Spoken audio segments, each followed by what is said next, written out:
Okay, we're almost there, folks. Just putting the finishing touches on the million things that you got to do before you can get going. And I'm not smart enough to know if there's a way to standardize that. All right. I don't know about not smart enough. Not interested enough. Let's put it that way. Man, how do you have the patience to do all this painting? I said, because it doesn't change every time. How do you guys have the patience to learn some computer program that you wake up one morning and try to do A and decide to change it, so you have to relearn everything because some nerd burglar wants to redo it? Only one stream this time. Yep. There was only one stream last time. I don't know if I explained that properly, but bam, we started this stream, and within seconds, YouTube is downloading a new version. Like, why would you fucking do that exactly when I started a video, dickhead? I wonder who Mr. YouTube is. Some nerd burglar. Slap the shit out of him. Slap the shit out of him like the dad he never met. Happy Saturday, folks. So, I was sitting here and looking this with my supervision, meaning I take my glasses off and everything is 6 times bigger. And these tanks, in particular this one, look like completely different tanks. Like if somebody says, hey, this is an Airfix Sherman, I'm like, bullshit, this is an Airfix Sherman. I love this thing. This thing's amazing. And the problem is when you put all these little extra plates and stuff on here, they're in different colors of plastic, so it really distracts you of what it looks like. But this thing looks as good as the Tamiya model. I don't know. I'm just really, really impressed. Really, really impressed with it. Now, unfortunately, I didn't get a chance to do what I wanted to do last night, because I got suckered into watching a movie that, the daughter wanted to watch it. But I wanted to give these guys a wash. So that's what we got to do first. And then we got to bide our time until that dries. So without all the chit-chat, let's see if we can kill one of these strong tones. Let's see, do I have one of these that's about dead? That's the one we should use first. Okay, that one levels about there. They're both about the same figures. Okay, let's kill one of these. It was a woman called Susan, but I think she got fired, moved to another project. Nobody's named Susan anymore. I've said that before. I had a neighbor named Susan, and she was about my age, maybe 2 years at the most older than me. She's like the last person known to man named Susan. I don't know why. It's not a terrible name. I've mentioned before it has to do with probably the invention of the lazy Susan. Oh, I don't want to give my daughter a lazy name. She'll be known as Lazy Susan. Not if she works her butt off.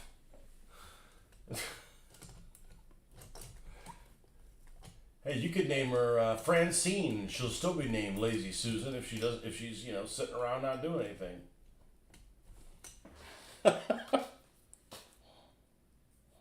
Lazy ass Susan. Let's get a new one.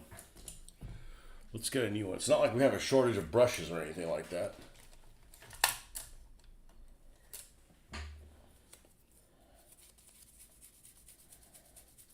Francine, that's actually a good name for a tank.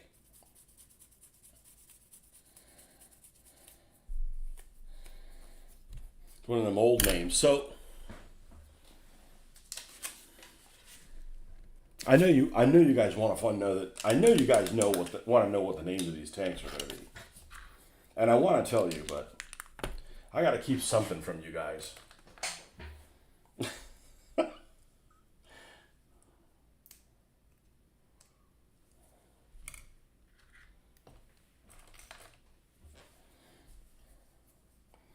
I know. When am I going to finish the 109? Well, when I get back to the desert. When are you going to get back to the desert? I don't know. I was there a while. The desert stuff's too exciting to paint. I got to paint boring shit like, Shermans and American Shermans.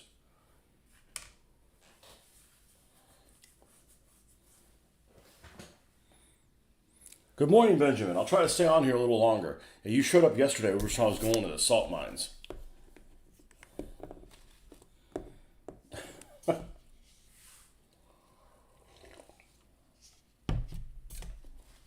You said something about being unemployed. I thought you were Denmark, Danish guy. Does Trump have that much pull in Denmark that he got you fired? Oh, you found the single most absolute worst heraldry of all time. You have to send it to me. You have to send it to me, and I have to share it with everybody. I'm a heraldry junk. It's worse than Mitch's. It's worse than Mitch's potted plant. Mitch has a terrible one. Mine's fucking awesome. I'm just saying. That's why I like to talk about it. And there's other ones that are good too, but if I would have picked mine, I don't know if I could have done much better than the one I got.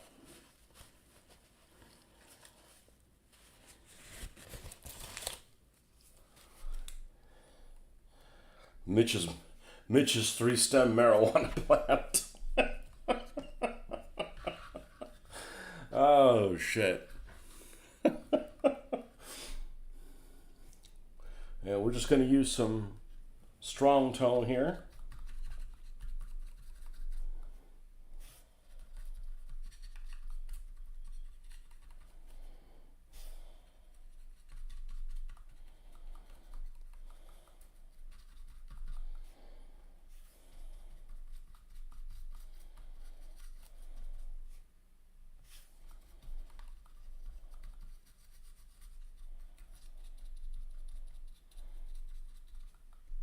And I don't like doing this part because it's messy. But I feel like this is a really important part of the whole painting project.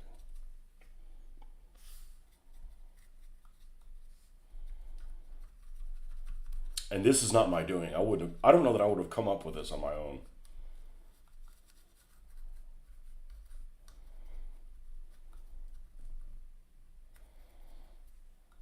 Okay. There's that side.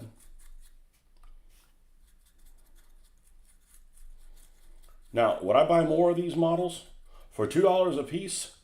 You betcha.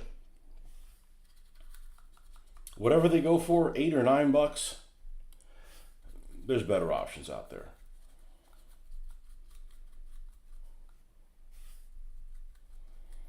But really, my biggest gripe with these things would be they all have that damn mantlet. If they came with an option to have a different mantlet,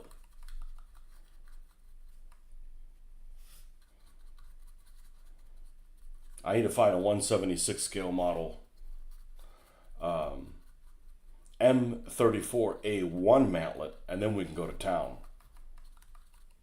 The wider one.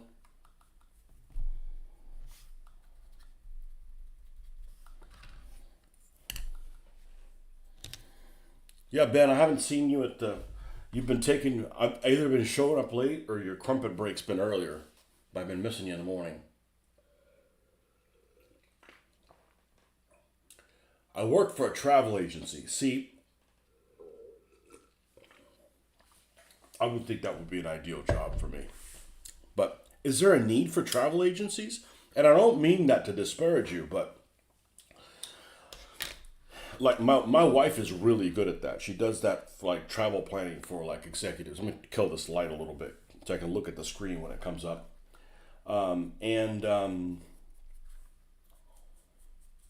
I'm really good with geography, like really fucking good. And, but that just doesn't pay the bills. There's one travel agency that's been in town forever. And every time we drive by there, we don't drive by there often because they're over on the side of town that we don't go in. But they've still been around. They've been around for, I don't know, 35 years or something like that. However long we've been in town. It's longer than that, actually. I started having my crumpets well done. Huh. Send it across. I'll look at it again. Yeah, work of transfer used to send a lot of travelers to the U.S. This Trump took over again. U.S. tourism tanking. Because it's worse than a potted plant. Thank God our freelance work as a historian, journalist, and healthy unemployment benefits. Marcus is back.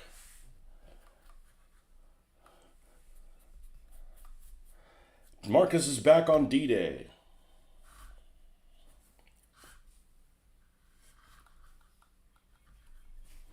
Shit.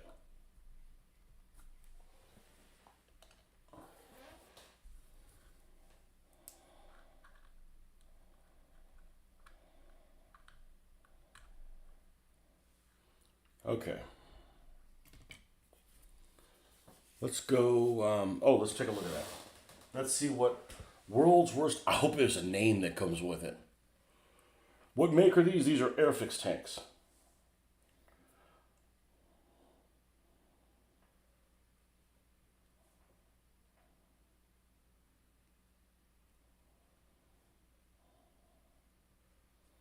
Come on. That's pretty shitty.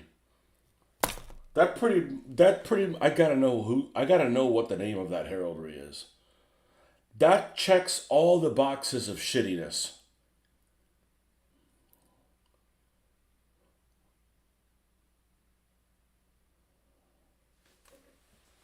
That's terrible. That's terrible.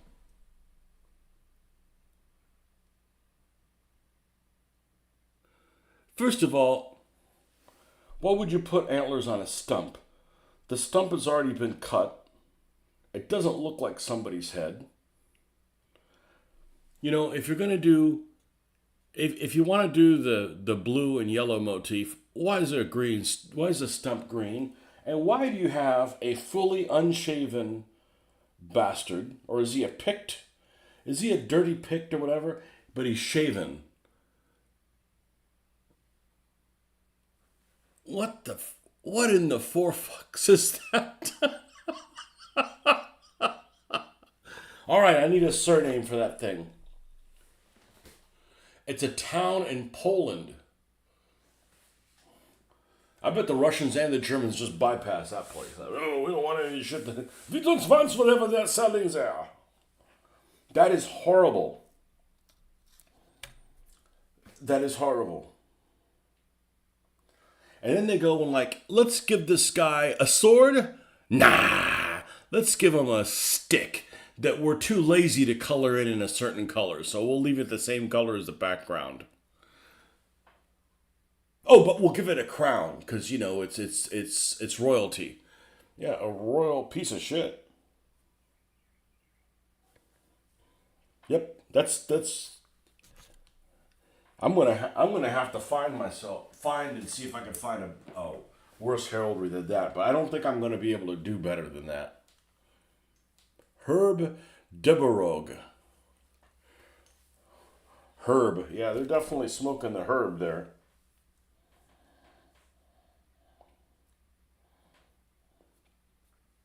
Herb.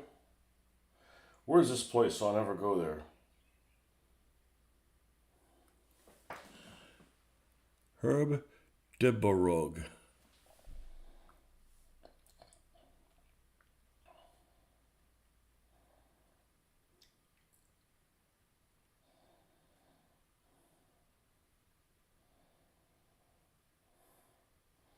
There is one of the first thing that comes in. Deborog. Visit. Now translate. We don't understand that language. Oh, you don't have a translate option? Language.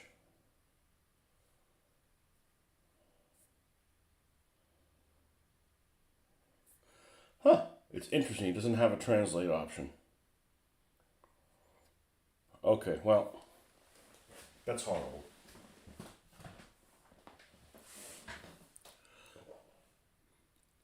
Is it not a bone rather than a stick? I don't know. That's a terrible place. Whatever it is, they're too lazy to color it in.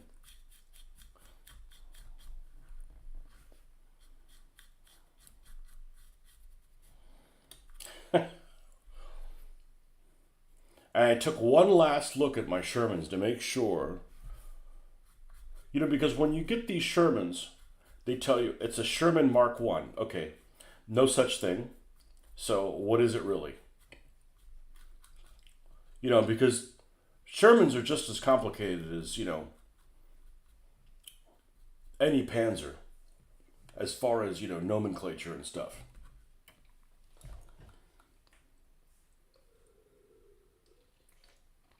Then they're not all the same. So you got to look at the turret, you got to look at the hull, you got to look at the rear engine, you got to look at the transmission cover, you got to look at the track.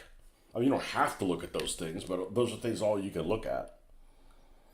The mantlet. Obviously, the gun does have a 75 or a 76, but we're just talking about the 75 millimeter arm Shermans, the early ones. There's lots of different levels of it, and then you have to assume that whoever made this model actually made a version of the Sherman that existed. Because, to give you an example, they may have made this tank exactly the same, but the angle of the front of this glacis plate is a different angle than the original one.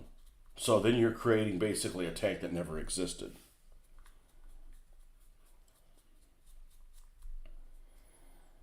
And that happens a lot with tanks.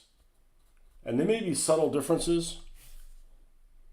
I don't want to get to the point of IPMS levels of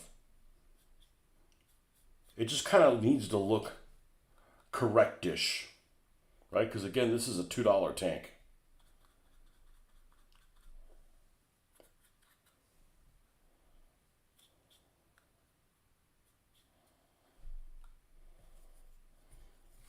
All right, this is the part I dislike right here. This is where we get this stuff on our fingers. All right. So there's all kinds of models that have that. Be like, this is a beautiful model, except they made the plate at the wrong angle. And it's stuff that you don't see until you see it, and then you can't unsee it. One of those type of quandaries.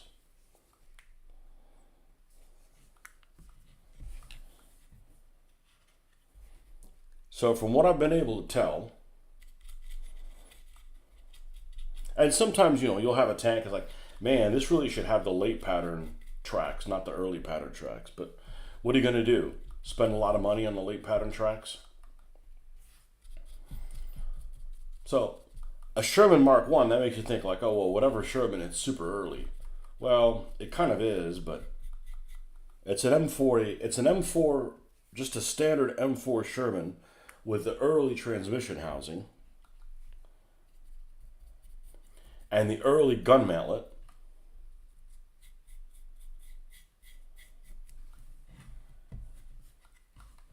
So you would think, oh, okay, well, this is the one that got used in Tunisia. Not so fast, partner. Because in Tunisia, you have a hard time finding pictures of Shermans that have this type of gun mantlet. Even though it's the early gun mantlet, U.S. Shermans don't normally have this gun mantlet in Tunisia. They're actually more common in Italy than in Tunisia, at least in photographic, which is, strange, but it is what it is. But, the first Shermans that went in action, the British used. And the British didn't use this one. They used the cast hull one, which is actually an M4A1, not an M4. So it's almost kind of like that whole story with what's the earliest version of the Panther? The D. Don't you mean the A? Nope, the D. Well, why is it named that way? Exactly. One of them mine screws. So I took a look at the engine decks this morning just to make sure that it says an M, because that's, of all the details, that's the one that's the least important to me. There's not everything can be right, and again, this is a $2 model, and we just needed to look the part. Like, I've got other models, I'm sure there's stuff wrong with them. They're not perfect. Like, what are the things I can't live with?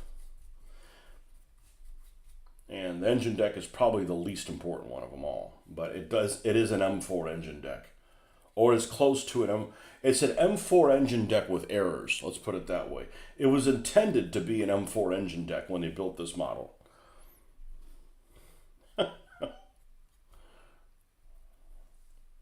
So this just gives a little bit of a brown undertone hue modulation thing. It's a word that didn't exist in the 1990s. Not for painting. Or if it did, nobody talked about it. 2 holes. Now,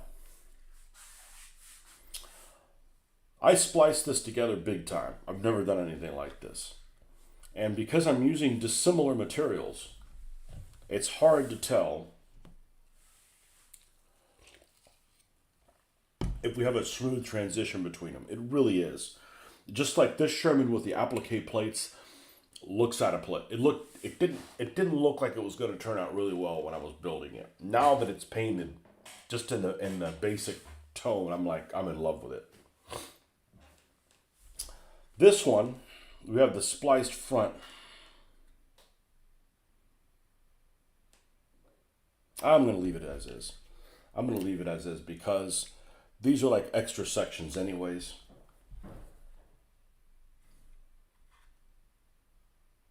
These are extra sections anyways of this, and I was going to put a line on there anyways.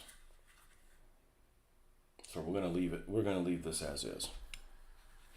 All right, let me see what kind of stuff you guys wrote, because I've had my head down here for a while. Reminds me of the 2 club-wielding barbarians on the Royal Danish coat of arms. Its thought depends on the reference material and the model they base the kit on. Consider that for all the fretting about the differences on the outside of the tank, imagine the issues trying to make accurate interiors when there's latest pictures. No kidding. No kidding. It reminds me I need to paint up 4 Shermans for an upcoming tournament. Airfix have form. Just look at the German armored car 234. It was based on a museum model that combined a 231 chassis and a 234 body. Just look at all the paint schemes that people for years have been painting their Matildas in with the light blue, with this blue. Now, it looks cool. There's no doubt about it. But it's wrong. But even museums had it painted wrong.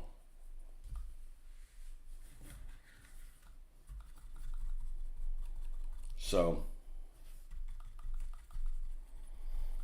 at the end of the day, you need to decide what's right for you, Like at the end of the day, this guy's got a bunch of T-35 tanks for sale. Oh, well, they're a huge model. Well, these are 1/87th scale, but they're $1. Well, I bought them anyways. And my T-35s are all out of scale with everything else. Significantly, I should say. But it's not that noticeable to me,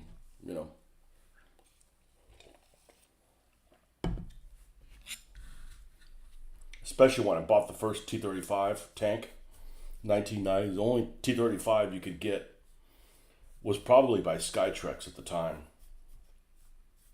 It was damn near $30 or something like that.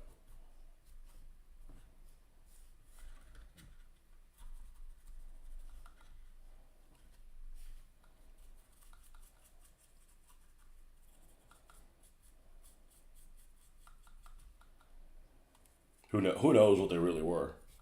The price increase on stuff is just like, you don't even think about it. Like I was cleaning up a bunch of old files at work. I'm not going to talk in detail about work because it ain't worth it. But I came across a list that had a bunch of freight prices to different places that we normally go to here in Florida, that we go to frequently, that I know what the prices are.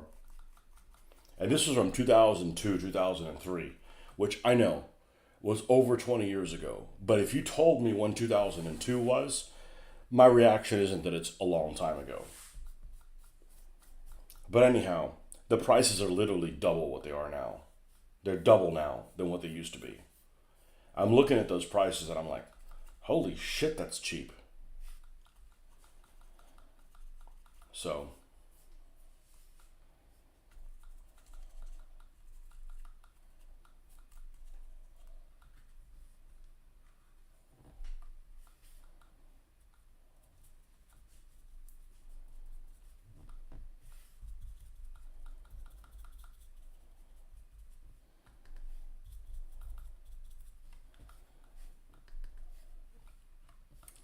You get used to,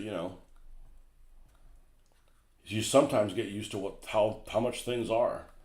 That's the only reason I guess anybody goes out to eat, because I'm like, man, this is not how things used to be.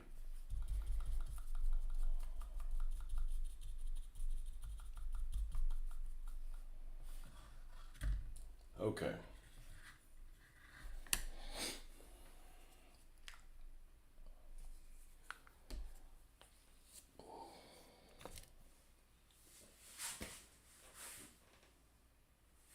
They're only game pieces after all. Well, they gotta make you happy enough that you get excited to build more of them. Like if somebody says, because I have, how many Shermans do I have painted? 8. 1, 2, 3, 4, 5, 6, 7, 8, 9. I have 9 done. And I'm about to double how many Shermans I have. I'm sorry, 10. Forgot about this guy over here. Which, by the way, doesn't have a nickname. Bastard. We'll have to change that. 10. I'm literally about to double the amount of Shermans that I have. There's 9 of them here. I'm sorry, there's 7 of them here. Learn how to count, Tony. There's 7 of them here. Plus I have 2 more die cast. So that's 9. Plus I have the big one that's a dinky matchbox. That's 10. And I have the 2 Battle of the Bulge ones, which I haven't really finished. They're kind of done, but they're not yet, with junk on the backyard. So that's 11 and 12. Yeah. And if I see Shermans that I like at the show, I'll buy more. You can't have too many of them. You can't have too many of them. So.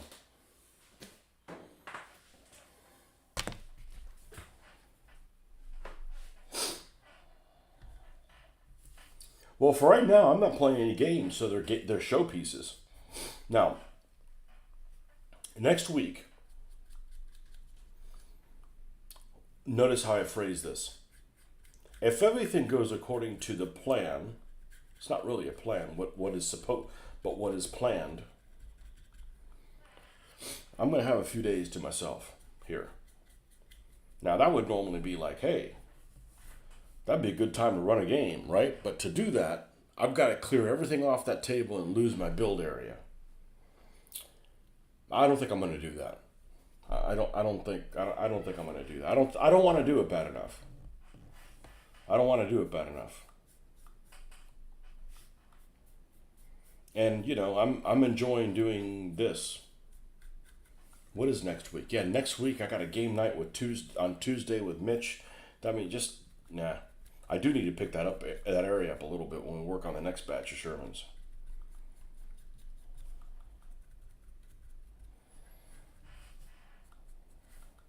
And we still got to finish the P40. It's over here, and the measurement's basically done. I got to add some drippings and stuff to it, but the measurement's done. But the P40, I feel like the P40 is going to still need a lot of work to get it to where I'm happy with it.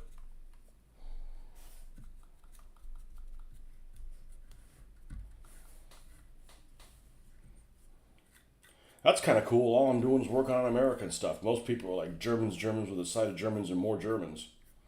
But I like everybody's stuff. Well, a little while ago I was doing nothing but Russian.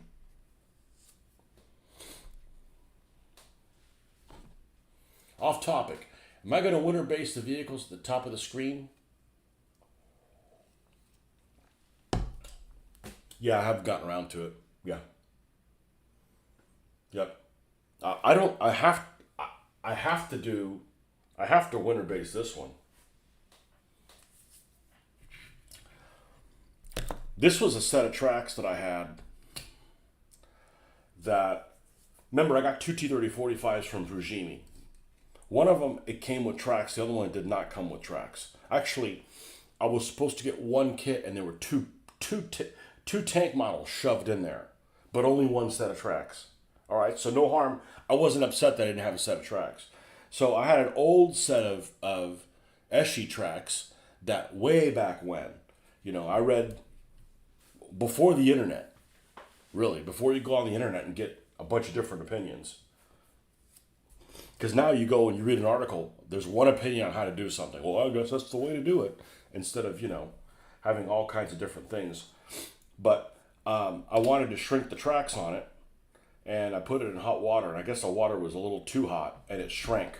So now I got this track I can't use. Well, it's for a 1/72nd scale, and this is 1/76th. So I'll just use this track and, and then attach it and make it work, right? And then we crimp this down and everything.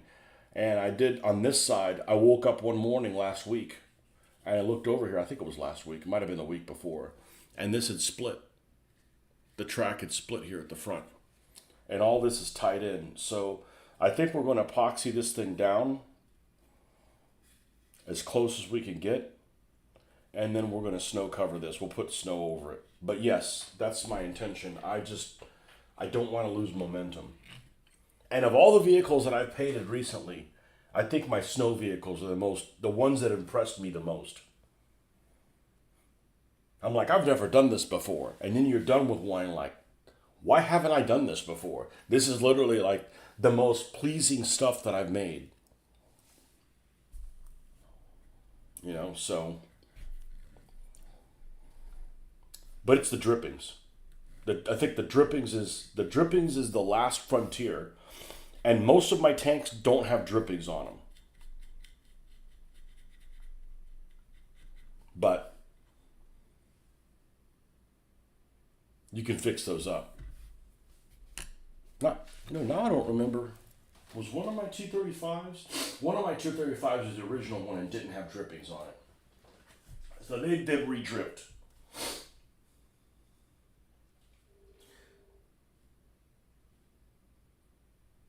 That was an odd sound. Even my British Shermans, which are some of the best looking Shermans I have,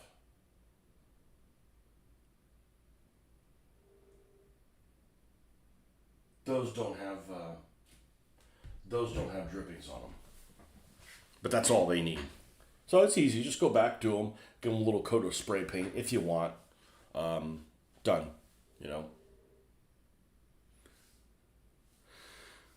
I don't know what that sound is. It sounded like a runaway train.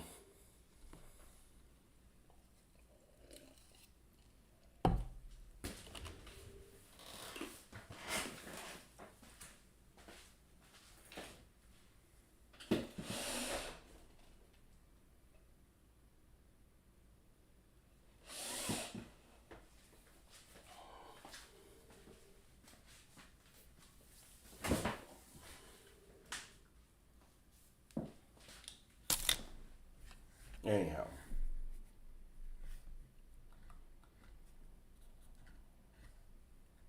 Yes. So long story short, yeah, I'm going to. I feel like I lose all my momentum doing the bases. That doesn't mean I like doing them. I just lose all my momentum doing the bases.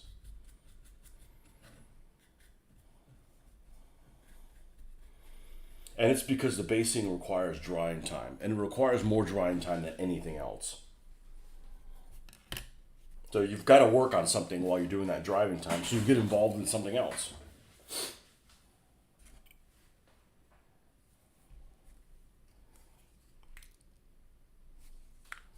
Now, I did a search on the internet, like, what percentage of Shermans had an AA machine gun?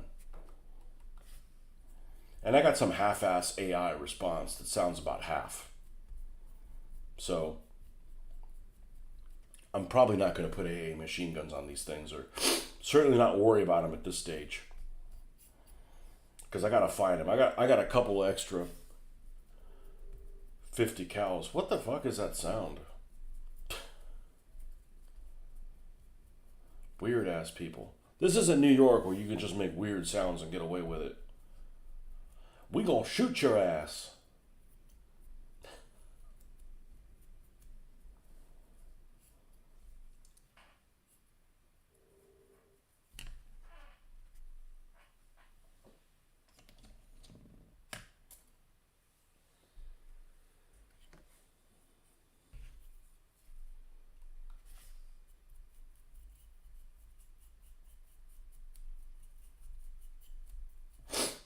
But yes, that's the thing with the basing.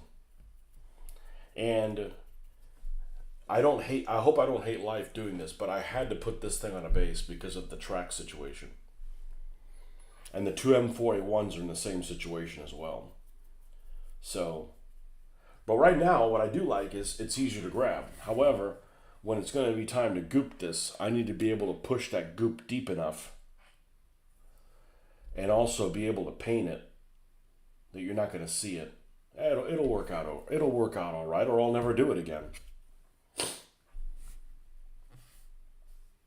If that doesn't work out, then I'll end up pulling it off the stand. The tracks will kind of fall apart. I'll go ahead and goop the stand, and then we'll paint the stand like we normally did, and then hot glue gun it back on, and then touch up. So, it will have a positive solution.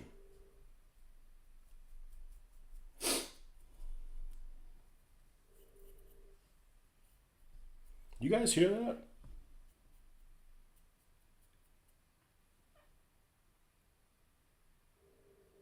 Yeah, what is that?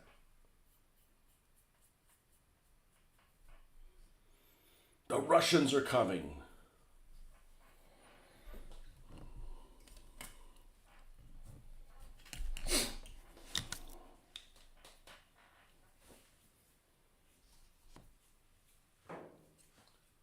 You remember that kit bash? I lost all my momentum with a coffee shop. My wife put away my hobby things while I was gone, probably setting up my desk. Oh, did she put it away correctly? Oh, my wife better not come in fucking here. That's just all I'm saying.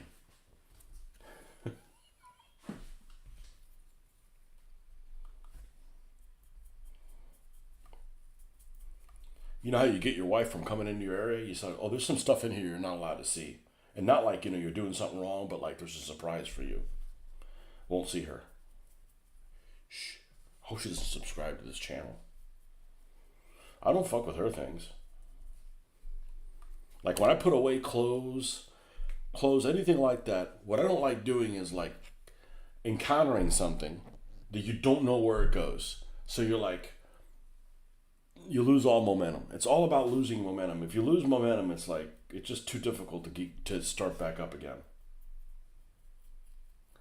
So I usually have like, here's a pile of things I don't know where they go. They go in the same place they went last time. I said I didn't put them away last time. I don't know where they go.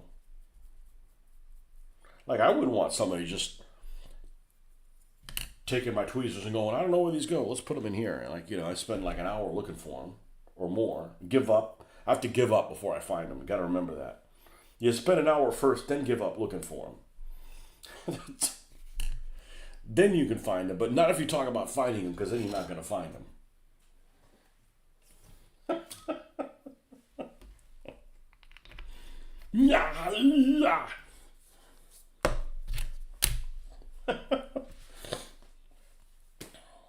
She's trying to do something nice for me. Bought me extra storage containers. You don't even get to pick them up? You don't get to pick them?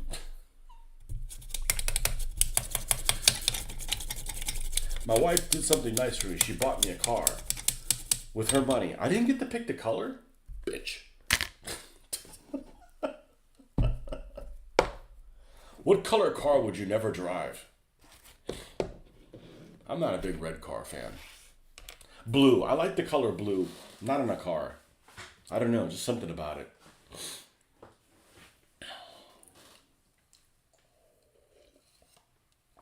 Reasonable. When I say, well, I wouldn't drive a pink car. Well, they don't make pink cars. I'm just talking about cars that are normally like standard out there.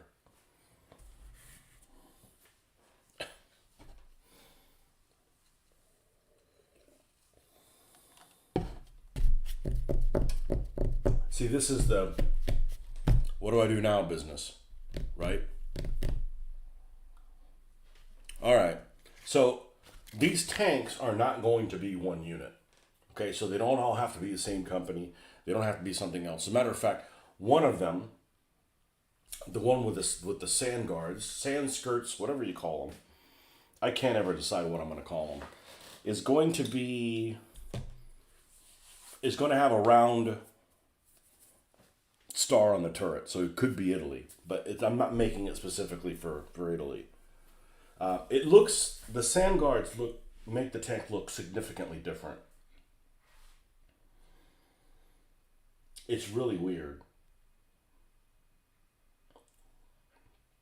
And it might be because something is out of whack, but it makes it look at significantly longer because of the sand guards on the front. I don't necessarily like how it looks, but it's a variation to make it look different. So the M4A1s that I have, which I think is the best. I didn't think they were the best looking tank, but I think they're the most aesthetically pleasing of all the Shermans that I have here, out here on the table. This one in particular. This is a Fujimi. If there's more of these out there, I'm totally picking them up. I mean, I don't want to pay $20 for them. You look at them online, oh, somebody's selling them for $23. Like, no. I don't care if it's out of print. I'm not buying it for $23. I want this thing fucking cheap. You know, even with the track that didn't fit. And I'm not sure why it didn't fit, because it's not even close to not fitting. Now, one thing I'm going to tell you about a Sherman that I absolutely love about a Sherman more than any other tank I can think of right now is when you put a track on a Sherman, you don't have to worry about track sag, because there's not much of a gap, if any, between the top of that track and the bottom of the hull there. So you don't have to worry about, man, we got to make it look like it dips like on a Panther or even a T-34, a Tiger, any of these tanks that has that track sag. There's no track sag. For instance, this is generic tracks on the Sherman, and they don't look out of place. You miss brown cars, and green is a rarity these days too.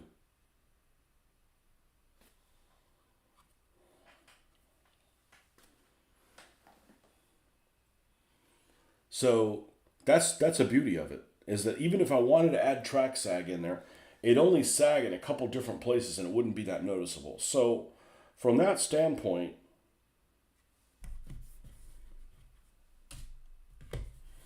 this was, yeah. I keep my very organized. I even line up the paints on my desk. Well, I try, but then I undo everything. See, that's the problem is I'm actually pretty organized. But what happens is when I'm working on a project, get out of my fucking way. Get out of my fucking way. And then I'm like, oh, you're over here on the right-hand side of me. Get away from the right-hand side of me.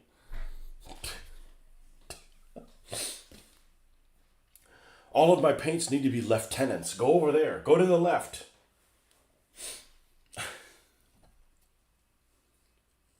Then again, you paint the underside. I do too. I just don't paint them to the same level. It's not like I leave them unpainted. Good God, man. That would be sick to not primer them.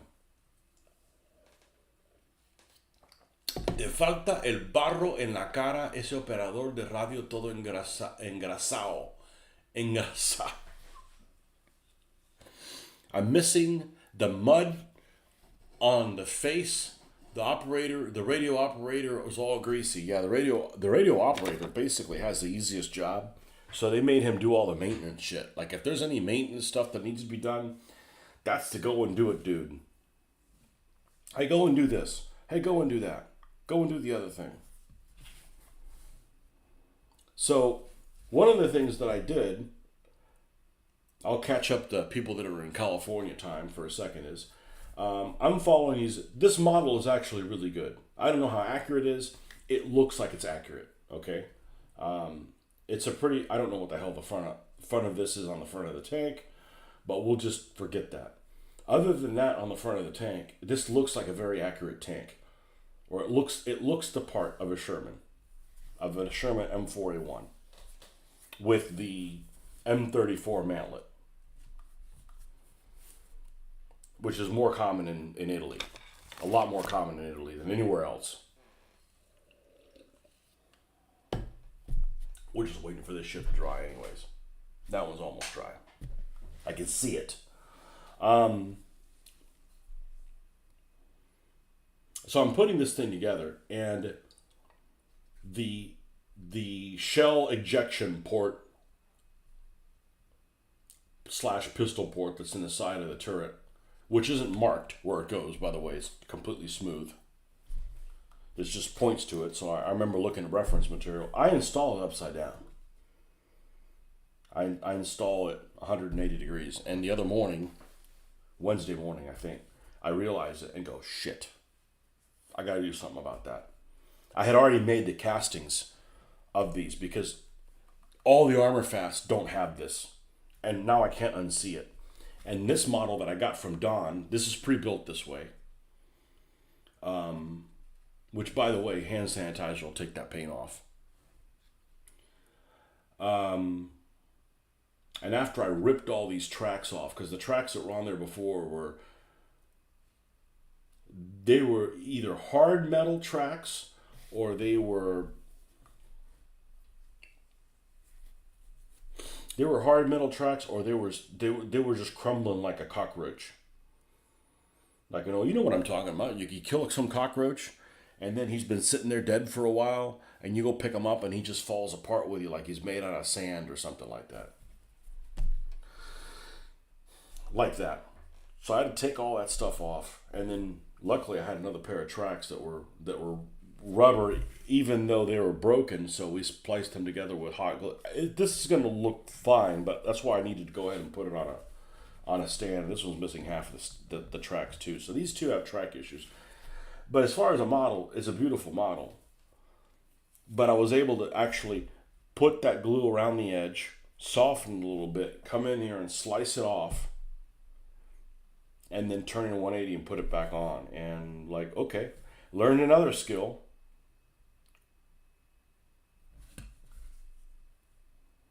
I never done that before. I've never successfully, I don't think, ever taken something off and then removed it and put it back on.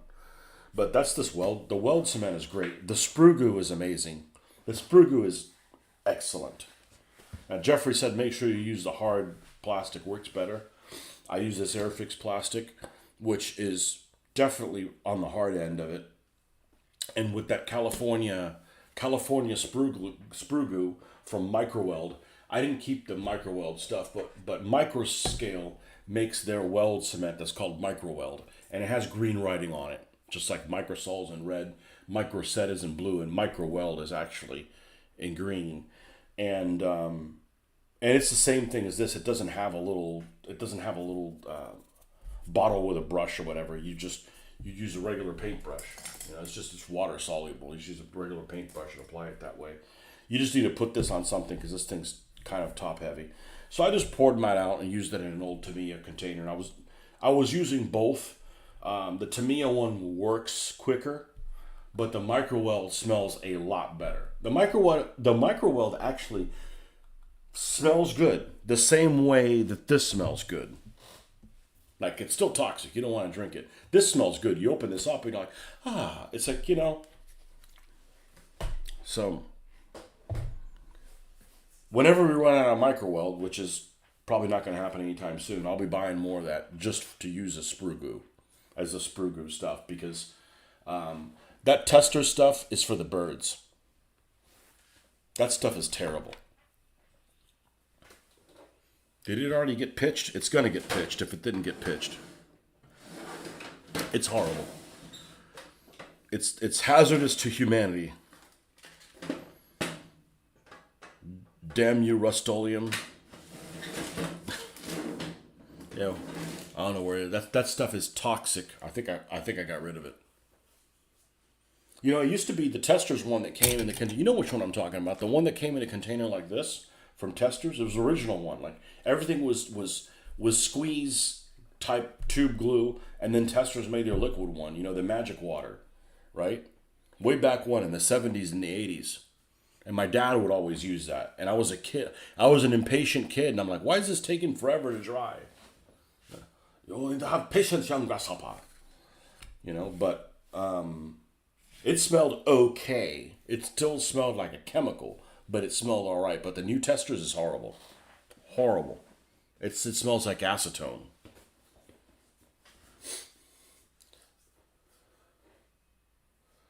¿Cuánto debe medir la antena de la torreta para cobertura? I don't know. I look at drawings on how tall the antenna is, and I go with that.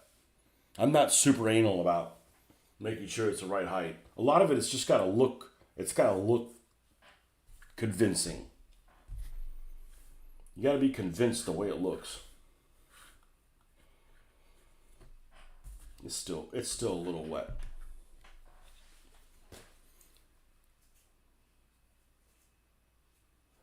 They're all silver or white these days. Makes playing car snooker next to impossible these days.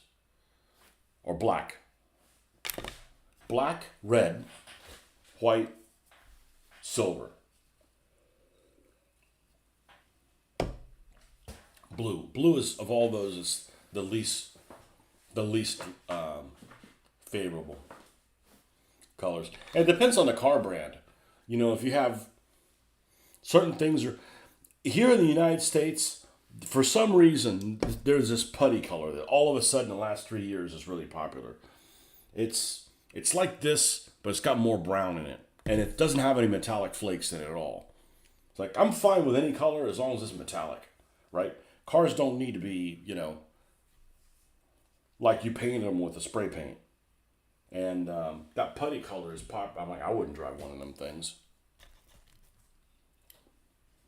Car's got to be metallic. Having a non-metallic car is like having a gloss tank. Ain't no work.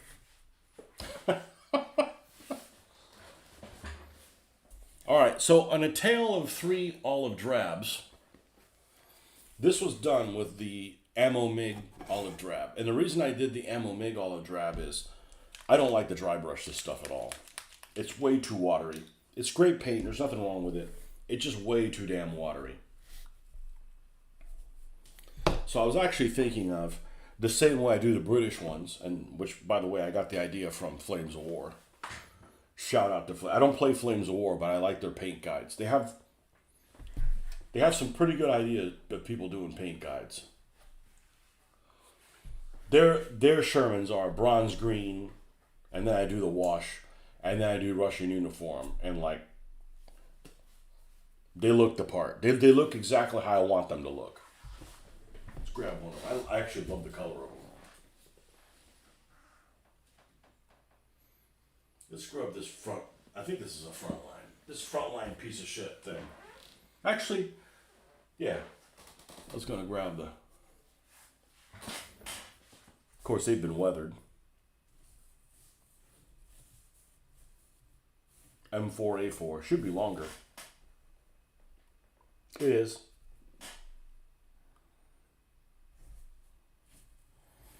M4A4.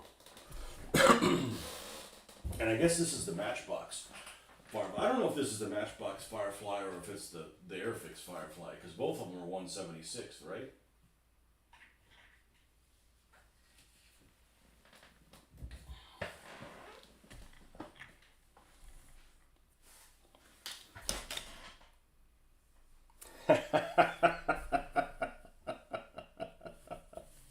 Okay, so these models I got, this is one of the models I got from this old guy that passed away. And he was selling all of his things. And I get this Firefly, and I have to retrofit a lot of things. Like, for instance, that armored car that I got that I made it of wreck, the Humber, I made it as a wreck because he had glued the turret forward. Well, I don't need an armored car with a turret that doesn't turn, right? Because then I need to have another counter that tells me which way it's facing. I want what you see and what you get as much as I can. So I get this, whatever this is, I think this is a Matchbox one. I don't know. And you know, we doctor it up. We had a bunch of little pieces of track and everything. And the guy glued the running gear on backwards. So in other words, the return roller is ahead and should be in the back.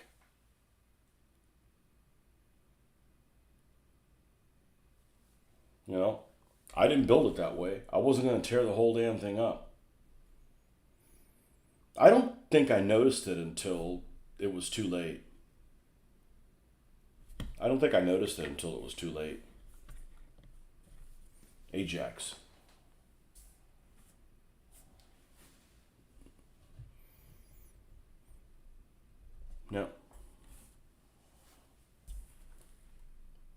Now this is a pretty damn nice model, and it's got a lot of like extra armor and shit like that, like they did on Fireflies, because they like to attract attention.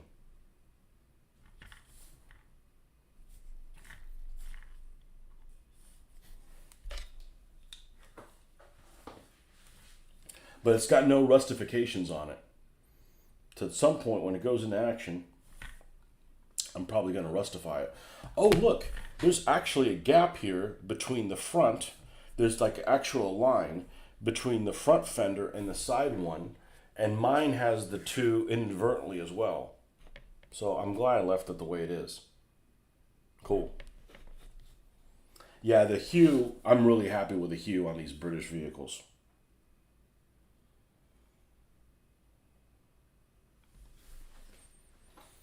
The Airfix Sherman is ripe for accessorizing. I made a version with applique armor on the hull. Oh, you can put the little accent on the E. On the hull and turret cheeks from plastic card based on the Airfix tank modeling book in the 1980s. Yeah, well, I'm hooked. I'm definitely hooked. And I can't wait to do more Shermans.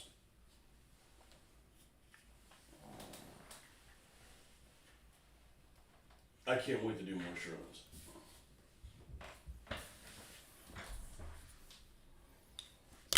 So this one's definitely going to have a round star on the turret,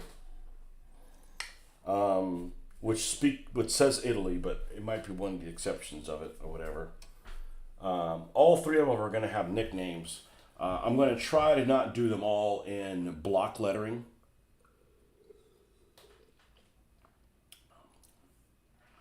So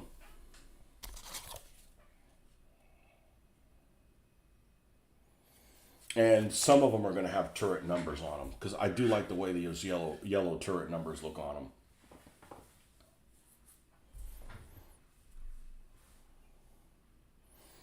So like this one, if we're going to do the round on the turret, the round circle on the turret, we're not going to have the turret number on the turret, obviously.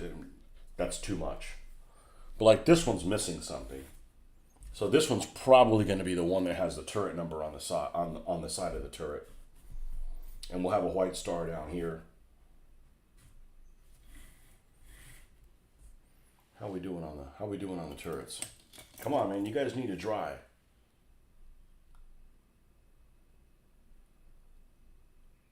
I don't know, I could probably start on the turrets.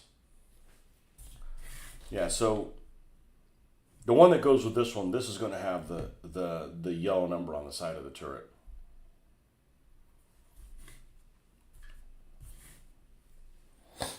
The letter dash number. The letter dash number.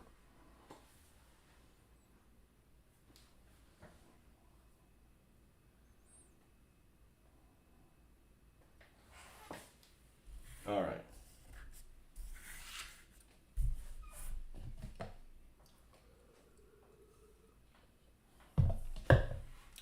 I'm sure we can. So my two options are dry brush with this olive drab, or actually dry brush with Vallejo. Now, before I make that decision, hopefully they're really similar. If they're really similar, I'm just going to use the Vallejo because it's a lot easier to work with.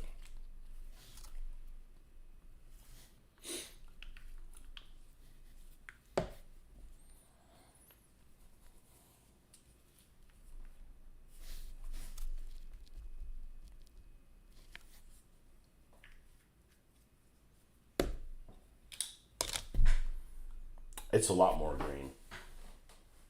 It's a lot more green.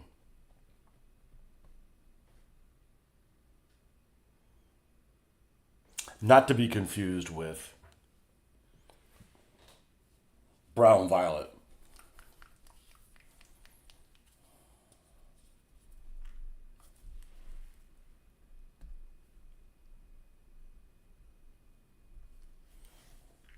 Which is also more green than this olive drab. And they don't make this anymore.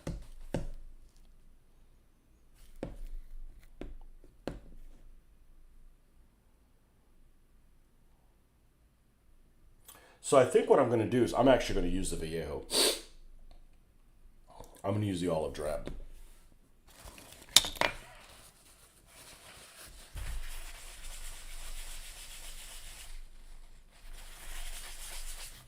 You know, we're going to weather it on top of it, so I don't need to make it extra brown. Because there's already brown tinges in here. So let's get this. We can dry brush on here. And let's get one that's not...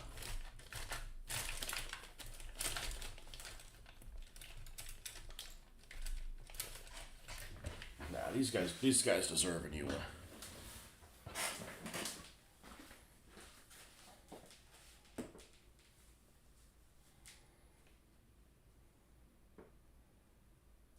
Are they all out here?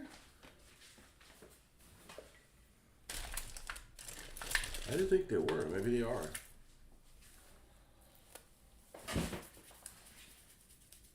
I only put AAMGs on Shermans that come with a kit. I've used MGs from the duck kit for some in the past.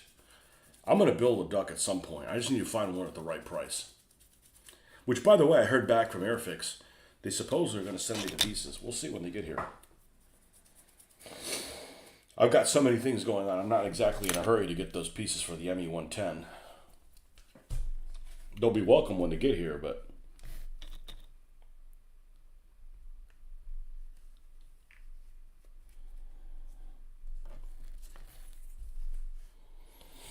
And pretty soon we're going to need dark sand here.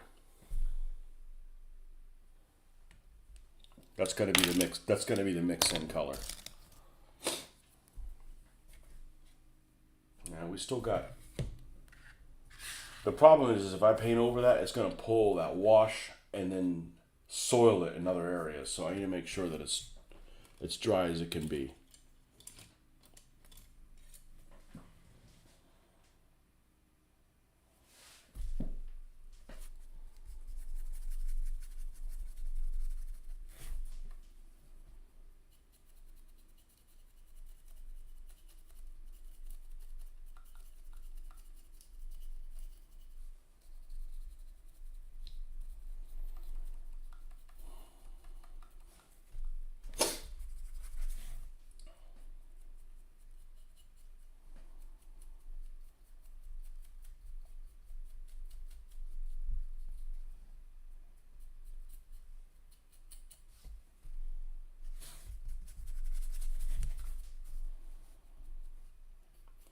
But I would totally buy more of these. At $2 a piece, shit, I'll buy another 20. But then I'm making another mantlet. I'll find a way to make a later mantlet so we can mix some of this stuff up because it's not that common to do this early mantlet.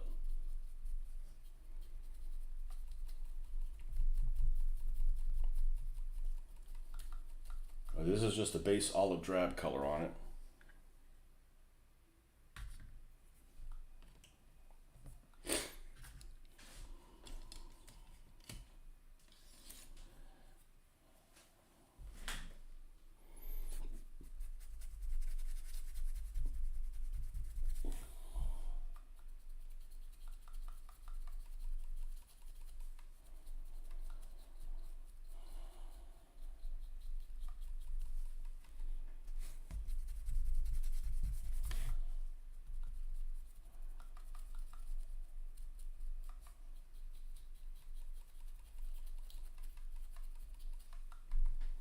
Have these things on panel lines. They're not too bad. It shouldn't take like a lifetime to do.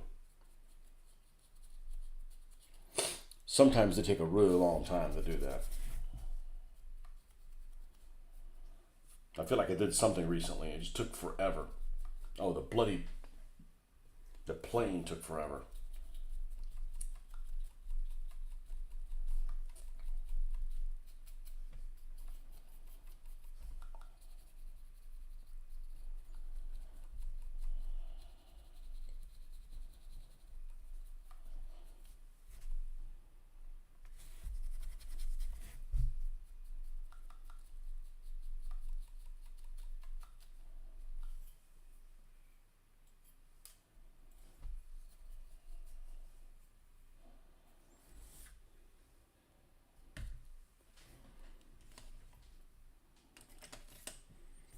Yeah, this is not that green looking. And this is the most green one of them all.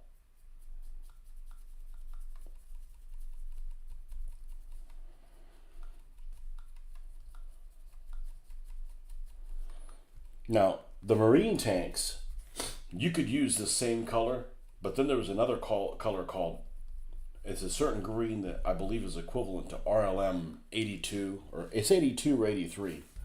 It is definitely a more dark green and less drab looking. That's the color I would do my marine tanks in. And I've seen that marine camouflage. It doesn't look right. It just doesn't look right. It looks like the camouflage on those Swiss. It looks like Swiss Alpenflage.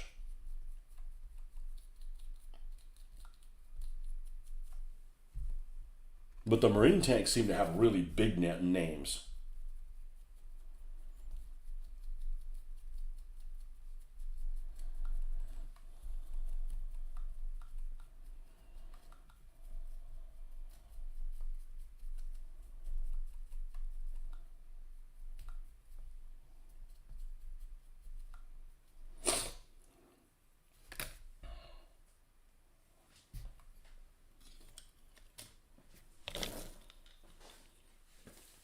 All right, folks, got to run some errands. Catch you later. Better to have them than not. Absolutely. Yeah.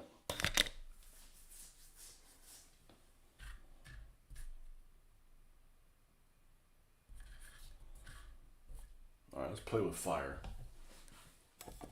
Let's go ahead and do this one.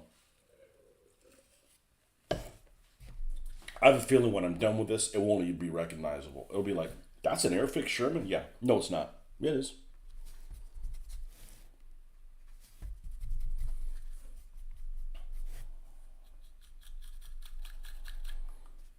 And the M4A1s, by the way, one of them is going to have applique armor, one of them is not.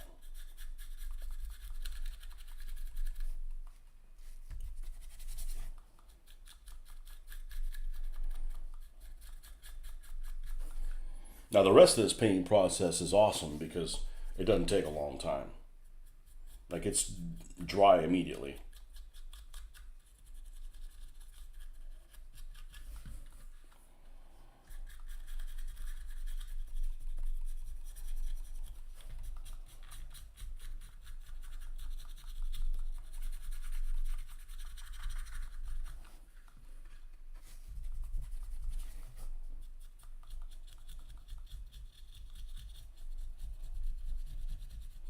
And if you think these Airfix Shermans don't look very good, the Armor Fast ones are the ones that don't look really good.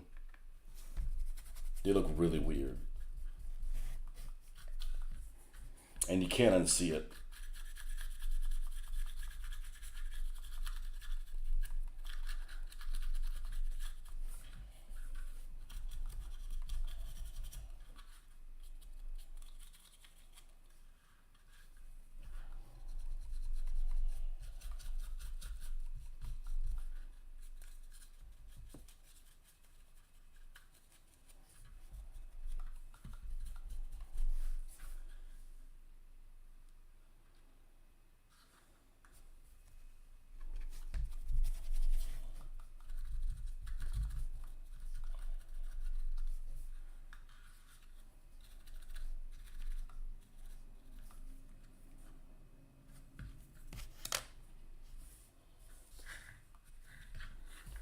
And it's subtle. It's a subtle difference in color. But it's enough of a difference in color that it adds interest. It's like, I want to learn more about that.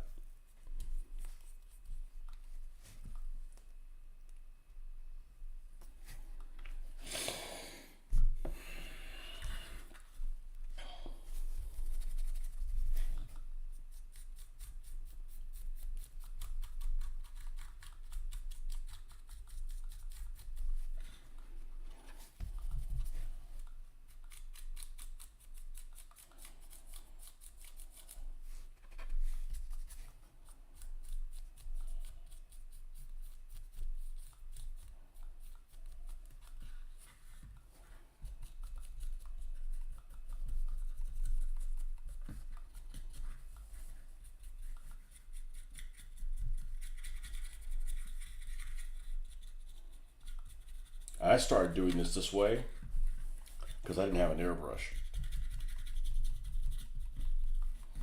I got a lot more control with this one with an airbrush. An airbrush, like, you're doing great, you're doing great. You move by a tiny little bit of pressure and it just goes, and it ruins everything. I'm like, that's really frustrating.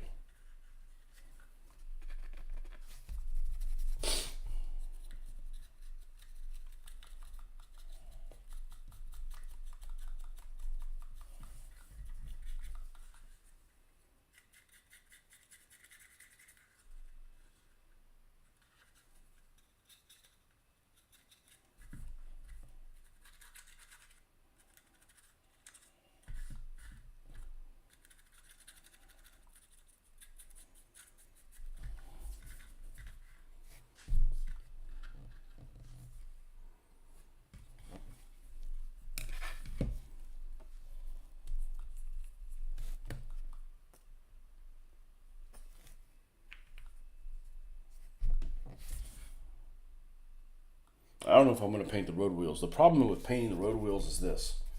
If they don't have a lip between the rubber, it's going to look raw. It's going to look weird. It's going to look really, really weird if you don't have a lip. It doesn't take that long to do, so when in doubt, I'll probably paint it. I just hate when I dry brush over it. I end up covering over all that stuff that I've done.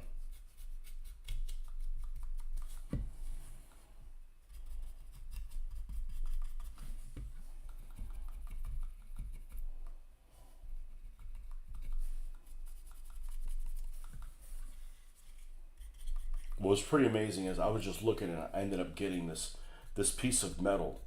I don't know where the hell it came from, but it's like perfect for an angle here that they would weld on the front of these things so they could, lay things on the front.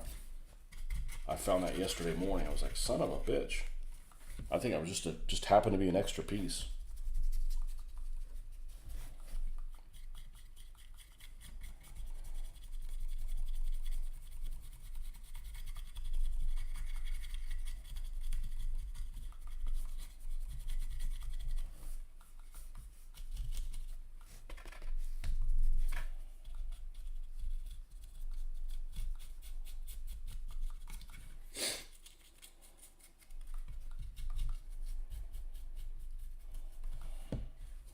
So of course the tricky part that I'm still kind of on the fence of what point to do is, at what point do I put the decals on?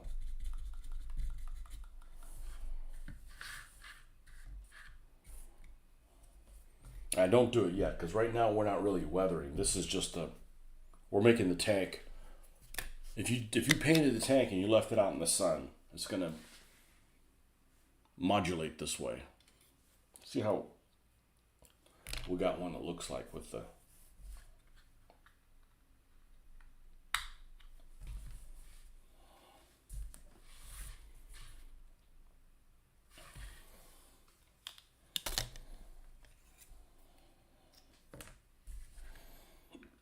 I gotta use the little boy's room. I'll be right back.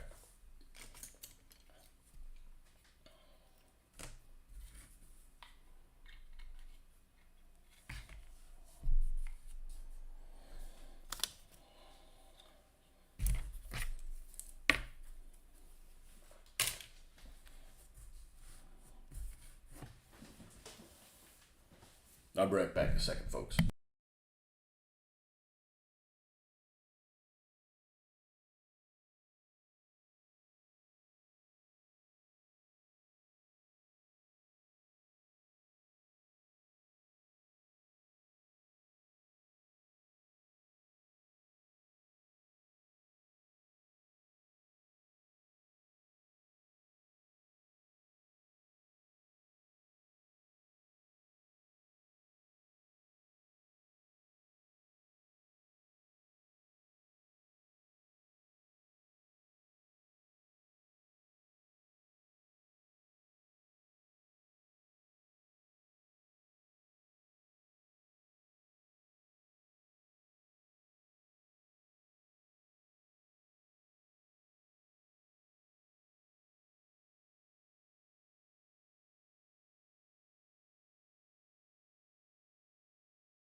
I got so many Shermans. It could almost be a role-playing game. Roll to see which Sherman shows up as a reinforcement. Right? Zach, I got 3.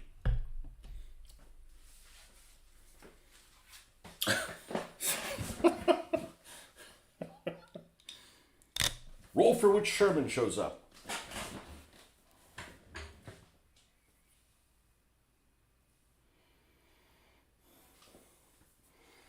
And yes, I'm half tempted.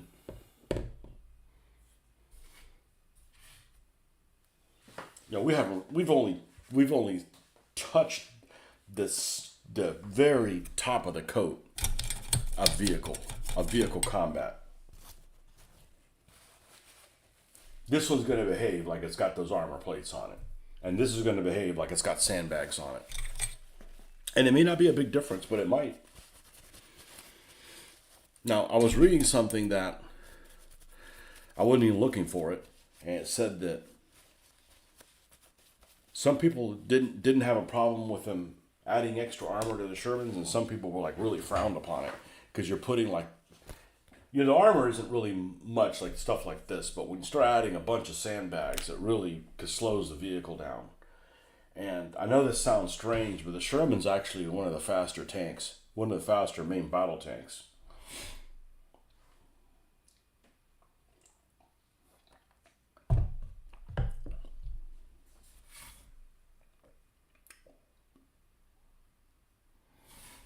All right, so the first thing we're going to do is, let's bring this up a level. So we're going to take this olive drab,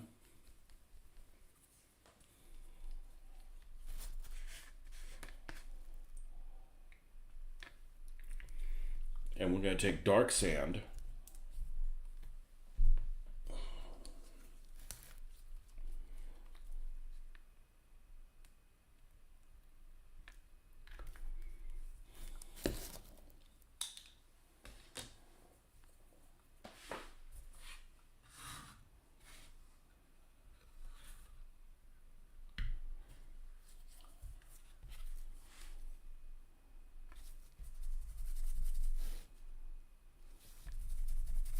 not that much, Jesus.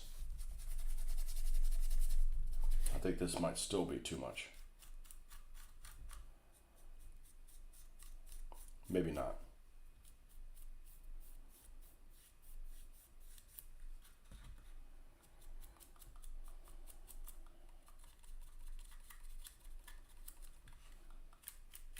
I mean, you got to make these details pop so you can see them across the field. I mean, even these basic looking tanks, they have a lot of detail. They're not bad models. I think that if they had a different mantlet, if they had a more useful mantlet, these things would be, stellar. And like I said, I'm not opposed to making another mantlet for them. But they got to be available for like, $3. I might even pay $4 for them.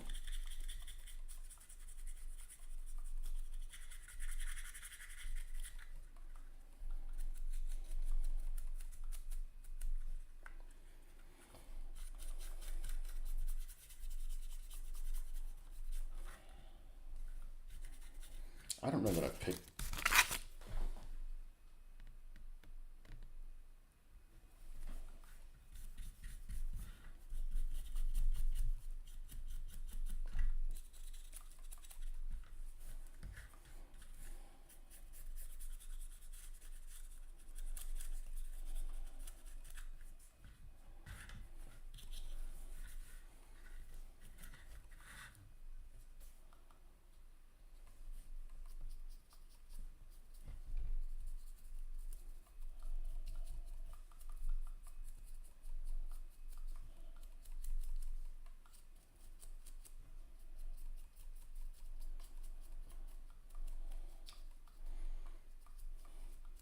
See, the only thing that throws me off is because I did not use black washing from pin washing from the get go.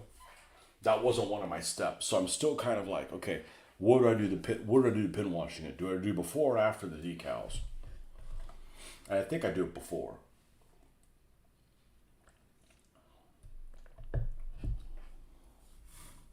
I think I do.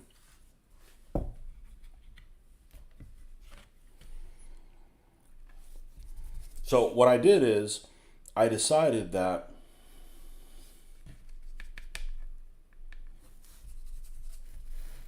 too much. That lighter color is way too powerful. It overpowers everything.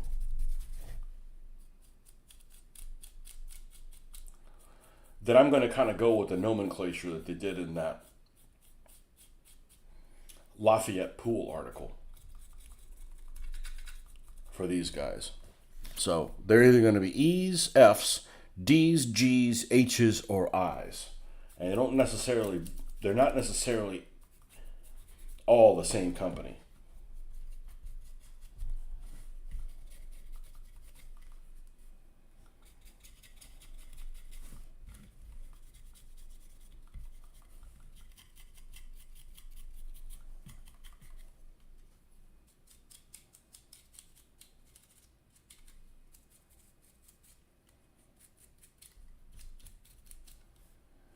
So like here, I'm only going to be able to put the name on this side and a star.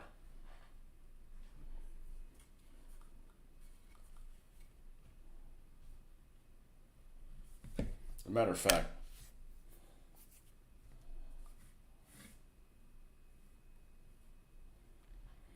I need to lay this out before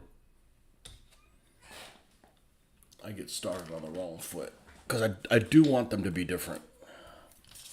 Let's see. Let's do this before I get too far along. All right. So we've got. Let's see. How do I want to do this?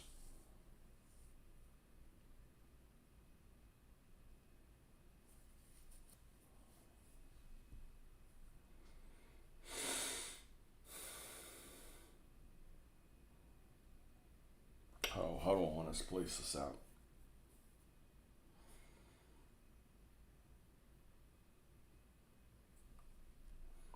So we've got hull, we have turret. Actually, let me start off with one thing. This thing is freaking huge.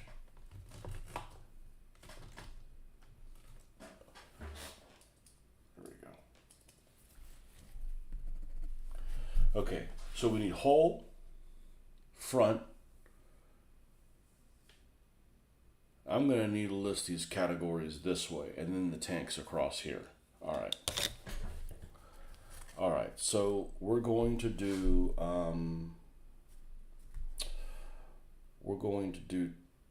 tank. Okay, and then we're going to go nickname. Okay, then we're going to do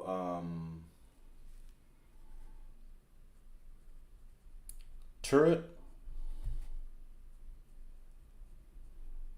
hull side,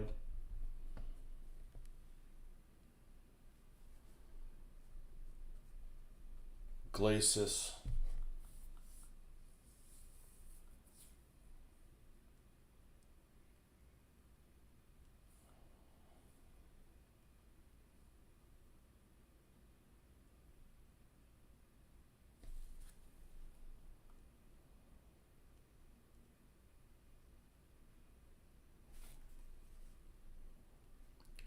turret side, turret top. All right, so we have 3 tanks. We'll do this one. This is going to be the platoon commander one. So this is going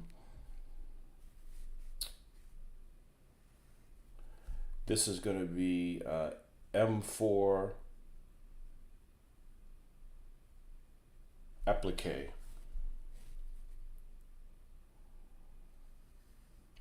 Then we're going to do M4 sandbags. And this is M4 skirts.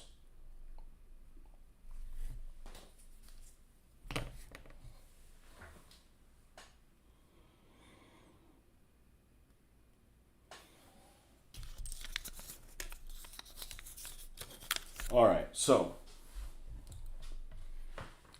Let's use my logic here.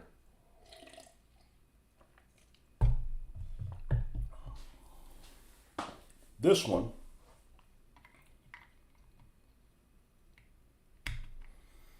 is not going to have anything you can do on the side here.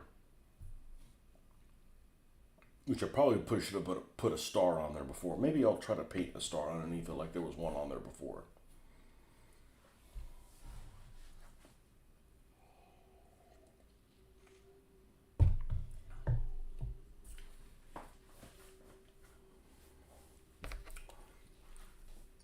This one with the skirts, turret side is going to have round star. Okay, we know that for a fact. That one's definitely going to have a round star.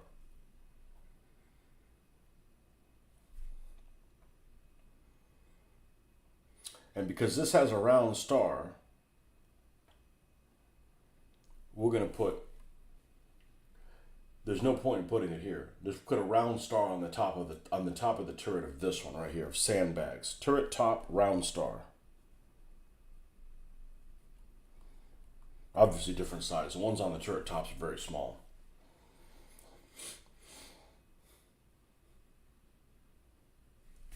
Okay, this is like a game of Clue, right?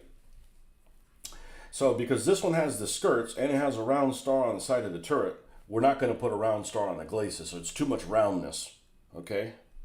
So I'm going to put on here not round.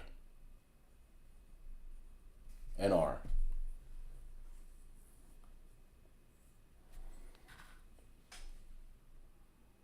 Hull side star. Turret top nothing. Really should have put this tank in this category, whatever. Alright, the turret top of this one, since it's open, there's no point in putting something there and be half-ass covered anyways. So M4 applique gets nothing. Glacis is going to have round star.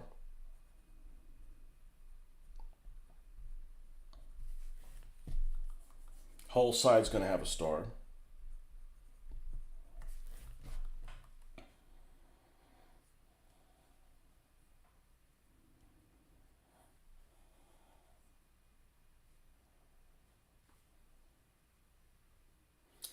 This one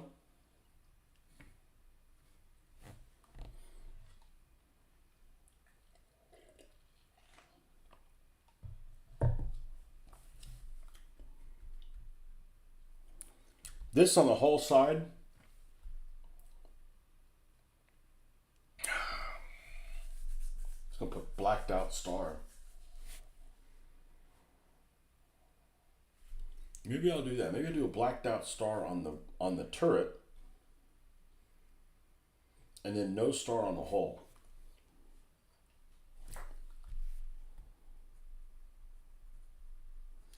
I'll call it black star, even though it's probably not going to be black. So on the turret top, we're going to have a round star. On here, we're going to have a blacked out one.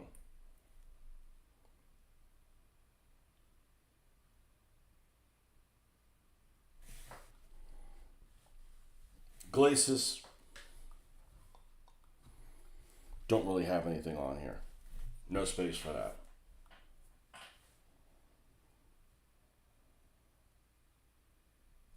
I'll put a question mark here.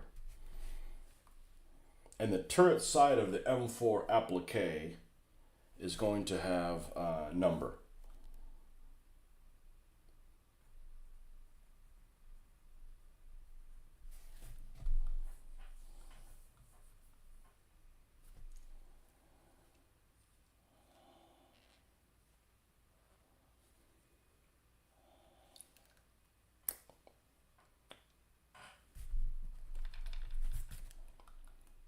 We're going to have a star on the glacis here. Okay.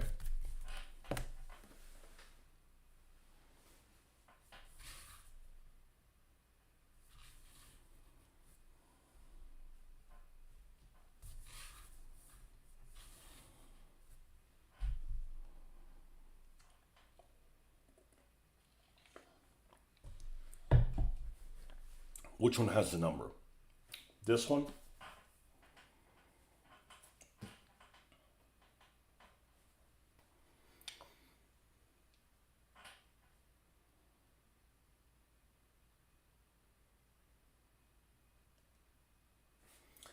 I'm going to change the turret. I'm going to change the turret side on this M4 sandbag to number.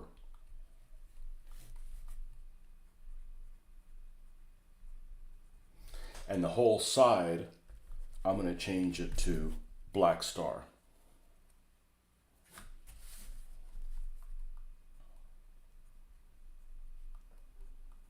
You know, and it might be, you know, I'm going to put a decal there and then I'm going to paint over it. I'm going to paint over it in probably another olive drab color that isn't exactly the same olive drab. It's not going to be black.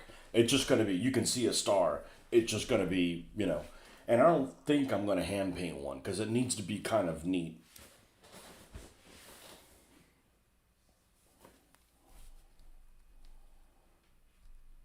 All right, and now we get the nicknames. Okay, so both of these are going to be D names.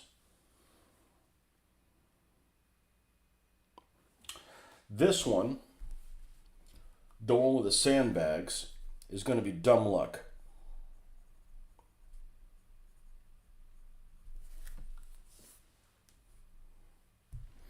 And this one, I had to go in there and look for like 40s lingos. Because I don't want to use modern terminology. Because that's not the whole point. This one, I found a terminology called, for being girl crazy, called doll dizzy. That's what this one's going to be. This is going to be doll dizzy. Which just basically means girl crazy.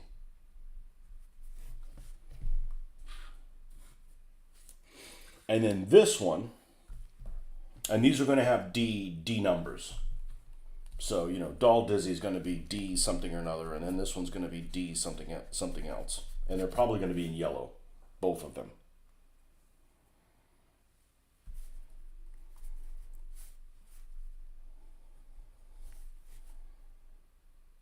D something, and then this is going to be D something else. This one will be a lower number. This one will be a higher number. Okay? And then the one with the skirts is going to be Fussy Hussy. And we're going to try not to do block printing on all of them. So, Doll Dizzy, Dumb Luck, and Fussy Hussy. All right, so the question is, which one of these? And this kind of gives me a guide so that I don't like, shit, if I would have known that, I would, you know, because I want them to be different. Because you look at them and it's like, every Sherman's different. You know, they may all be painted olive drab, but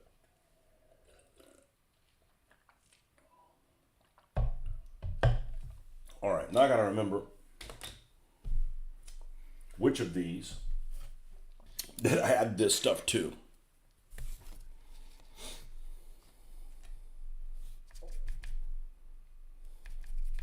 Oh, that wasn't Fussy Hussy. That's stupid. It wasn't F. It was H. It was Hometown Hussy. That's what it was. It was Hometown Hussy. There isn't an F. There isn't an F company. Oh, well, it could be. Fussy Hussy works.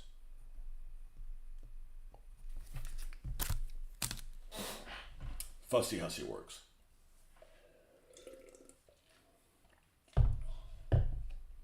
Hometown Hussy. That's what I've been thinking about that stuff for like 2 days, so.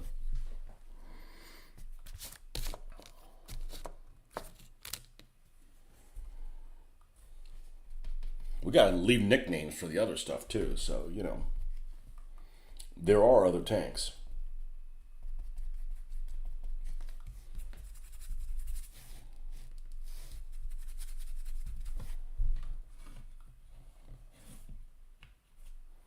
I know we haven't done this one.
I said there's just so much variety you could do with just these basic looking Shermans.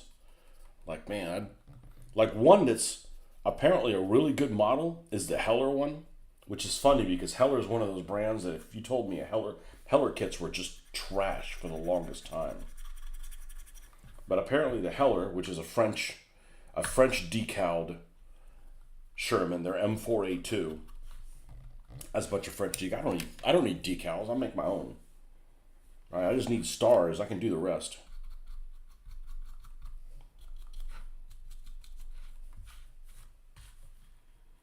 I don't think this one has it, as a matter of fact. That's supposedly a really good model, but I'm not paying $20 for it. That's stupid. That's not motivated. I'm not going to be motivated to spend full price for something. So it is about cost. No, it's actually about risk. I don't mind doing something chancy with a $2 model or a $1 model. I got nothing to lose, or something that's junk, or something that was going to get thrown away. Chancy, like, modifying this stuff.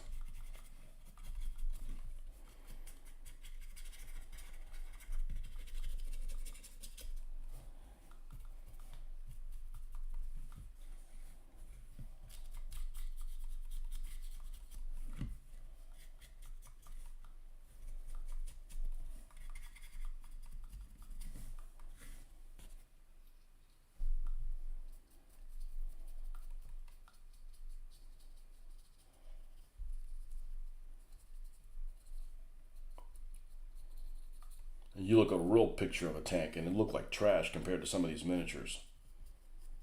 And we're able to exaggerate the contrast on so many of these things so that you can see them at a distance. We don't want them to be camouflage.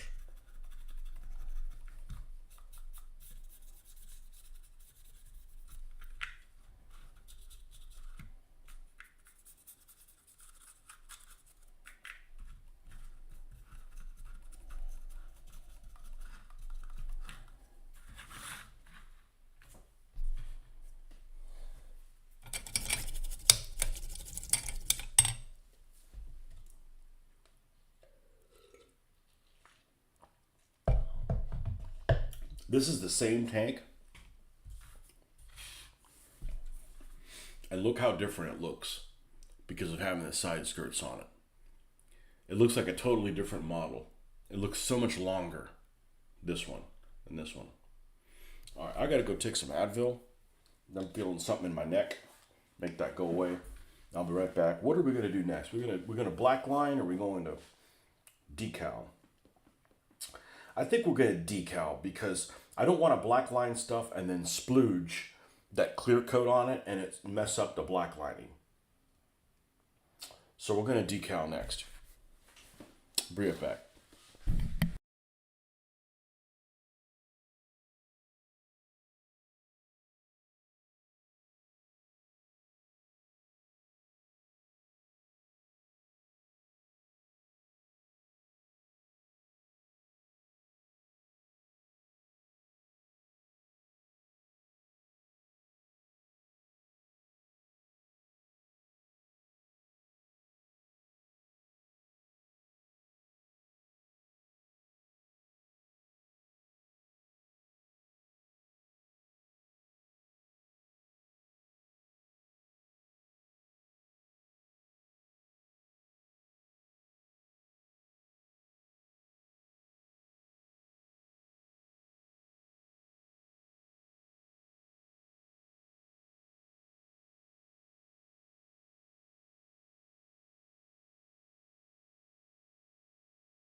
You know, these decals that come with the Sherman are useless.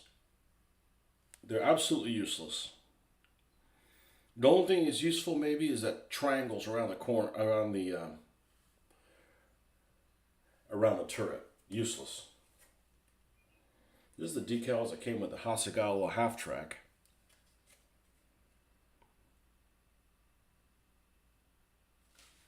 But if I use them, then the half track doesn't have any.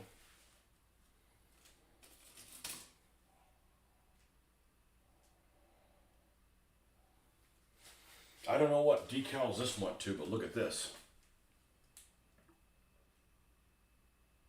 This is definitely water damaged. You can't even tell what the hell they were. Looked like they were American at some point. Bye now. Let me go get my US decals.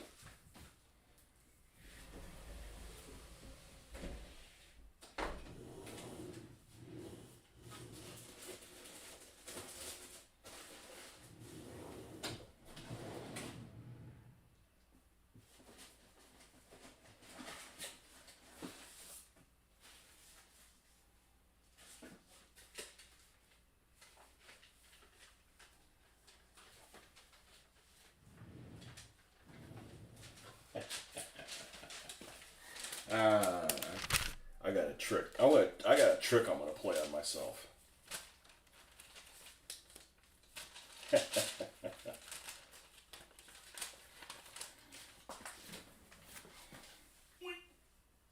What's this?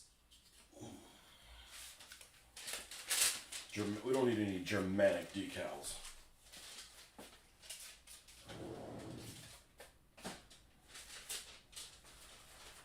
What's this UK stuff? No, we don't need arm of service markings for the UK stuff.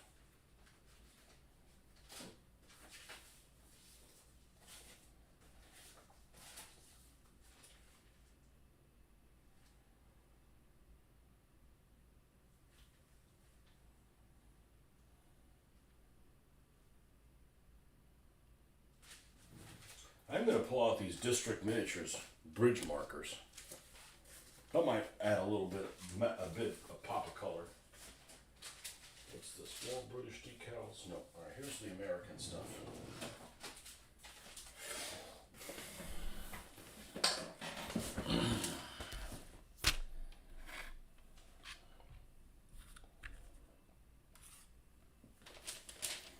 I don't know if these are going to be worth a damn.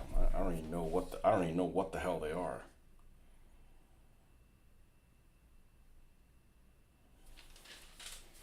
Are they the right scale? Yeah. They got some U.S. Army numbers. I hate those things.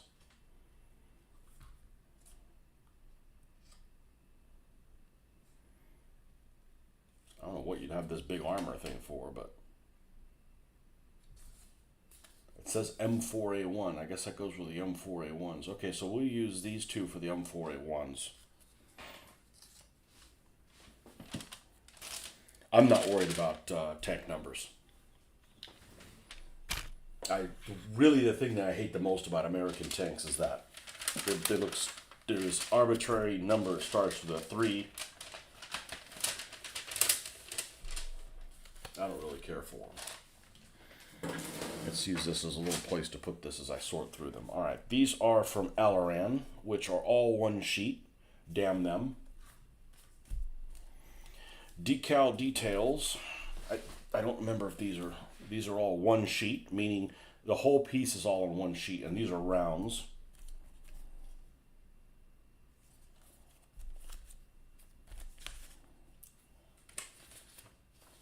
This is the instructions for the microscale ones. Allied Stars. Who did I get this from? Is this the ones that the Alaran came in? Yeah. Alaran comes in these. But these are almost all have circles in them. But then I realized, I could just cut the circle off if I just need one without the circle. I got way too many ones with circles. I like the way it look like with circles, but they just didn't use it. They're The crown. What are the desert rats doing over here? Interlopers. What we got here? Oh, these things are horrible. You can't even read what the hell they are. These are the damn I-94 Enterprise ones. Oh, Petting House. Fuck you. I'm not using Petting House. I ain't got time for that nonsense. Yet you can't see these, and they're all one sheet. So of all these decals, the only ones that are individually cut decals are the microscale ones. Another reason that they are far and above my favorite. Now, I've got all these circular all these circular stars. You know, I could turn them into a regular star just by cutting the circle out of them. The same way that when I go and paint the dark stars, I'm going to actually use a Russian one. I'm going to use a Russian hollow red star for that. Because, like, why waste a good decal on that? Why waste a good decal on it?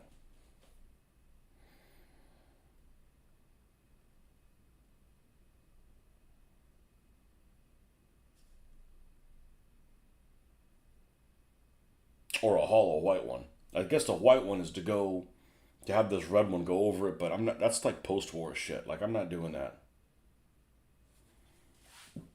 All right, so we've got this here. We got the bridge numbers. These are hard to effing read. I mean, they're really hard to see what exactly I'm even cutting out.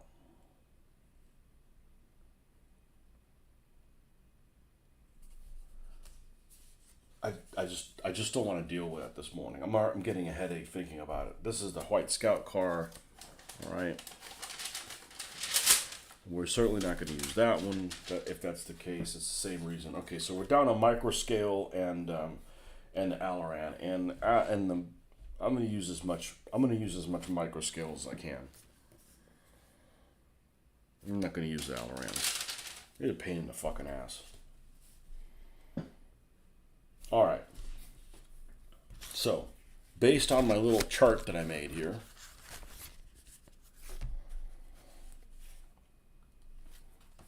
let's grab Doll Dizzy.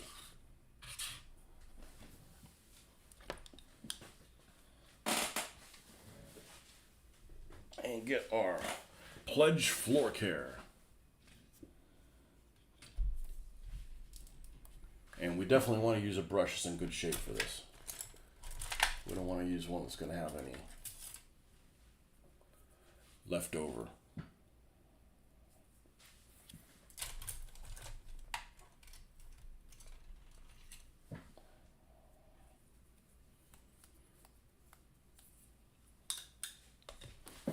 And we're going to apply this clear coat to where the stuff goes.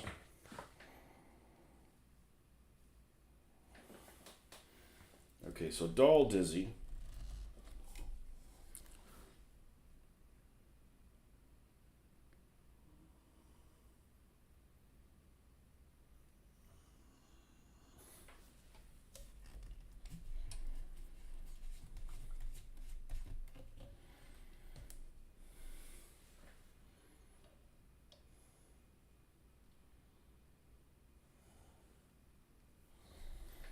Doll Dizzy is going to have a star on the whole side.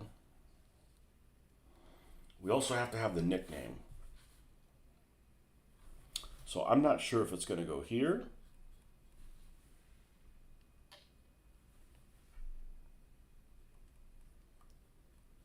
or here. I haven't decided that yet.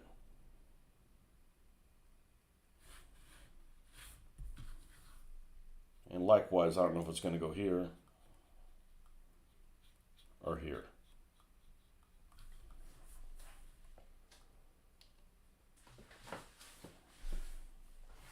Okay, and then we need one in the glacis. I'm going to put one up here, and I'm going to put some clear coat here. That way I'm covered both ways, depending on where it goes. We said we're going to do the number there. But I don't, know with this weird thing like this, so I'm going to go ahead and clear coat this just to be safe. It's no harm, no foul.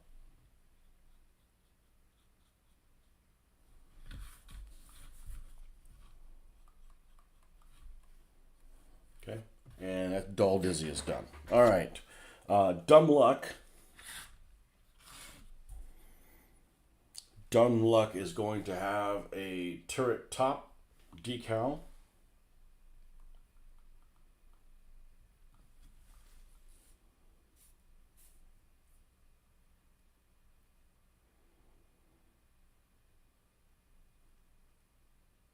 A black star on the whole side, or a darkened star, okay?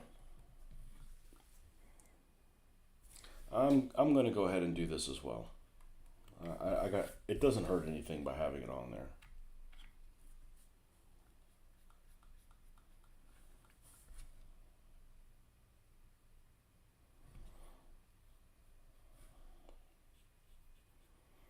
I might split a decal and put it in two parts there. I haven't decided yet.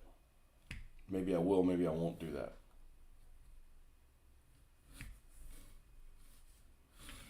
Okay, and Fussy Hussy.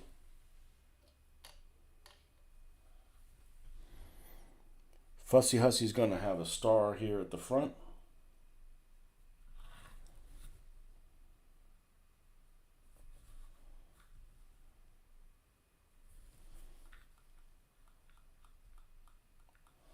And we're doing a star on the whole side here, on the turret side. And the whole side we're going to do, I haven't decided where I'm going to do it, so let's just go ahead and cover this whole area.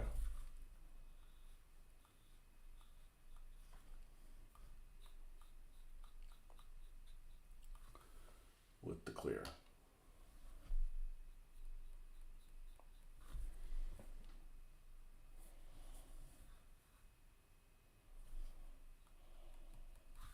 Okay, rinse that out, close this up.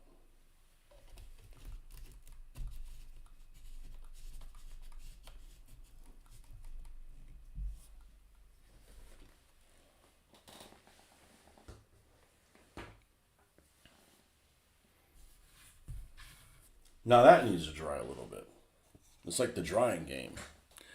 Only about 54,000 more Shermans to go before you build them all.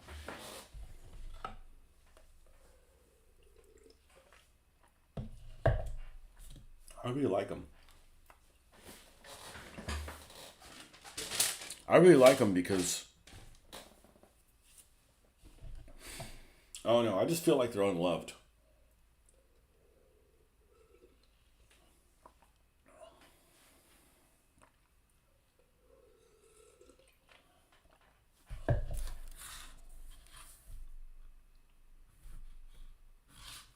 And that stuff dries in no time.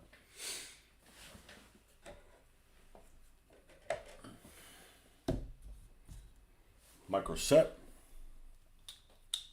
All right, Dull Dizzy first. Star on the whole side, Glacis round star. All right.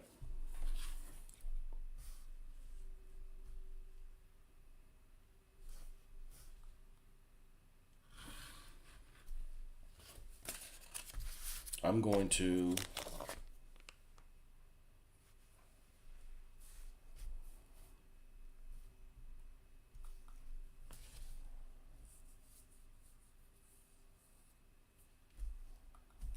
cut these two out. And I wish microscale decals were cheaper, but they're not. They're definitely not the cheap ones. And they're definitely not, especially when you add shipping. They're not crazy expensive, but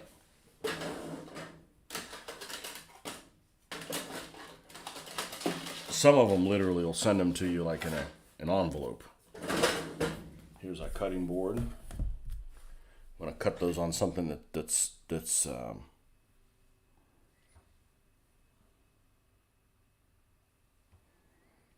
tight.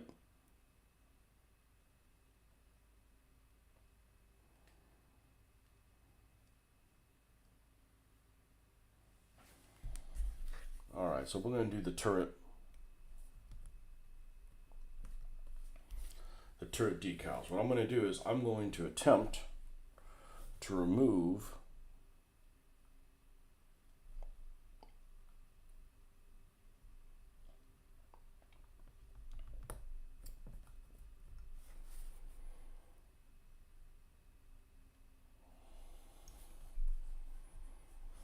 the outer star from this, the outer circle.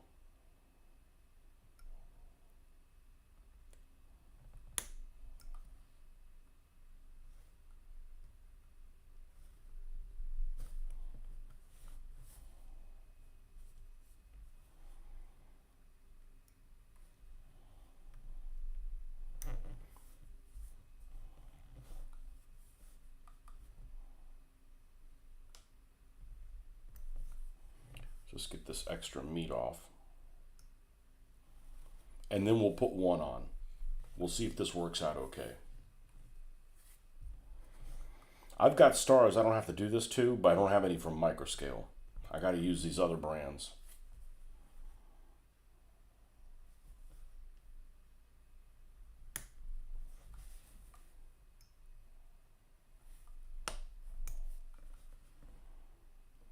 Let's just get this excess material off. All right, now we know all this is crap.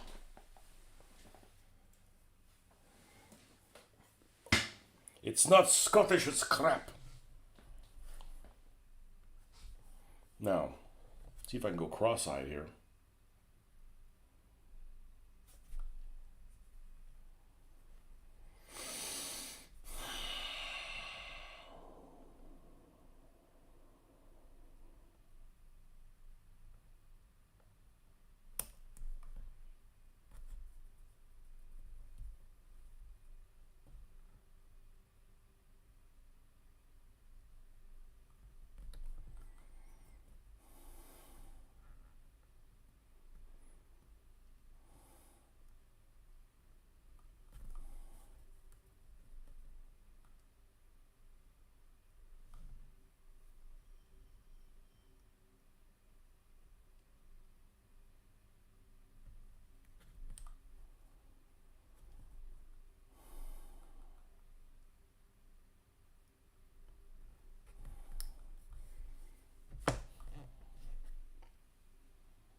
I think I'm going to put the star on the applique plate because it's going to be easier to put the nickname when I have a little bit more room to work with.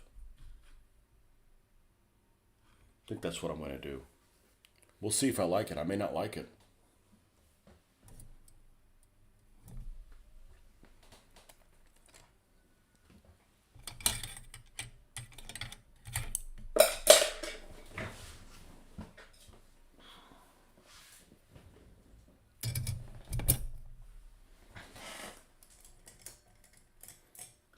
Man, I really just can't see this far out.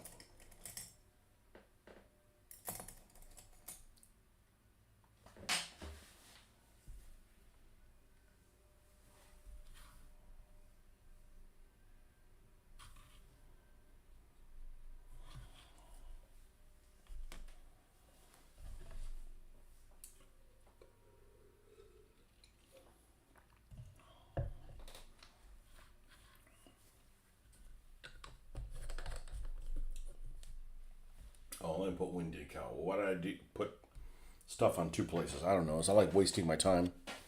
All right, tweezers should be over there, I believe.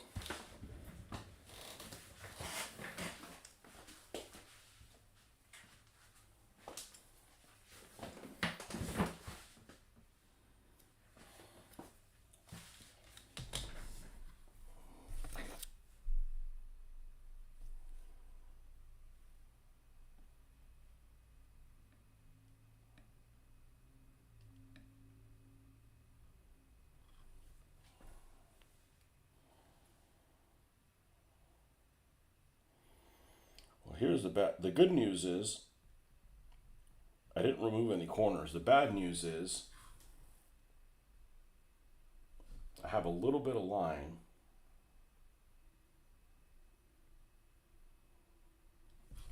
on all the edges, which I can touch up with a paintbrush pretty easily.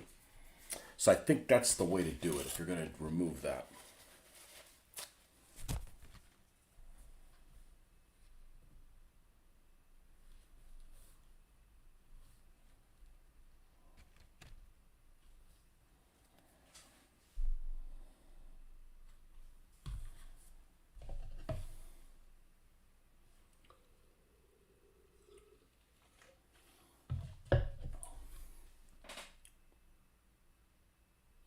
Yeah, their decals are pretty good. All right, I'm going to do the same thing with the other side. Then we'll come in and we'll touch up those little ends, which is pretty easy for me to do. Shouldn't have any issues doing that.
I think that's the way to do it, is just make sure that I have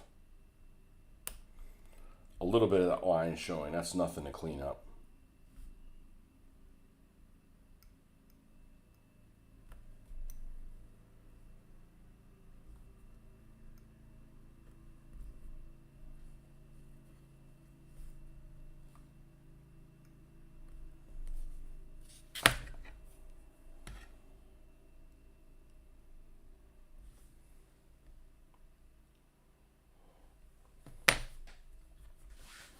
What else does this one get? A round star. All right, let's where's my phone?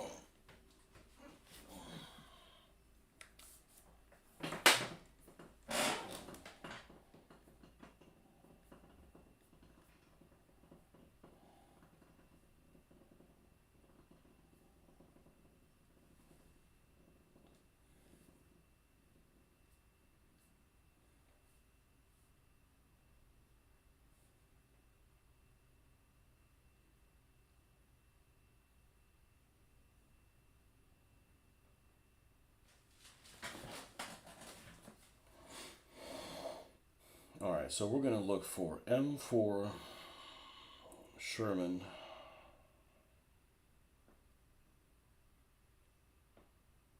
Normandy images.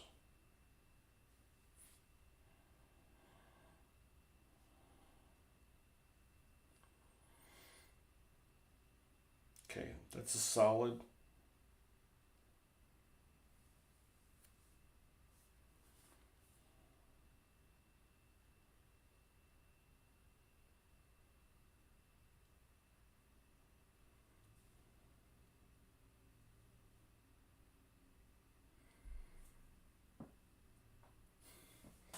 So these way stickers,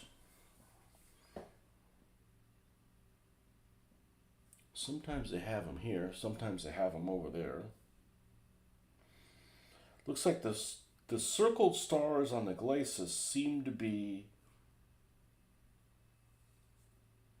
not with the split. Not the with the split edges on them, the split rings.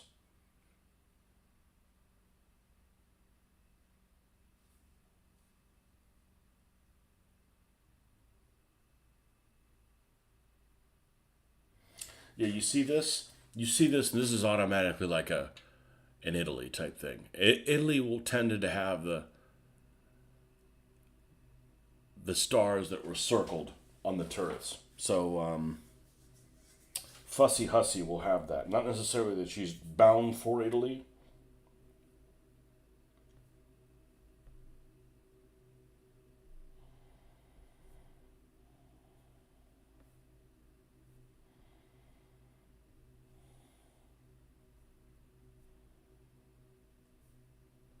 Yeah, this Sicilian one, Eternity.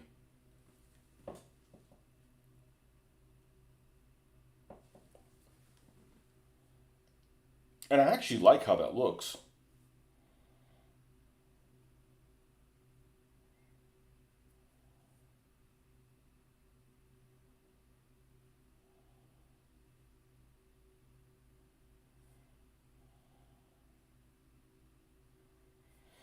Yeah, I like how they did. I like how they painted this color here.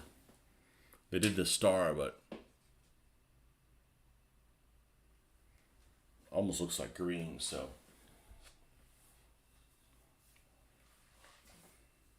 for the days you have free next week, how about utilizing the Big Island and getting everything, using the Big Island and getting everything painted so far out on a proper parade of the projects? Okay, fair. That's fair. How about the stuff that I've completed? Man, that could take a while. I don't know. So the problem is I don't want to do that on a weeknight. Yeah, the big island, the island is huge. Like when you start putting stuff, I mean, it's like really. I mean, like there's people that have a bigger island than me, but that's a big fucking. That island deserves a flag. That's how big of an island it is. Okay, so it looks like the center one is going to be the full circle. All right, so let's cut that. Let's cut one of those out. Yeah, and I don't know they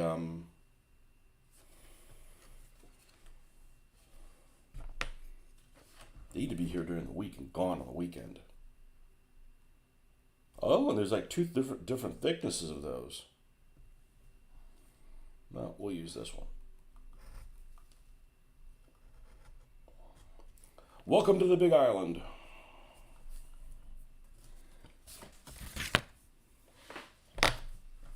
It's hard to do anything extra on a work night. By the time that I get out here, and it's like, oh, time to go to work again.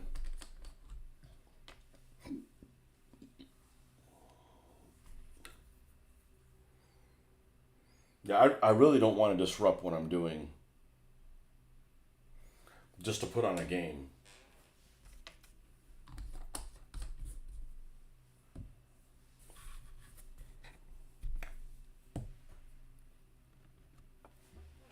A game with myself, which actually I think worked pretty. Oh, let's get ahead of ourselves here. Hold on.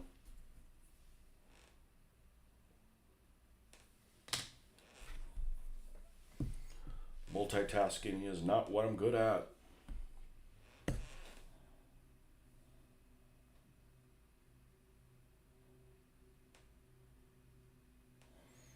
I'm really good at doing one thing at a time, but only one.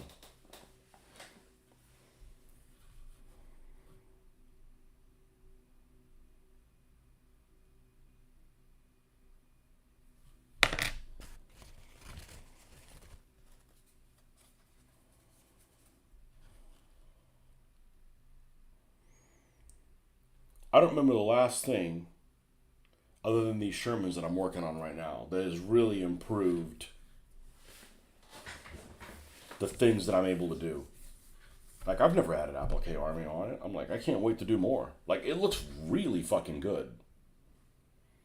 And I don't think it's too thick. Now that I look at it, it's not too thick. And that's good because I have a lot of that stuff.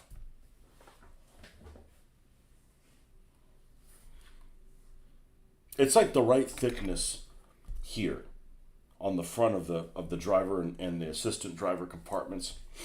It's on the side that I was like, man, it looks kind of thick. Nope, nope, we're good. It are golden. How we doing on this?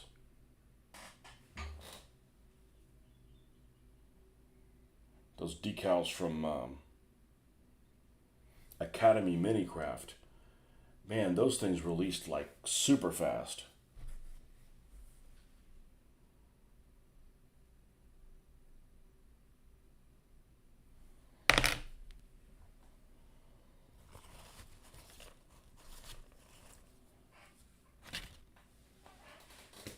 I was forced to take 2 of my holidays from Monday and Tuesday coming up. I'd only used 1 day so far this year, and I was supposed to have used half. I'd only used 1 day so far this year. I was supposed to have used half. Oh, they force you to take half of the days and half of the year? You guys really should do something. You should throw all that tea in the water. Nah, I'm kidding. I like tea. I just don't want it to be hot. I like tea. I'm drinking tea right there. That's not real tea. That's some powdered colored carcinogen.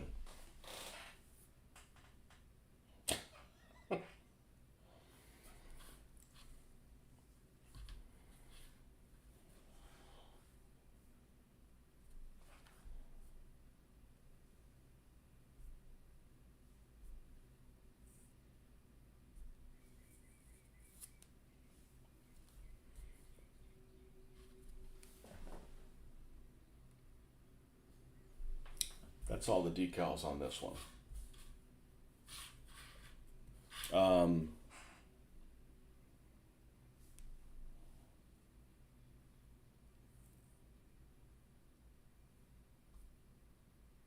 I need to figure out what the deal is on these armor codes, though.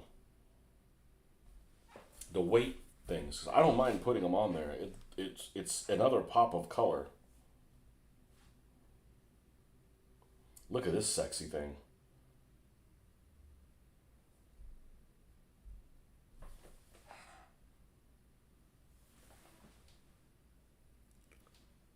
That looks badass right there. That looks badass. But the problem with putting Cullen cutters is I've got extra ones, but they're for the Shermans. They're for the That's this tank. That's this tank with a Cullen hedgerow. It's got the early glacis on it. It just has M3A1, M34A1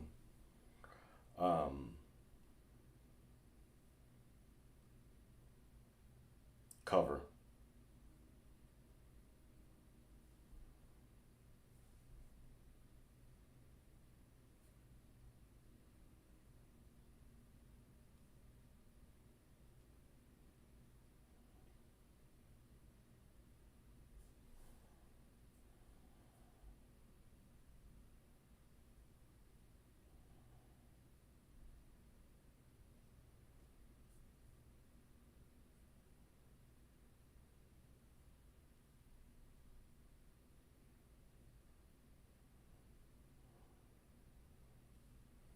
That's in the Pacific. I actually like the way this one looks the best. The one with the three-piece transmission. It's got more detail to it.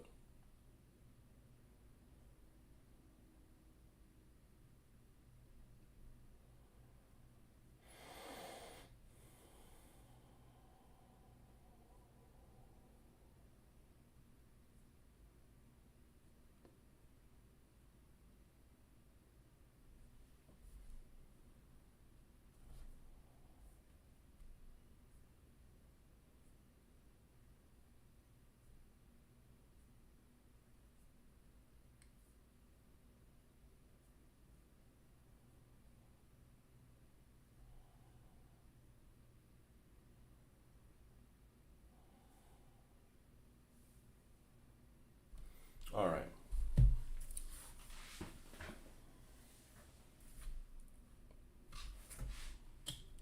Let's clean this up.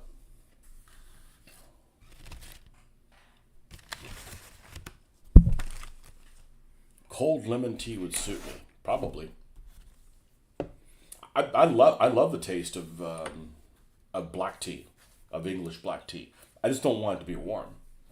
That's all. I think before Boston, people ate the tea leaves. Best thing we ever learned was to put it in water. Yeah, that's talk about really staining your teeth.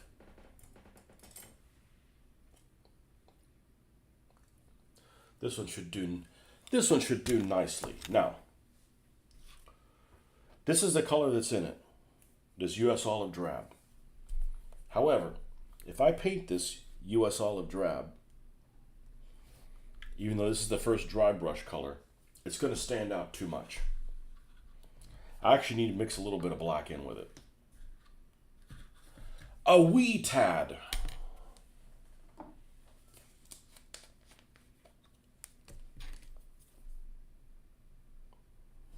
What the hell did you guys drink in England before the trade with China?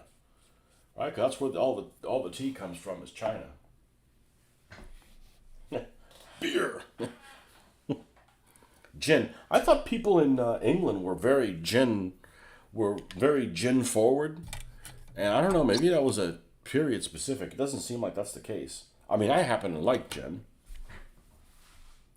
We're a gin friendly household. It's one of the things that a lot of people, I'd say that Americans don't like. I'm not a fan of rum's the one I don't like. Too damn sweet.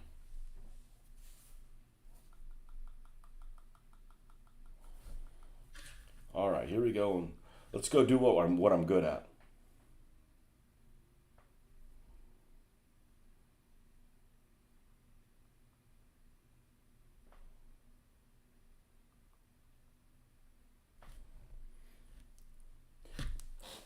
Can I quit my day job yet? No, this doesn't pay the bills.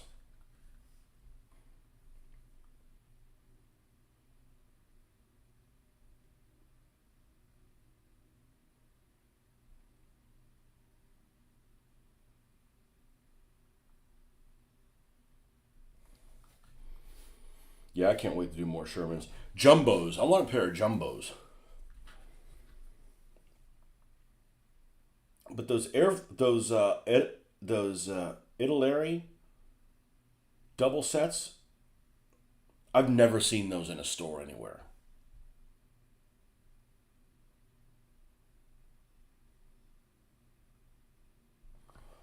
I've seen them in a store online, but that doesn't count. And you got to be careful because there's some stores online that are basically fake. I was to find out.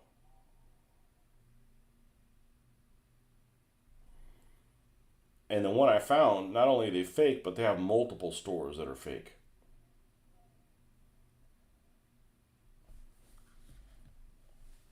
They say they have stuff in stock, and they don't have anything in stock.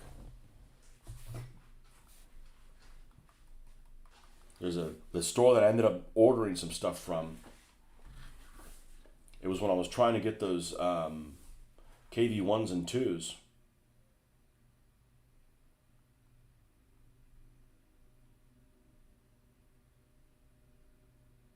They should actually have a store that's for ships, and they have one that's specifically for aircraft, and like,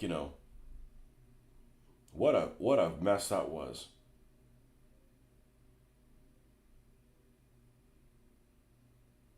And it wouldn't answer emails, and you had to threaten them, and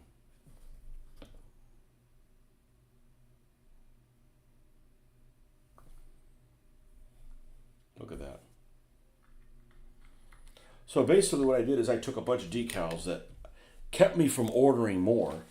And I don't mind ordering more, but then I still have even more circles that I'm not using.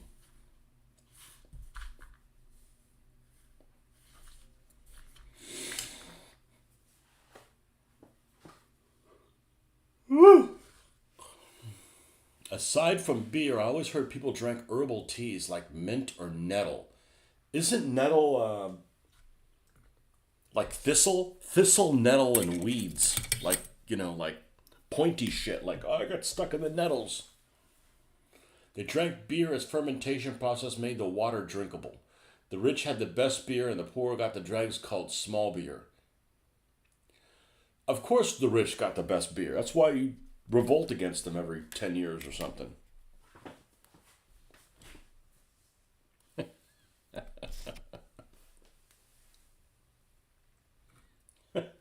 And the worst thing about the rich are the rich people that pawn themselves off as friends of the people, and they just end up selling you guys up the river.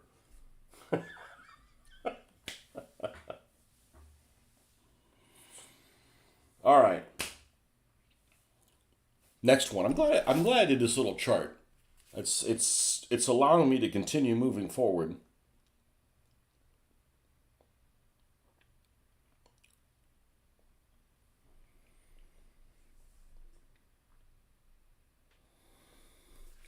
All right, let's do. Did we already do these? Yeah, let's do Fussy Hussy next. You Fussy Hussy.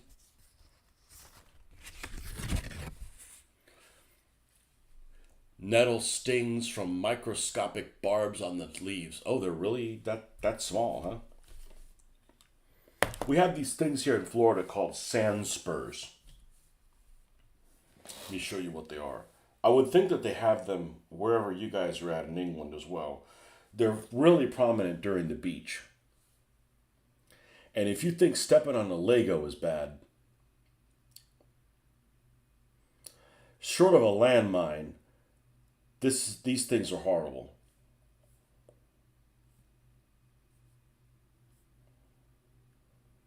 Okay, let me not do a close up of what they look like. So they're this weed that grows near the beaches here that looks like this. And I hope this is a fake picture, because this little kid doesn't deserve this shit. I mean, unless it's baby Hitler.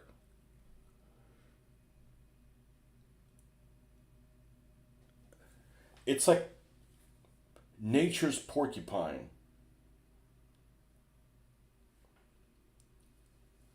Yeah, here's one with somebody in their hand. And it's like it's just horrible. So like if you're near like the beach or something, you got to make sure not to step on those things. Yeah, and they can just poke you with one of their little prongs. I mean, here's an example of one of them. Not poisonous or anything. It's just 100% pain. This is what they look like on a plant. The meanest grass imaginable.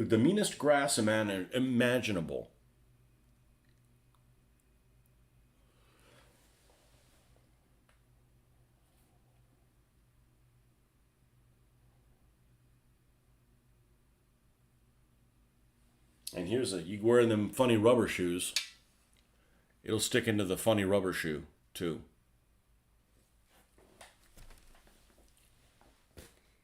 Look like caltrops, exactly, exactly. I have a holly bush outside, and those leaves are a nightmare when you grab one unexpectedly. Yeah, the old house, the front of it when I used to trim it had holly, and two in the middle that were not holly. They were soft things, but the ones on the ends were pokey. Yeah, sand spurs like caltrops. That's right. Horrible stuff.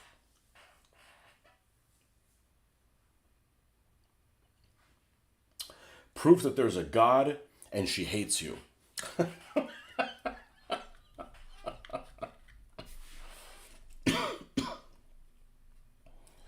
Which one of these circles are we going to do? The big one or the little one? Let's do the big one.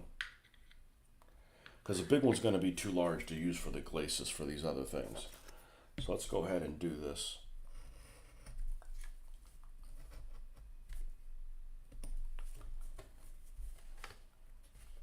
We'll dump them both in here.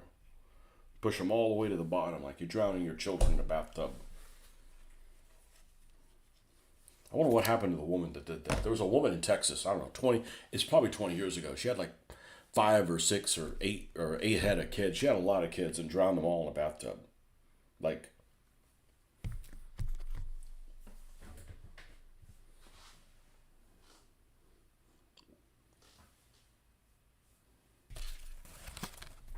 I couldn't be one of those forensic people, man. You'd think like people are worse than you already think that they are.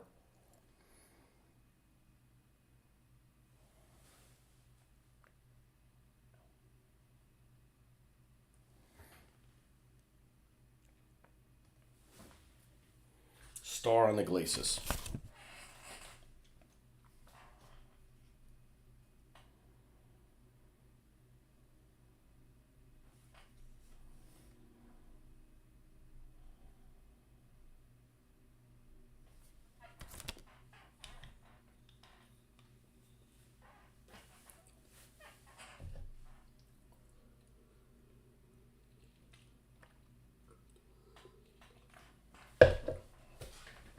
Be right back. Go use the restroom and get some more tea.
Titus 70 AD. Is that when he took over? Which is a movie that there's a movie that's named like something like Titus like that or something. And I'm like, oh, I'm gonna go watch it. And it's like, oh, but it's set in modern day. I'm like, fuck you. I'm not watching that shit. It's just like I want to make a movie about Romans, but we're too lazy to have uniforms for it. Is it Titus? Is that the one I'm thinking? It's got like Anthony Hopkins in it or something like that. I don't know. I get all that shit mixed up. Welcome, Titus. 70 AD. That's right after whatchamacallit? Nero, right? Nero was like 60 something. Emperor Titus. As long as you're not no, it must have been when he was born. Titus was only for 3 years? Huh.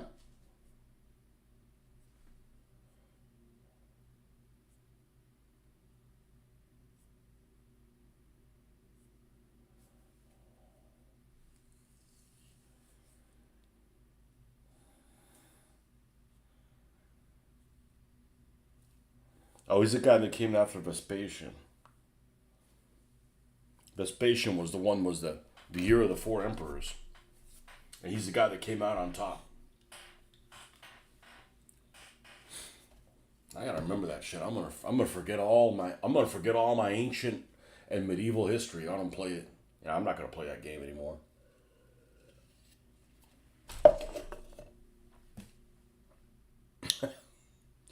Said hi. Ave.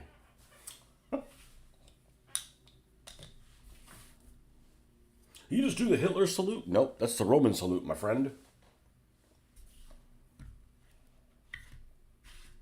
What did Hitler ever do for us?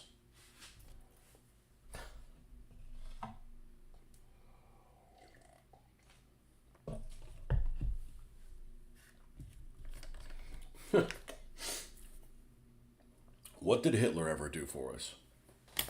Not much.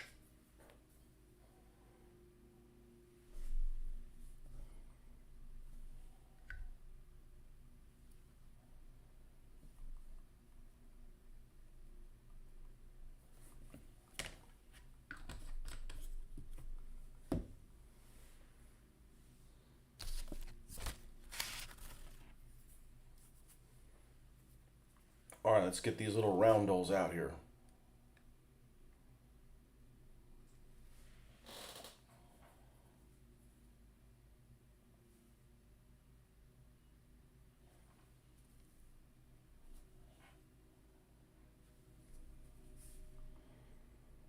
I don't like sliding them off the paper, in case you guys can't tell.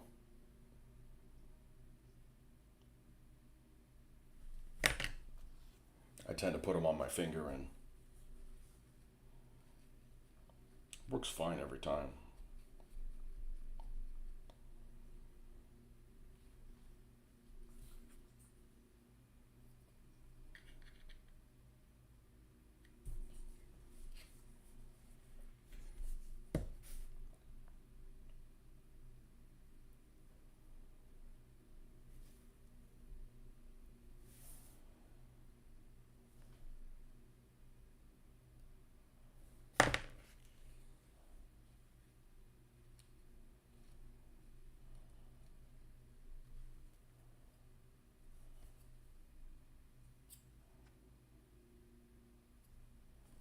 Now, I don't feel like this is curved that much, but it's just enough that we're going to have to microsaw this thing.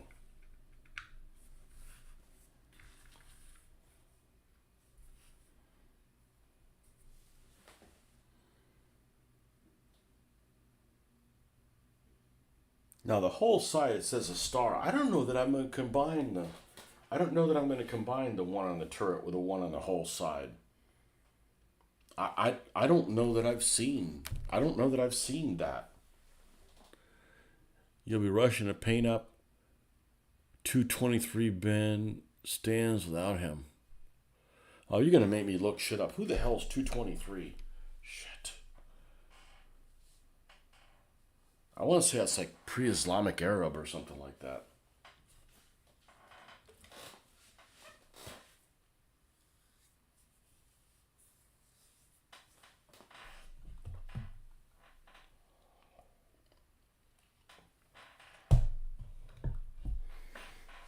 You know, if I wasn't on a World War II tear, I would do shit like, like let's play, whatchamacallit, let's play the Italian rules, whatever the hell the Italian rules are called, with DBA stands. I don't mind the scale of DBA. I like that many stands.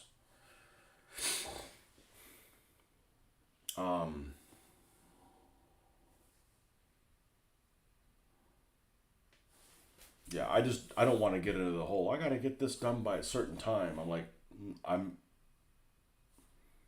ooh.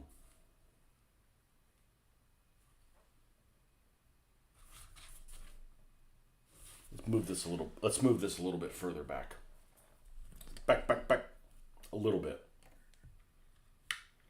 A wee tad.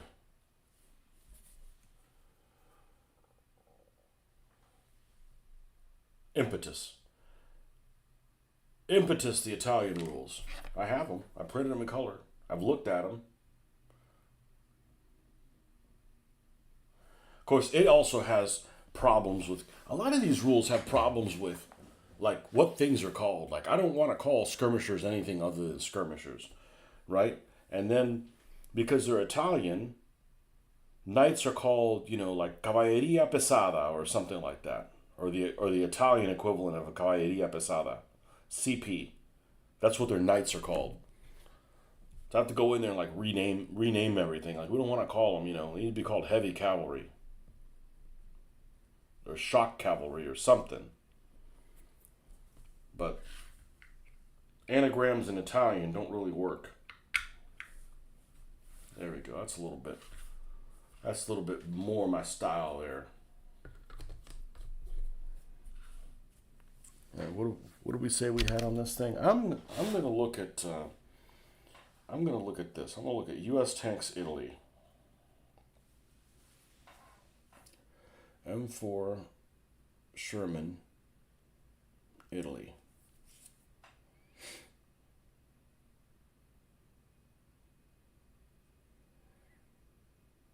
And this looks. I don't want to get into camouflaging, but this looks fucking great. That's a great looking Sherman. But then I can't use it in France, without it making me angry. That's this tank with a 34A mantlet.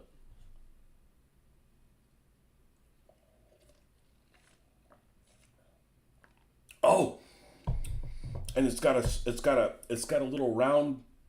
Oh man, this thing's all over the place. It's got a little round one on the roof, and it's got a round one on the back. Look at that.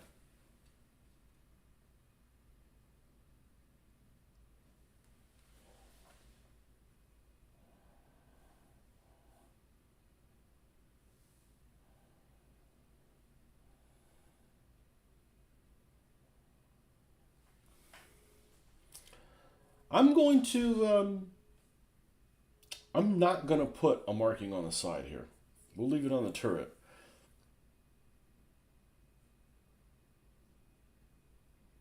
And I don't necessarily need to do it exactly how it is on photograph, but being able to see other people model things lets you see what the amount of markings looks like on it. Like I don't like these. I don't like the big 50 on the side. I'm not a fan of that.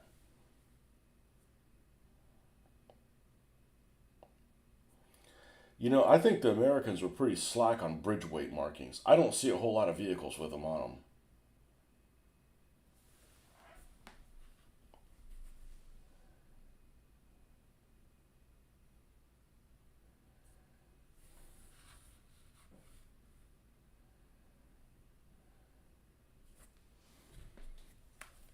All right, what do we have on Dumb Luck?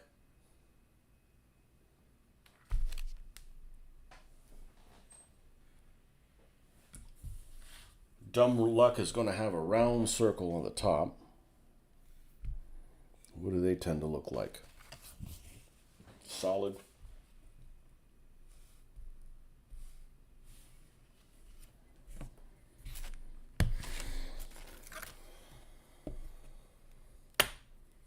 Man, this is a lot of fun. This is a lot of fun for a tank that's not very colorful. Here we go.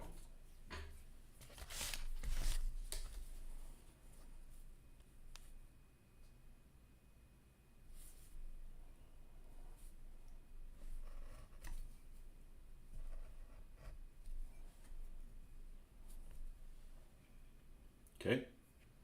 We're definitely doing that.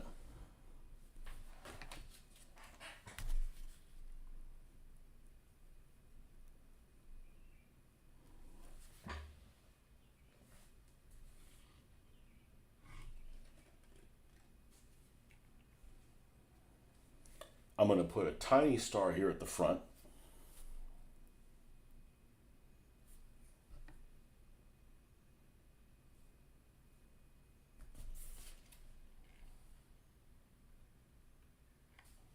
These are the same size.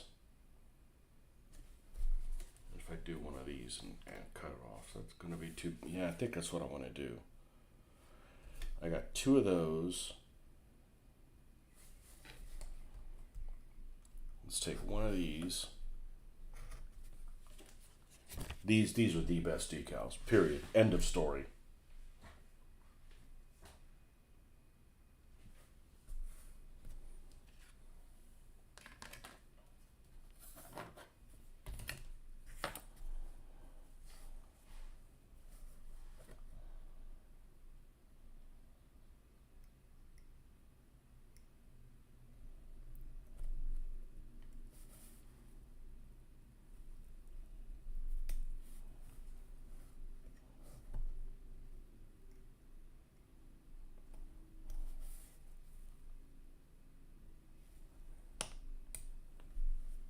You know, back at the old house, this just reminded me. There's so much of your time that was consumed by mowing the fucking lawn. And I'm not opposed to doing it. I always have, except in this house. It's got a whole acre.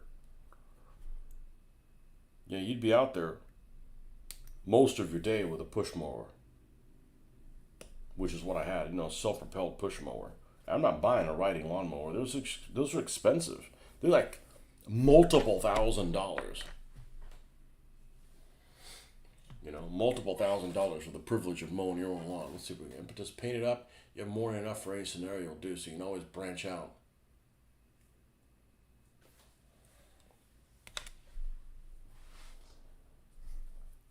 Yeah, I got enough Shermans. Considering this is a game where if you have 3 of them on the table, that's plenty.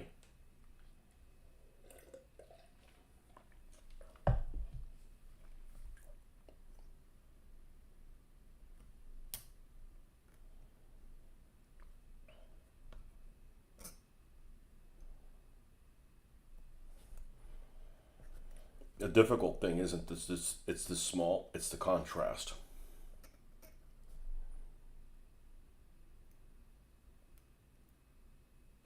Or lack thereof.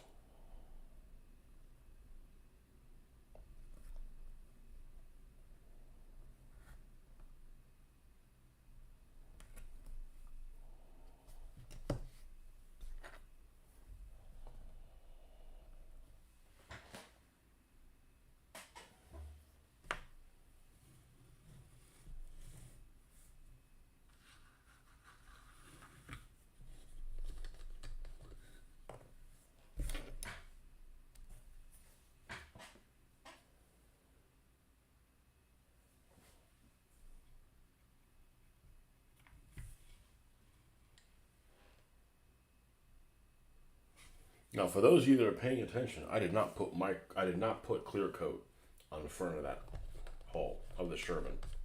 That one spot I decided to put on there right now. We'll see if it makes a difference.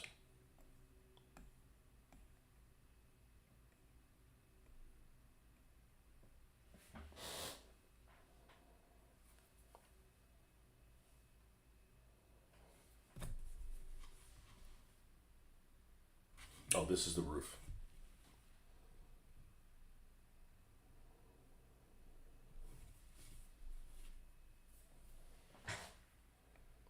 This is the front.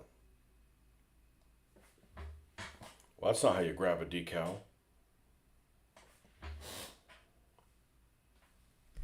Duma!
Now, this is the one we're going to use the Russian decals, because we're just going to black out the stars.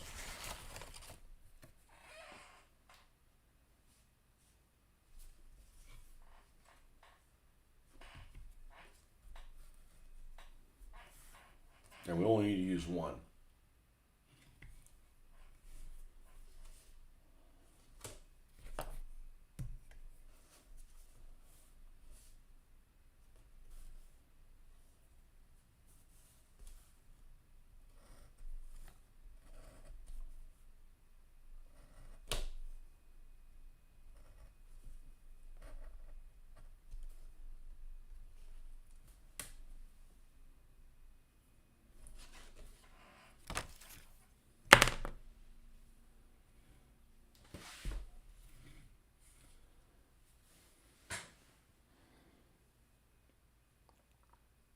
And I only have to write it on one side, too.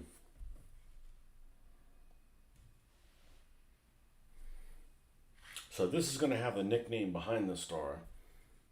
This one, we're going to have the star behind the nickname, just to mix it up.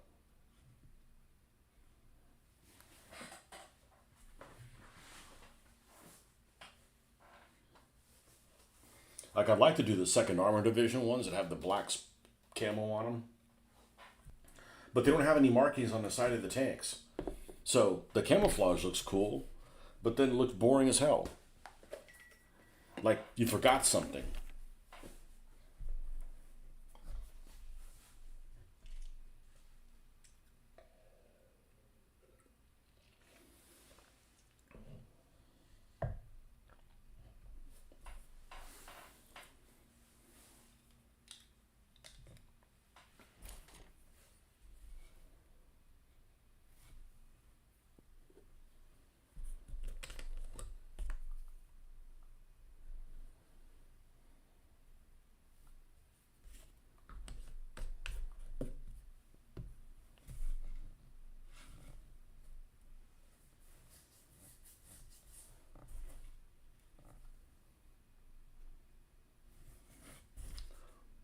I'm actually going to put it on the side of the turret too.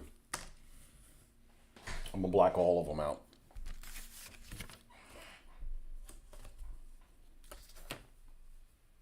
It's something different.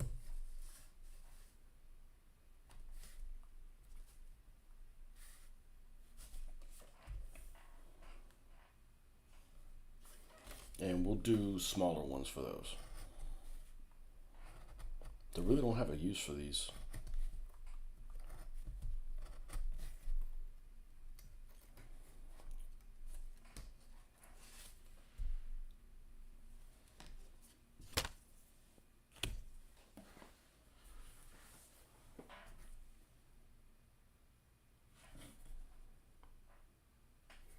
I mean, I'm getting excited about doing stuff I've never done before.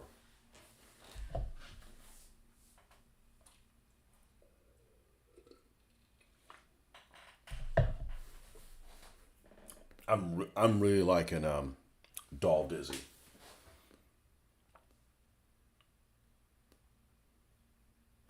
And that Sprugo is amazing.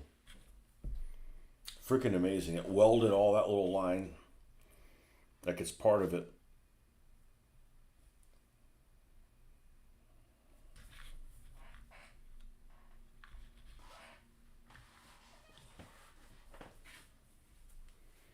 All right, let's get the big one.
So they don't care about being spotted from the air. As a matter of fact, they prefer it. They don't want to be somebody turn them into yabo soup. What's for dinner? Yabo soup. What?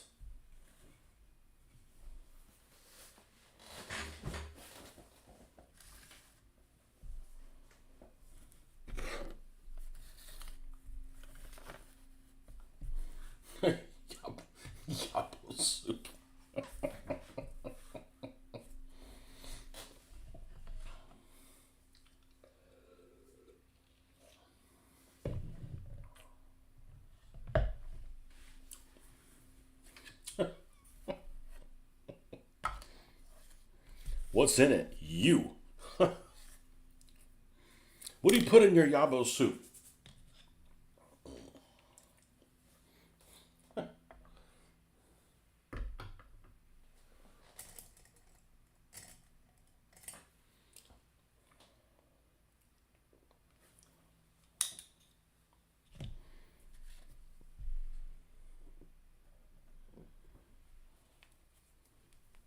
Let's get the same olive drab paint. Let's try doing this the easy way. I don't know if we'll do it this way, but we'll at least try it the easy way first. Just mix the same paint with black.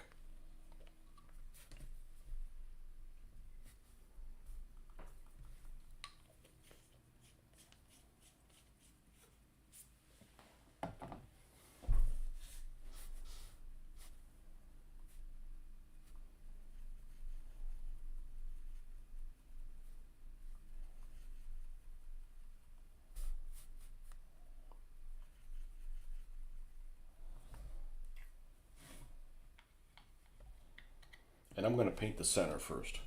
Let's see if I like the... Well, it's too close to the damn color for starters.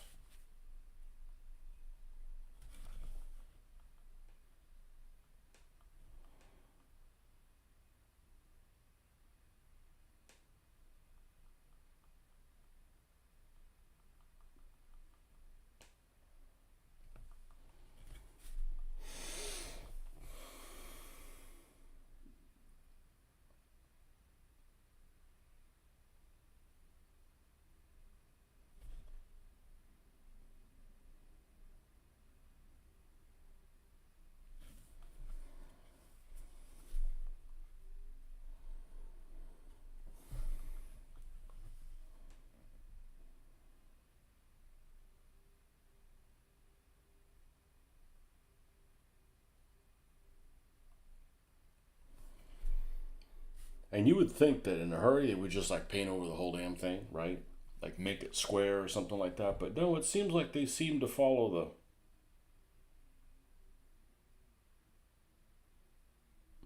the shape of the star.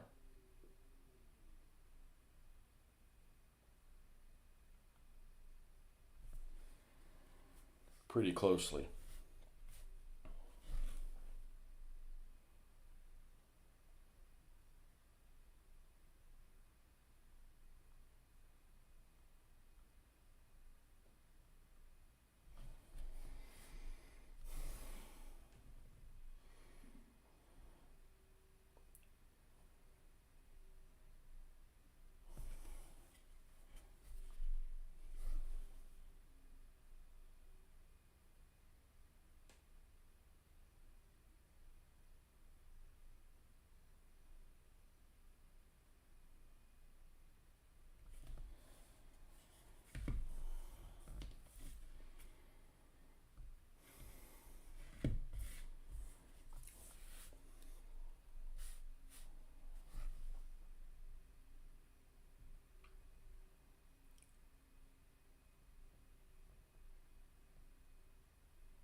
Be right back. Where'd you go?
Yeah, when I hear somebody that's like, man, my favorite tank is a Sherman, I'm like, really? Like,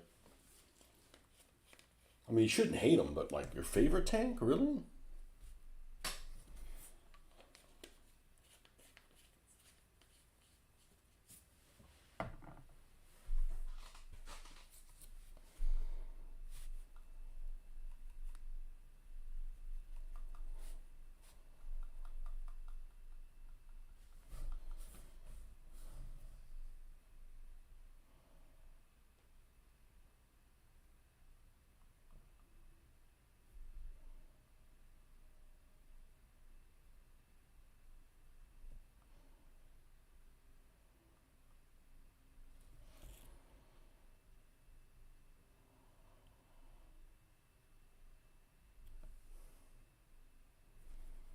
Much better. It just needed to be, it needed more paint. It's diluted too much.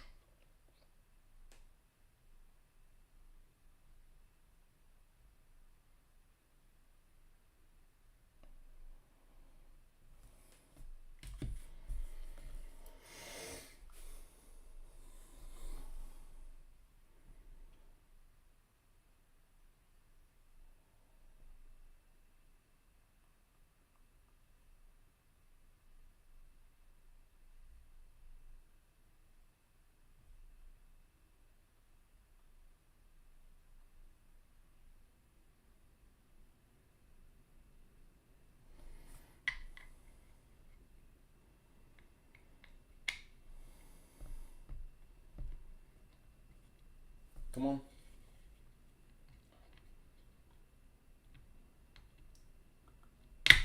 Good Lord, that was like the hardest thing I've had to do.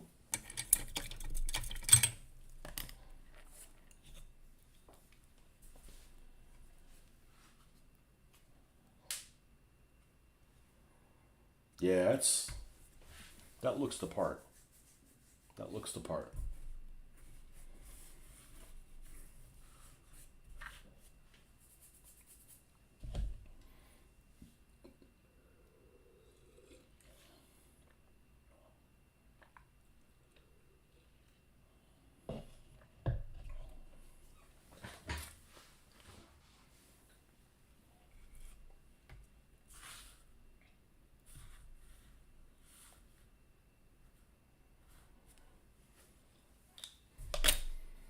I gotta decide whether or not I'm going to paint the road wheels. I'm probably gonna side with the yeah. I'm probably gonna paint the road wheels. Probably gonna paint the road wheels.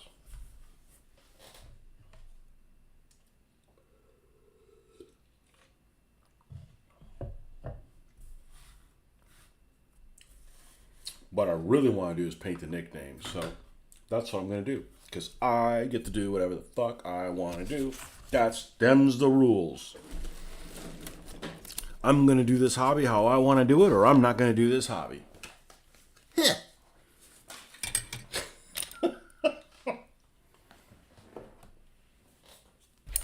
Them's the rules.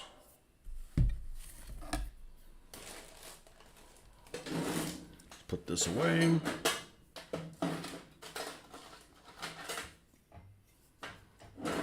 We can use the back of this. We don't need a very large area.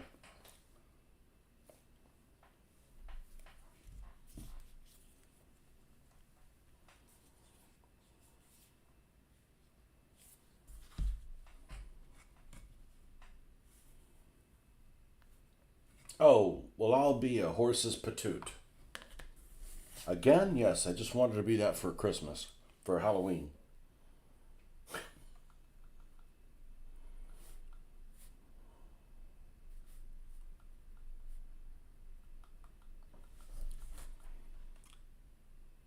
We need to do the front of this.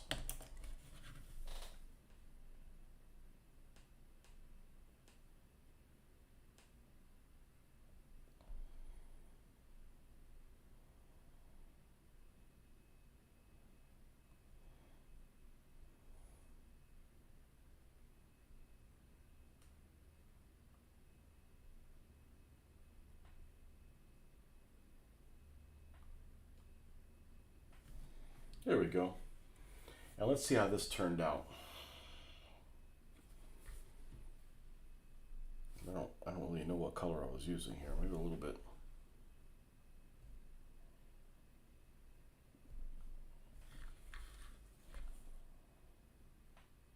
Yeah, that's pretty solid. It's pretty solid. Okay.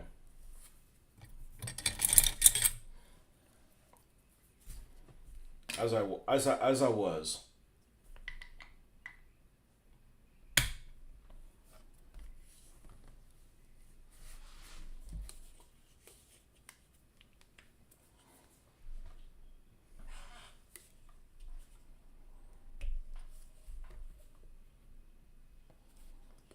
We'll scrape this off later.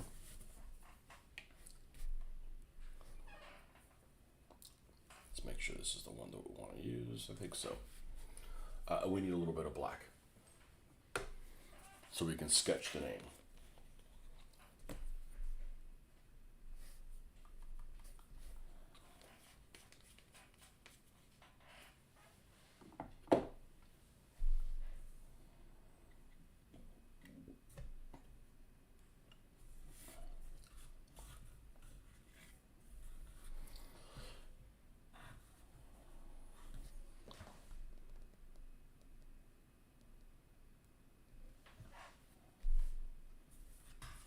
We'll do this one. We only have to do one. This is dumb luck.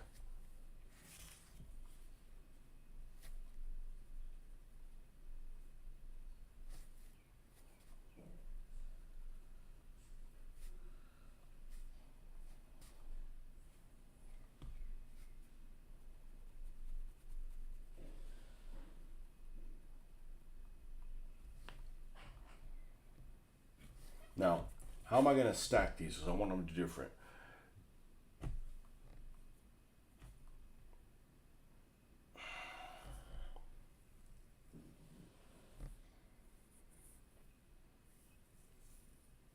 It's going to be easier to stack something that's just regular print.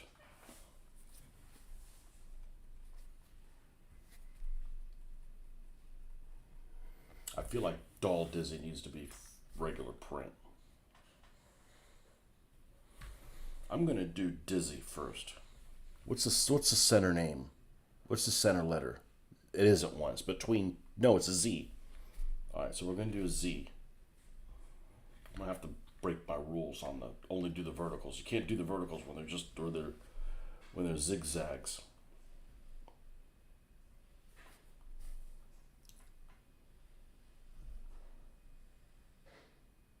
This thing just got fired.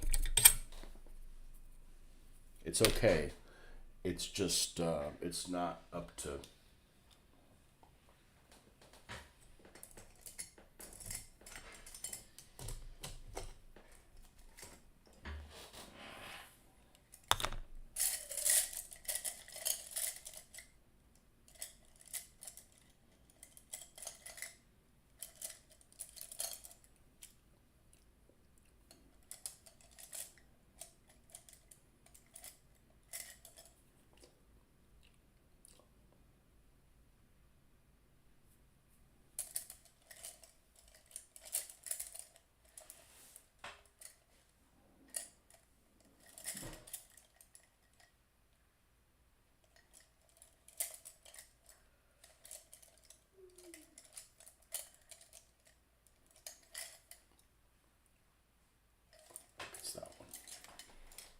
I got lots of them will work. Like, which one's going to work the best? Oh, I got to go check out on somebody.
constantly changing my mind which one I want to do. I'm just do them all. Just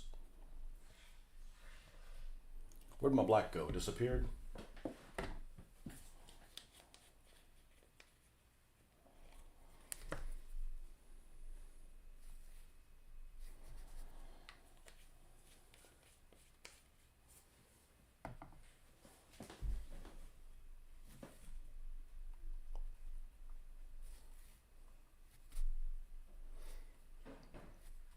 Just like if I did aircraft. I'd want to have my own nicknames of the aircraft.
And put the U's that happen to be stacked one on top of each other. I want them to look the same.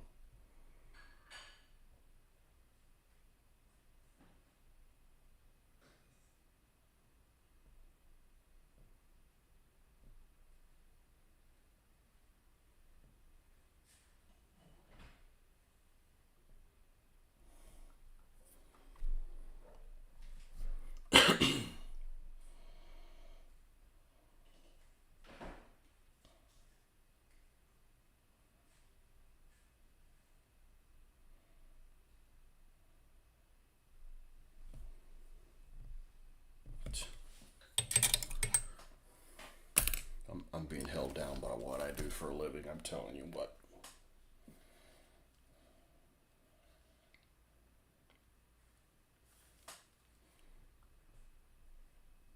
Yeah, this is just a sketch.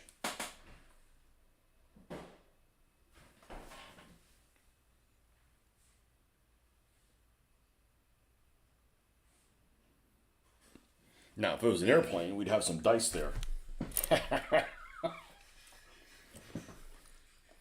Why is there a 10-sided die on here? No, you can't go there. 10-sided die hasn't been invented yet.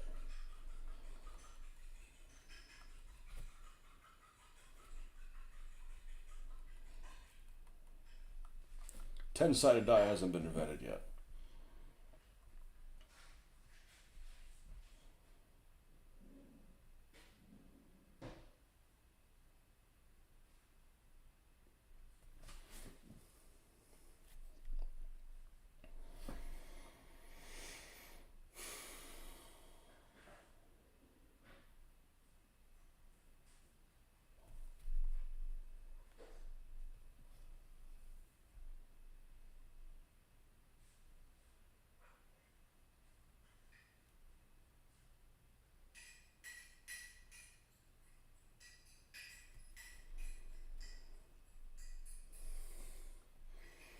I ain't got time to mess with a wet palette or none of that stuff.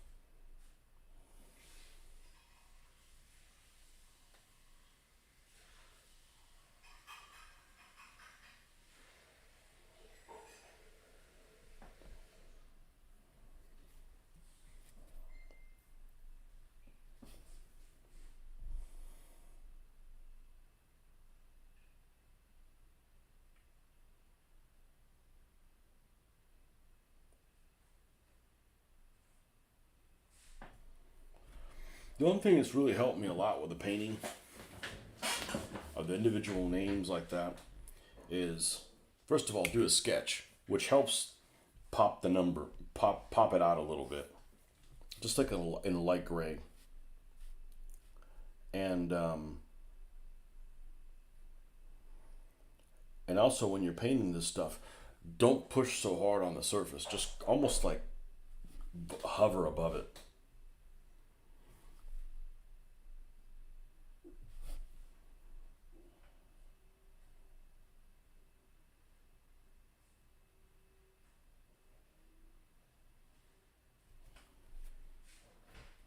Oh, I got some right here. Dumas.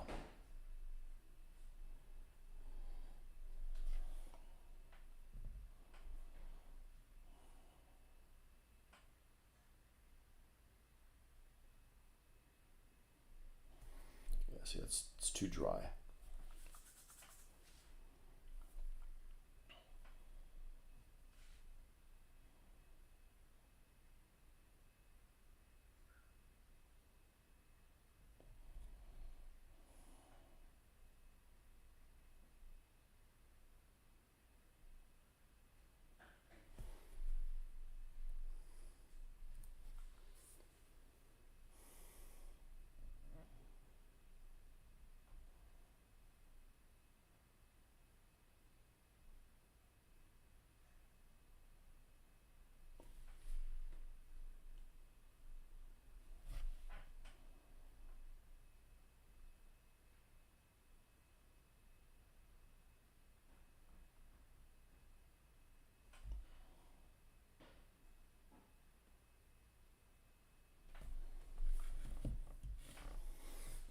Man, I could put a 4-leaf clover right there. Let's not get crazy. Let's not get carried away.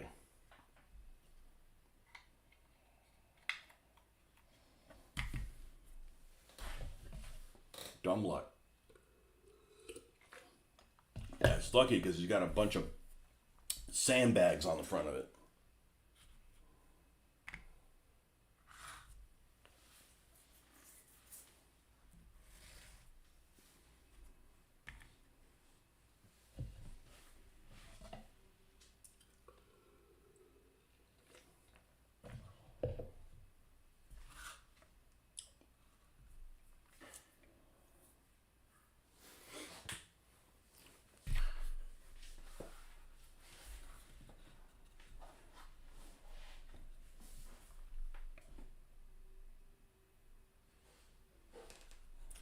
All right, so I'm gonna put one behind the other on this one,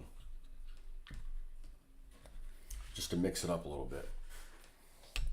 And I'll be right back.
going to stack this one too.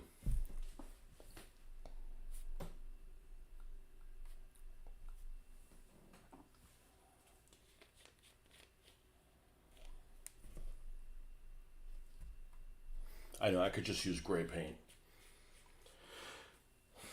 It's decades of doing it this way.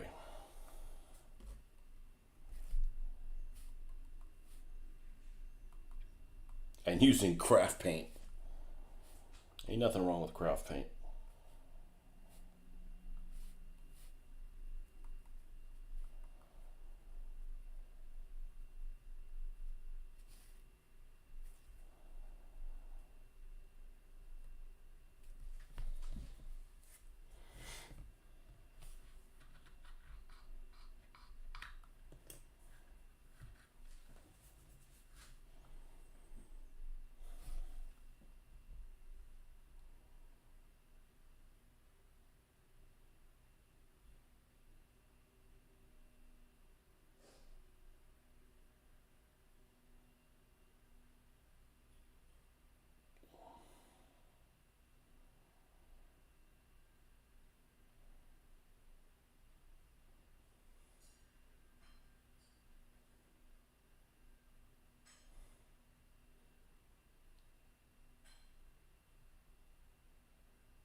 Well, there's the dizzy part.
There's Doll Dizzy.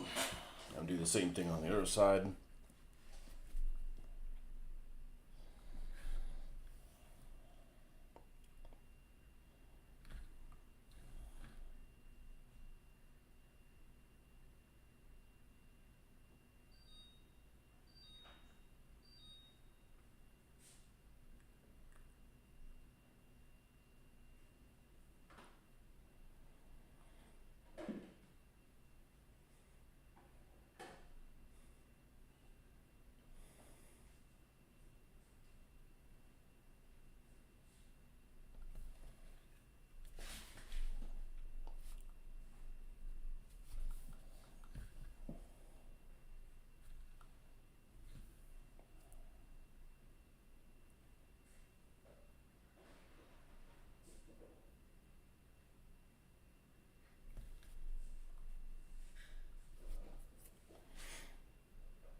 And we're going to do the last one not in block letters. I talked to one of the guys that was painting Shermans, and I was asking him, so what's this nickname thing? So I'm like, are they sometimes, how come they're sometimes in block letters and sometimes they're not in block letters? And he said that if they're painted at the depot, they use block letters. If they weren't painted at the depot, use whatever the hell you had.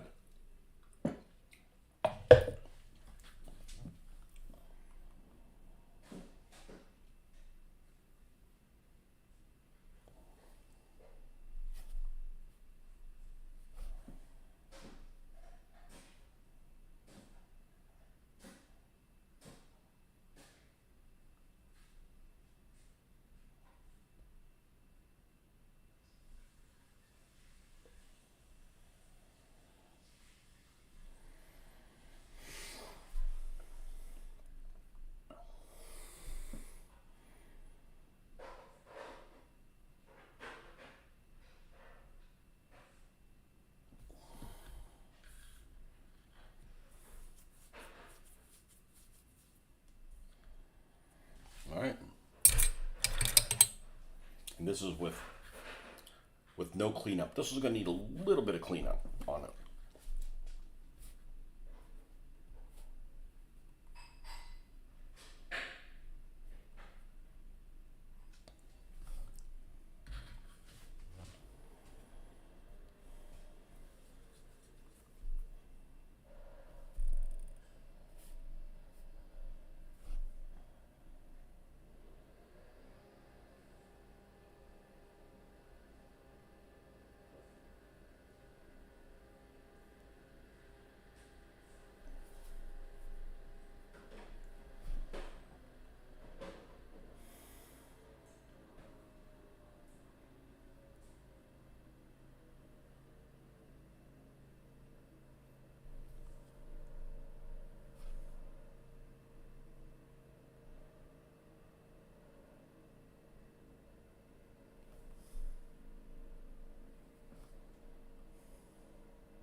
And sometimes it will require no cleanup because it's just like that, it's that sketch level. Man, I really like doing this. And this might be torture for some of you, but I'm telling you, this is the shit I thrive on.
Hello. What the fumble?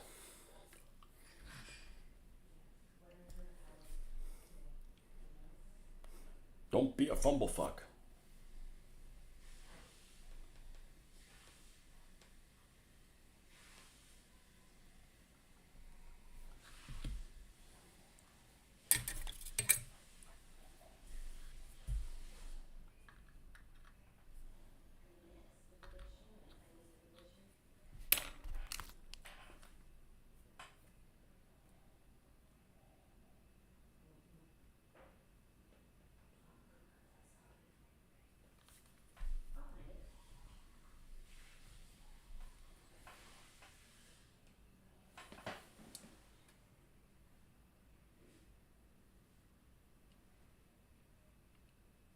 And we haven't weathered over it.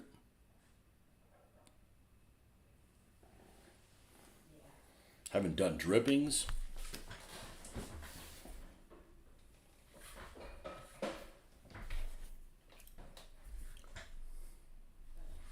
Man, I love to do this. Now, the last one's going to be a little bit free form. I think I'm going to sketch it on a piece of paper, then I'll put it on there. That's to have good clarity.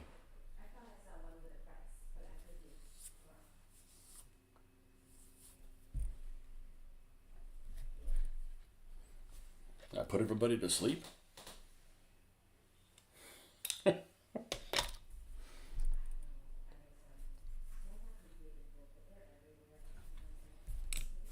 on a second. Keep seeing something out of the corner of my eye.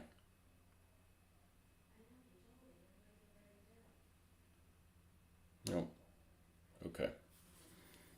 Like, man, did I get something? Did I get something on me? It's like distracting me.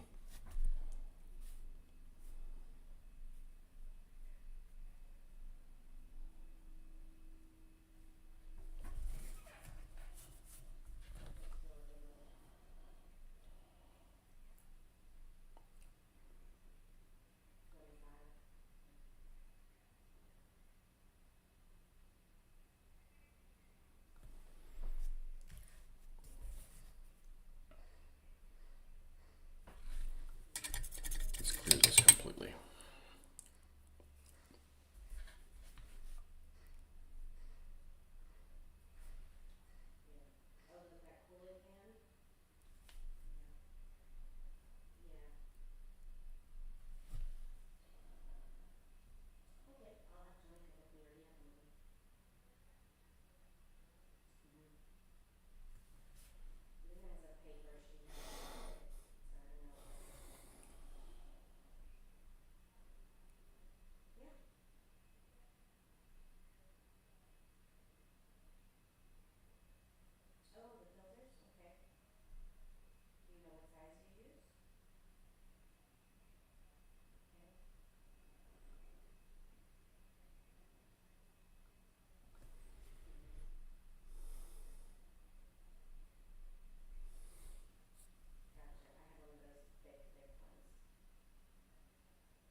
The sketching makes a huge difference. Huge.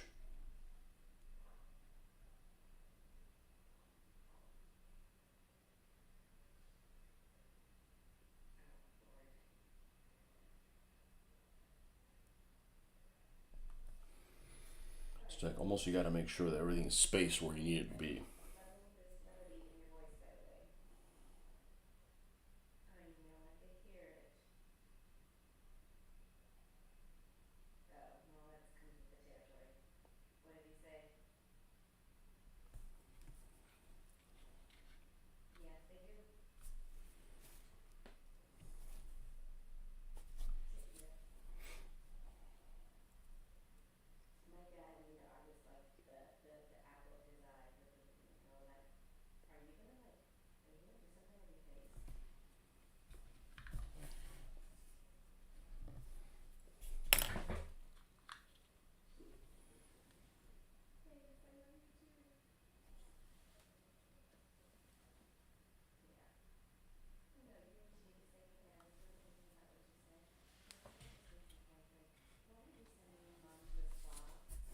Okay, both of these are D's.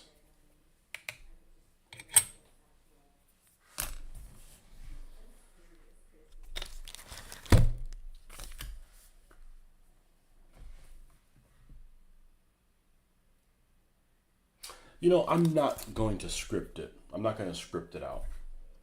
I'm just going to spell it out because it looks pretty darn good just being in like block letter.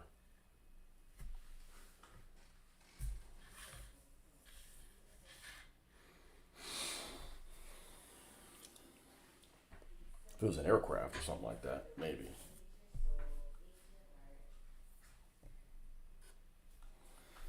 I got to do how many S's? 8? That's a lot of S's.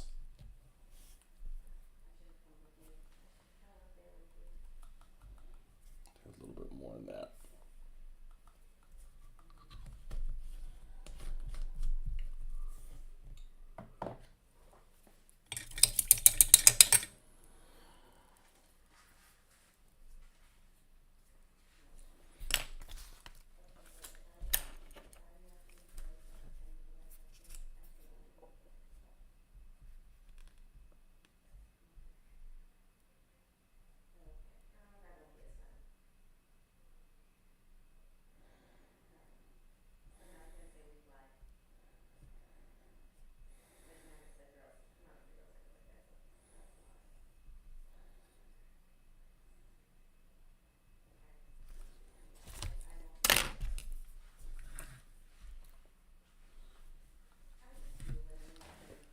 Might have just summoned Cthulhu with that typo. Which typo?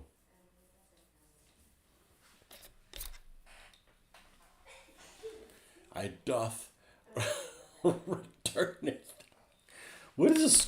What's this Cthulhu you speak of? All right, so here's a scenario, okay? Because everybody speaks super highly of Cthulhu, and everybody also speaks really highly of Chuck Norris. So if Chuck Norris meets Cthulhu, well, all I got to say about Chuck Norris is he's a terrible fucking actor, okay? You typo above. I doth returneth.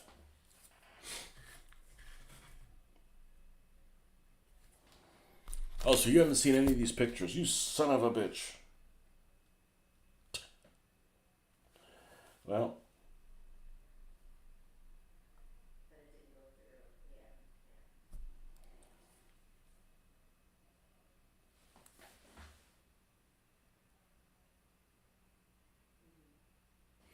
I gotta get them both in the same picture. Gee whiz. There we go.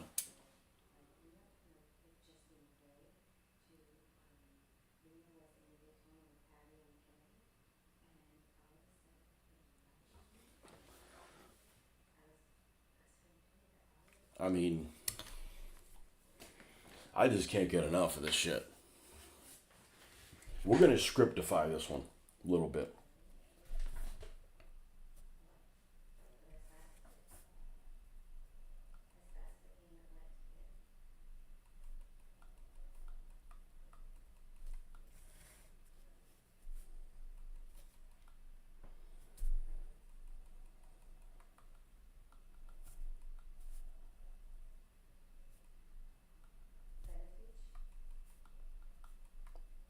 And no, we're gonna do cursive.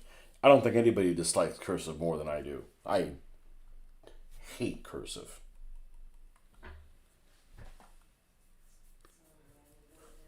Yeah, they're gonna look amazing. They're really gonna be amazing. They're gonna look so good. You're gonna be wondering. So when are you gonna make some more Shermans? And I'll be wondering the same thing. I mean, that's the whole purpose. I mean, we've really kicked things up a notch in 2025. I think that things are I'm doing a lot better work now. Not that I was doing bad work. I'm just saying that. All right, here we go. It's time to be creative.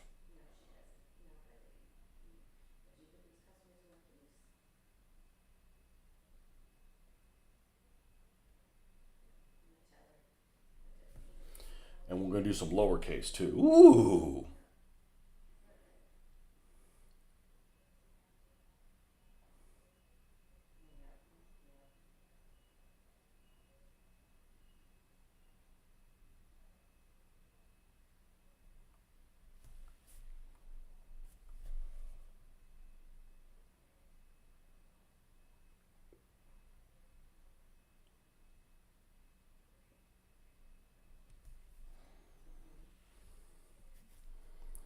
This one's gonna be a shout out for my buddy Jeff, because his was always a word he would use all the time.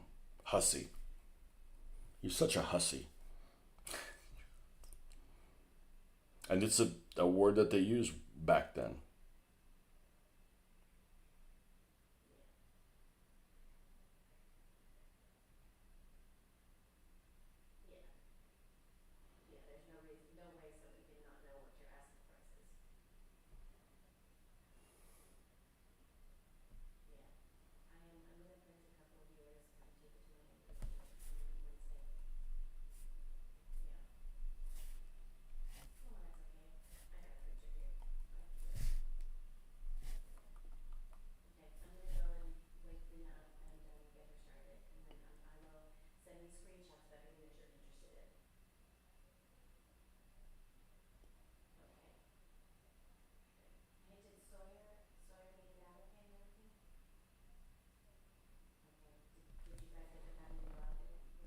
All right, this one's gonna need some cleanup, mainly because this brush is kind of like,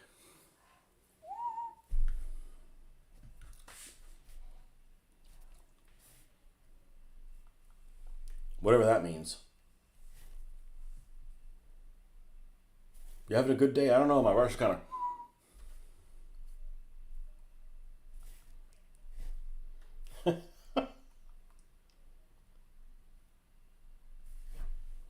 The paint got hung up, is what happened.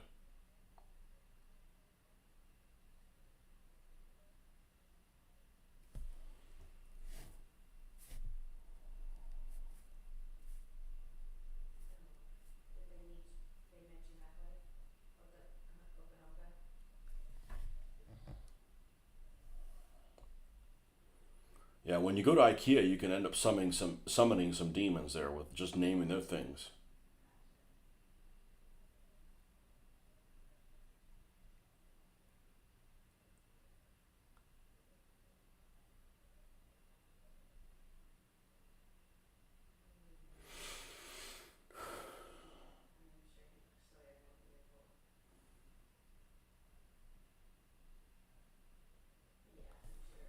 It's actually not about.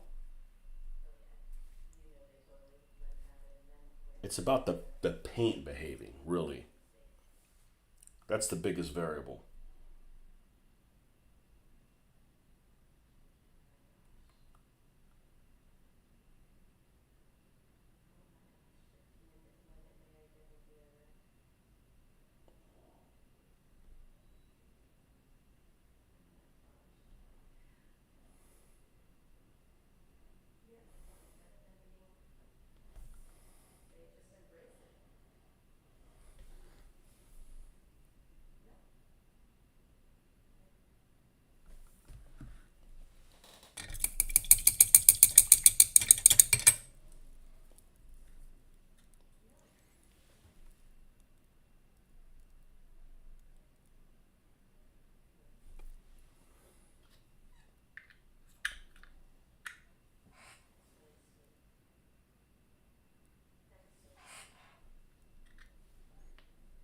It doesn't need much cleanup.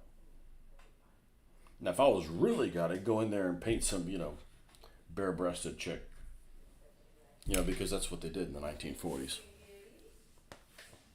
Dame, some bare-breasted dame.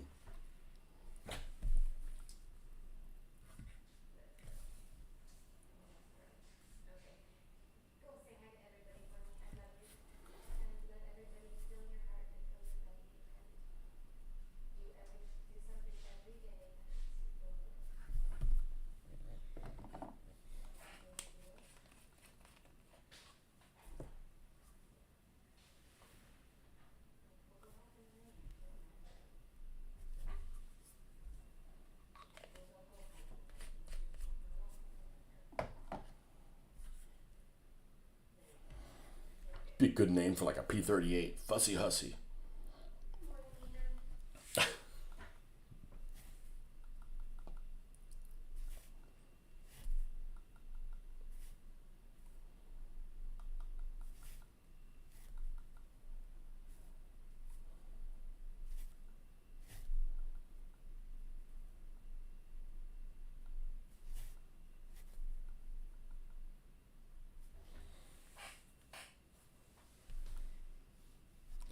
Toots is one that hasn't been used seriously for 70 years. I was actually reading a commentary on a Facebook page that's local, and somebody started it off with firstly, and they're from the United States. Well, not originally, apparently. They used an Englishism.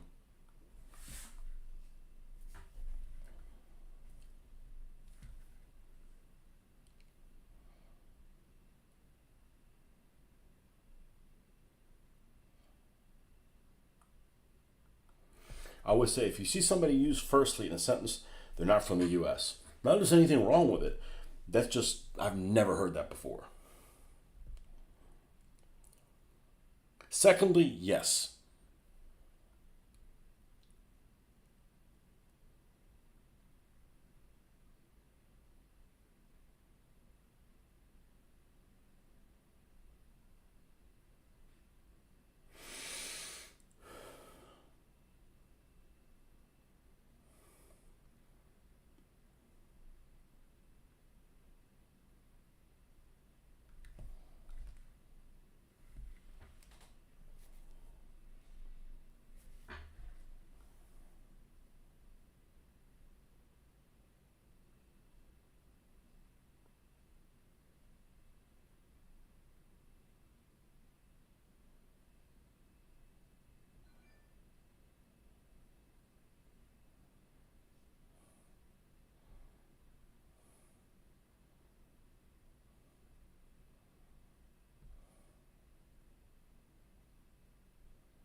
You should have posted that. I can see you're a fellow man of culture meme to them. Men of culture, we meet again.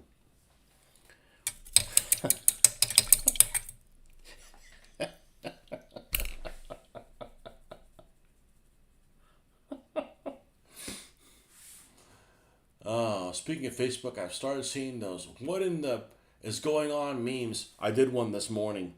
I'll have to send it to you. Scouts Honor, you're not allowed to post that anywhere. It was literally, it was just, yeah, I love those things. I love those things. Those are hilarious.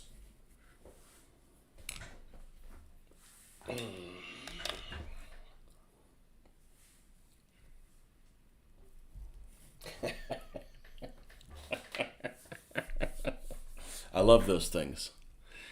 One was, what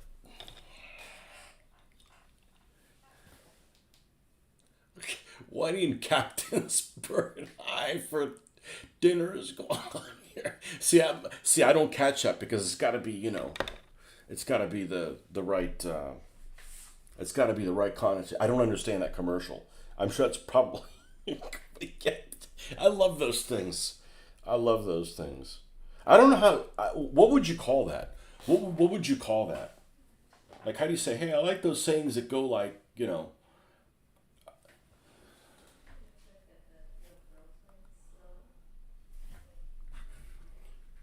there was this one that was like this complete fake AI, like, it was like this Chinese Navy, and there was all these like sailor girls.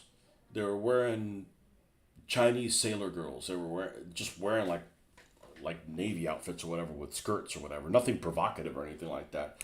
And they were like working like these guns on the side of the ship, like and it was just weird. One of them was like loading ammo, and one of them was just stacking ammo in the middle of the air. All the type of, and this ship was going at flank speed, and there with the rest of it, and they're firing off cannons, and it was just like, I was trying to find that one because I was.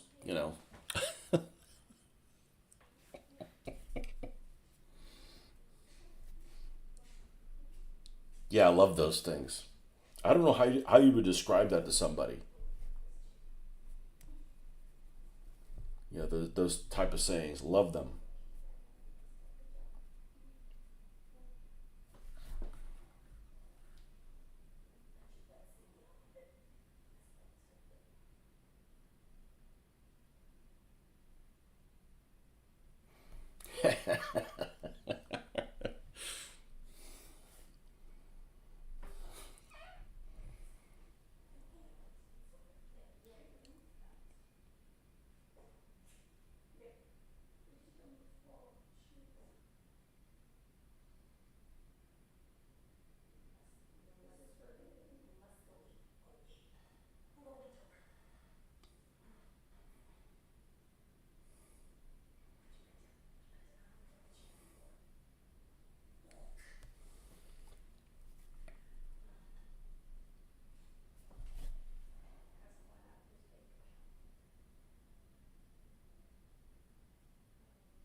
Another one was, what in the iron brew and haggis is. See, I don't understand that. I don't understand the. I don't understand the that slang. I'm sure it's great, but I don't understand that slang. All right, I'm gonna send you. I'm gonna send you. Let's do this. Let's do this. Let's do this. Let's do this right.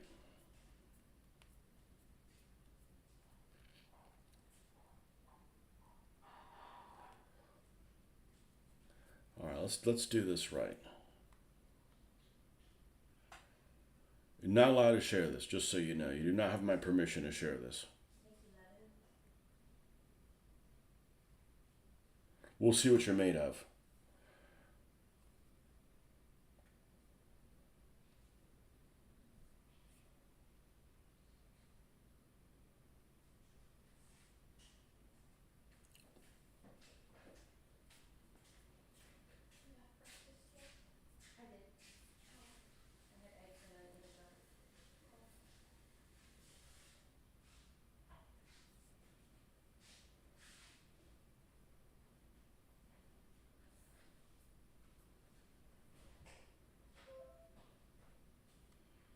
Oh, this is a new. I'm not used to this one. And this is exactly what I wrote. Oh man, what the heck? Here we go.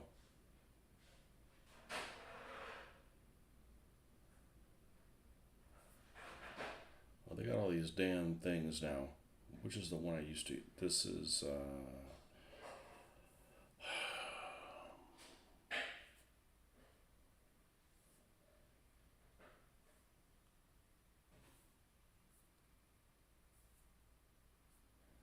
Man, I take a lot of photos.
All right, incoming.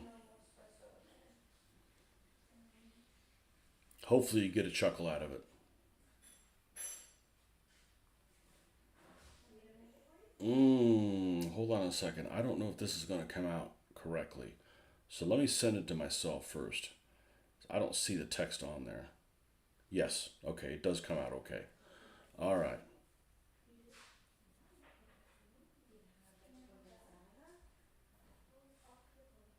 There we go. Hopefully, get a chuckle from that. That's literally the very first thing I thought of. What in the deep fried Mars bar is going on? Sure, but it's got to be something that has to do with a Mars bar.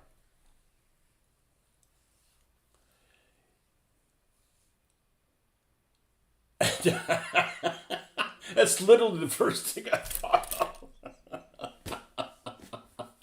That's how you use that.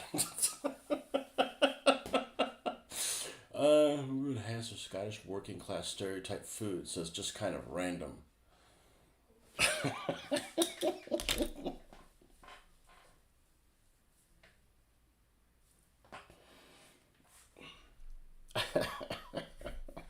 Brew. What's the brew part? What's the brew? You had your first taste of unicorn tears yesterday.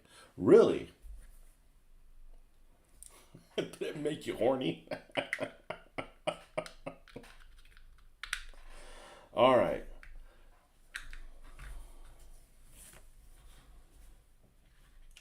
Dumb luck, doll dizzy, and fussy hussy.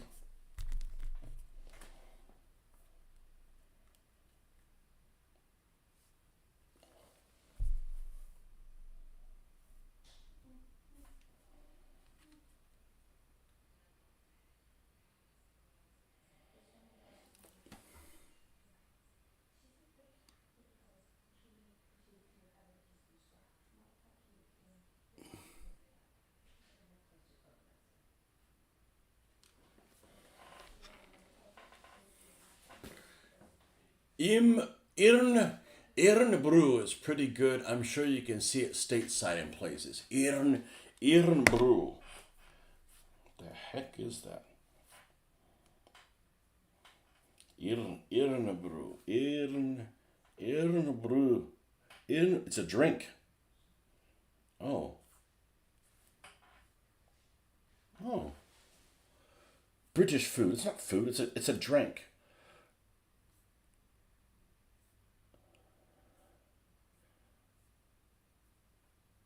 Bright orange, carbonated, Scottish soft drink with a distinctive flavor. It's been described as a mix of citrus.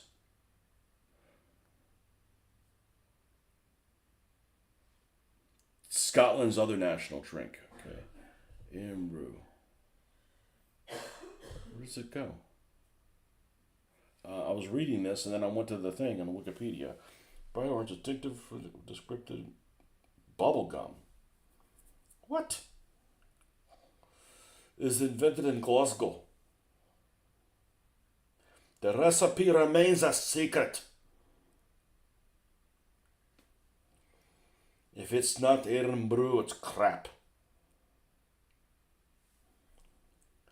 One notable advertising slogan was made in Scotland from girders. Girders? What the fuck is girders?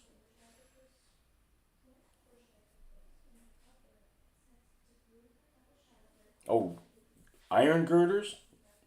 Does actually contain iron.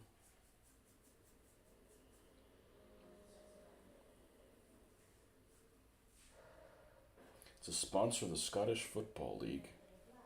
Uh-oh.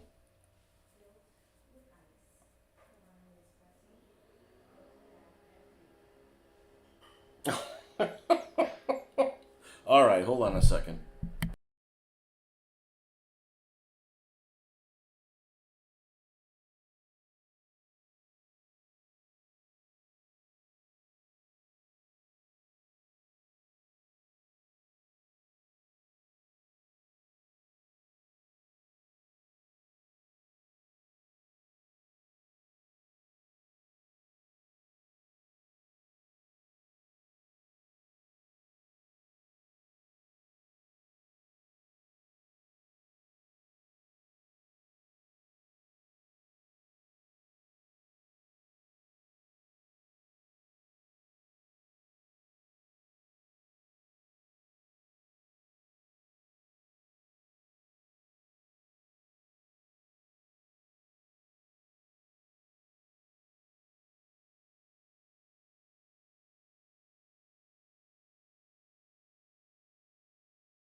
Well, I understood most of what she said.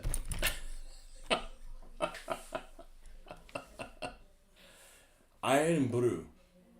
Iron brew. Well, that makes sense if it has ferrous stuff in it. Stateside. I'm going to keep my eye out for it. I'm going to keep my eye out for it. Not that I'm going to find it, but looks like something they would have at our Aldi or something like that. The other day you mentioned you like those goofy adverts with dummies, like the John West Bear advert is the one you might like. John West Bear. Oh, I like anything that involves like dummies being thrown off a cliff or the whole Benny Hill dummy thing. Guy gets thrown off a cliff and he stands up and it's like, damn you, you know. Oh yeah, I love that shit.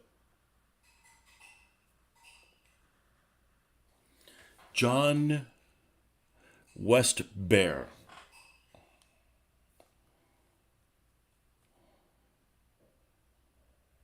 Yeah, by the way, my daughter loved that Mexican little wrestler dude. That was freaking hilarious. John West Bear commercial. Oh, I feel like I've seen this before. I've seen it before. Yeah, it's a guy in a bear suit.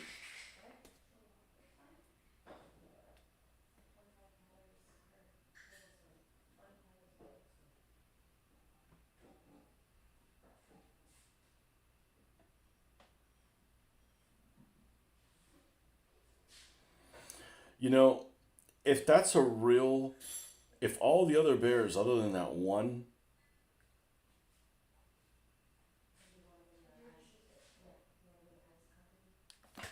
are real, that's some dangerous shit.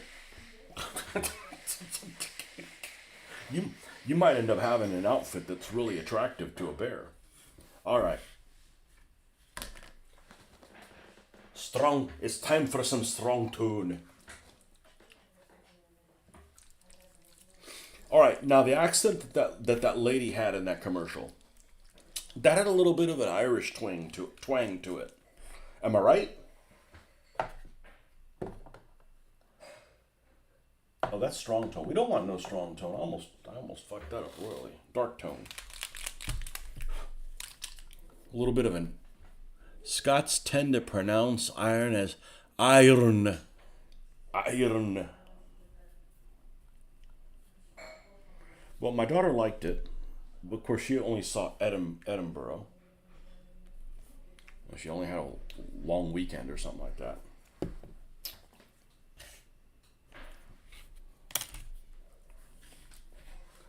It's on my to go list. It's just not my people. So it was a less priority. Now that I've been to Spain, now I can go anywhere in Europe. Like, okay, that curse is broken. Like, okay, we can go to other places now. It's a it's allowed.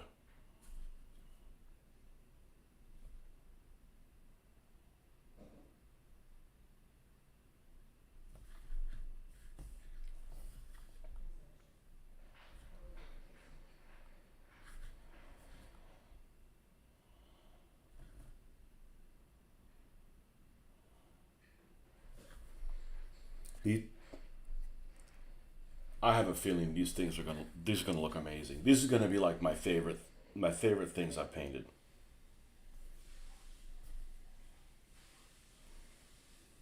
And part of it is the thrill that it's something that people go,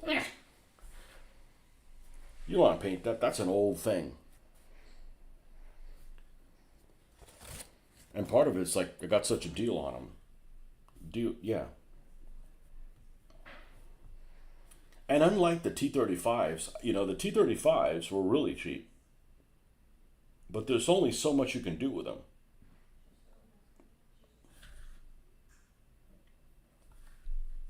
And I do have one more to do that I found. I'm not doing it anytime soon, but we're gonna put a slogan on the side of it. Maybe we'll even do a funny slogan. This is a make believe.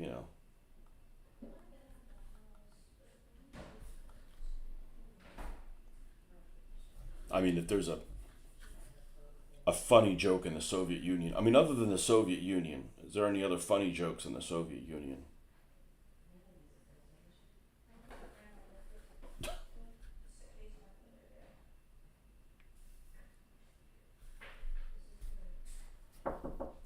Oh,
I need to remember when I go out today to try to find a broom or something like that. Because you guys claim that it's out there. I've yet to see it. Broom bristles that are thin enough that I could use as antennas. And if they're black, it's even better. Then I don't have to paint them. A lot of your people settled on the West Coast after the Armada. Yep. Well, I used to tell people, is that if it wasn't for my ancestors, everybody in Ireland would be red-haired and freckled. You're welcome. Yep.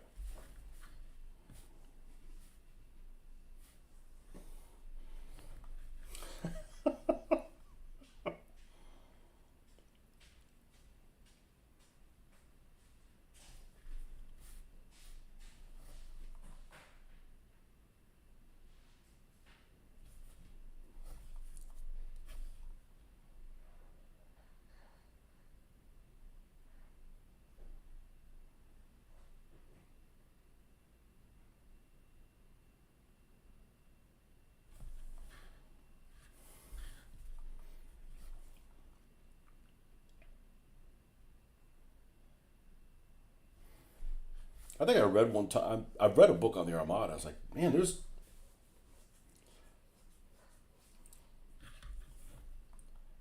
not that many ships that sank. There really aren't that many ships that sank. There's a lot of ships that didn't make it. There's a lot of ships that ended up becoming matchsticks on a ragged coast.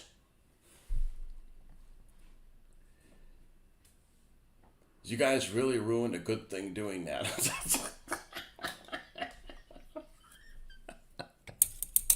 Well, and there was many armadas. That's just the one that was known of.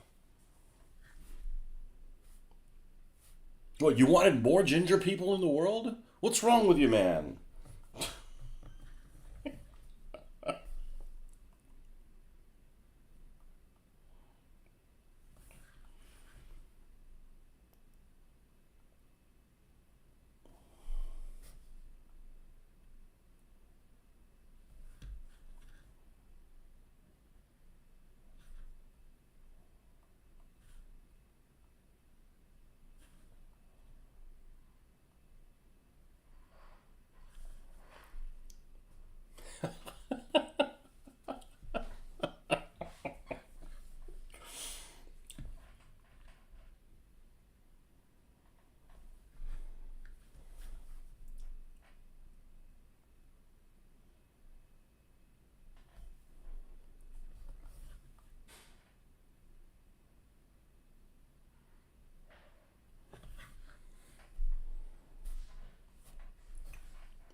But to be fair, not all gingers are created the same. Because you think, oh, gingers, like, yeah, there's that one kid. I want to remember I was in high school or middle school. There was some kid that was just a mountain of a man. If he had a name, he would have been called Red Mountain. You know, freaking bright ass red hair, like almost, almost like this, pale, pale like a son of a bitch, pale like a son of a bitch. And when he ended up like playing basketball or something like that, his entire head was his skin was almost as red as his hair. Typical your people over there. Freckles. He had freckles on freckles. Not everybody's like that. Guy gets sunburned just looking at his computer.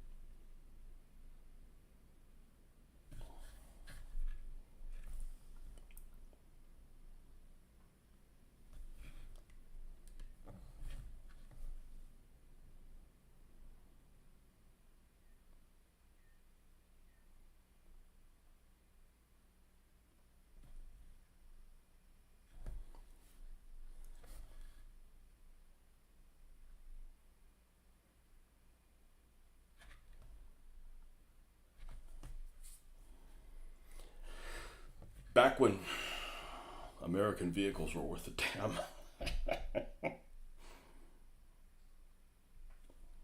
Was there a time period when British vehicles were really good? And I'm only saying that because I understand that's not now. There's probably one generation, a bunch of cute ginger Latinas, and they said there's probably one generation with a bunch of cute ginger Latinas, and they say you may. I don't know. I spent a month in Spain. There's some ugly motherfuckers in Spain. I'm just saying, that may have been the reason why we left.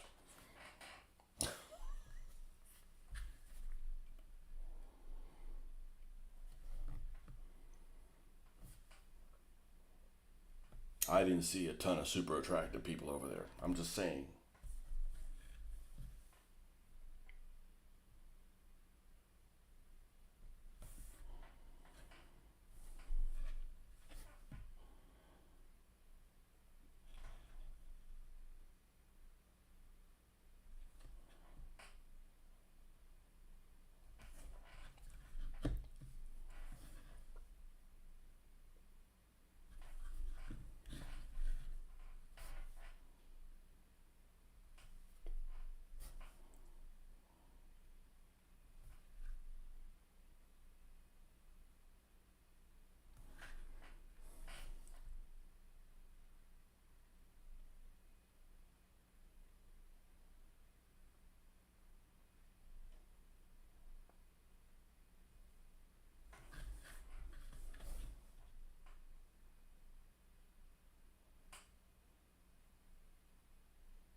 I still think we make good things, just not at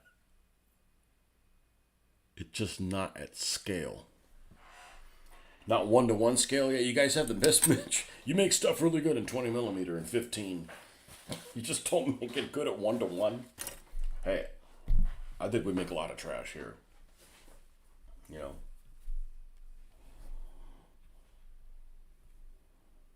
It's just lack of pride is what it is. Just like, fuck it.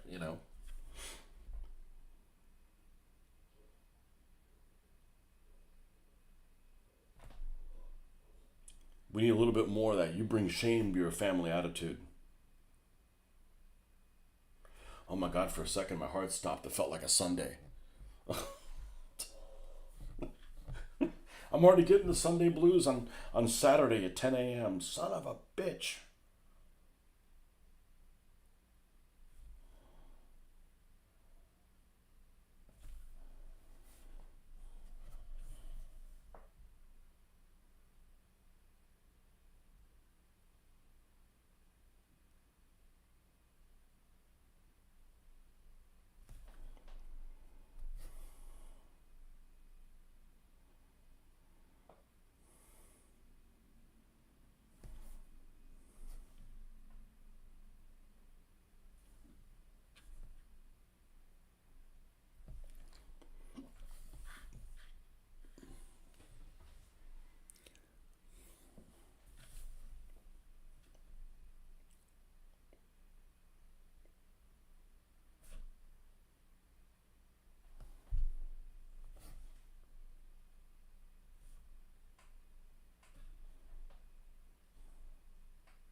What a cute little bastard.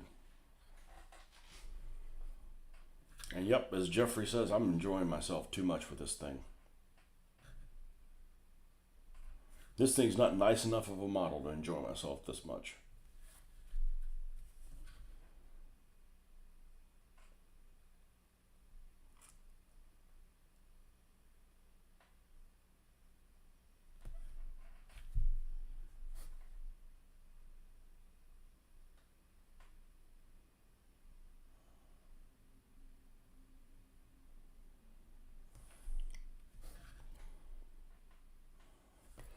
Okay, I was using a brush that was bigger than this last time, and it was working really well. It's a little bit larger than I would have used.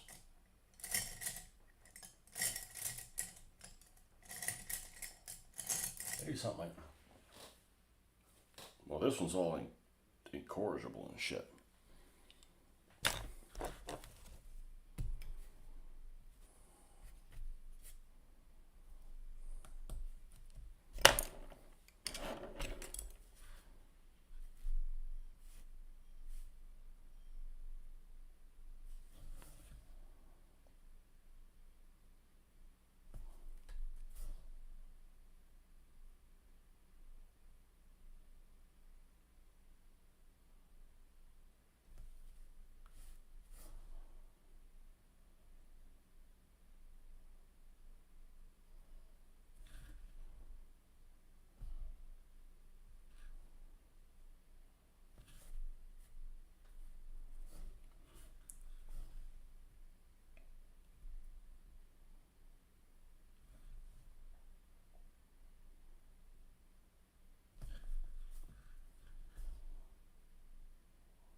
And let's go around these tools, and I think we're done.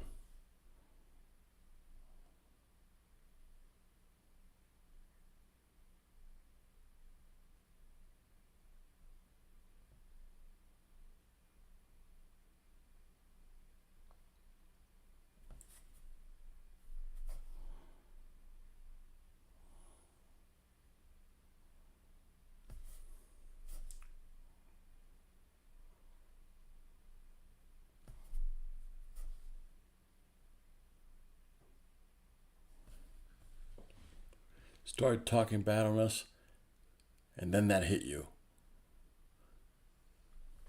What hit me? I don't talk bad about you guys at all. I was kind of surprised. I would have thought that, I would have gone over there to the UK. I would have been a lot of like anti-UK people there. And I'm sure there are, but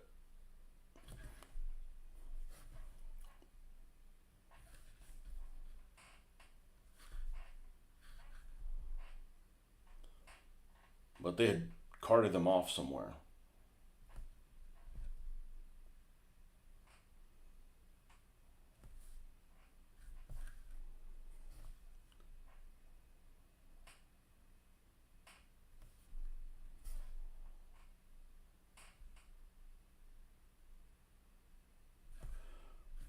Okay. Oh, we need to do something on the front of this.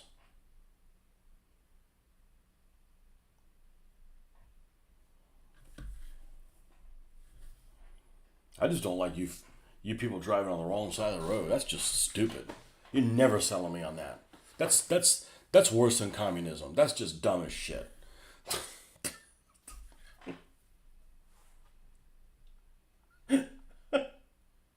That's it. I got nothing bad to say about you guys other than that. That's imperdonable. That's Sunday scare. Yeah. No, we don't need that. We don't need that.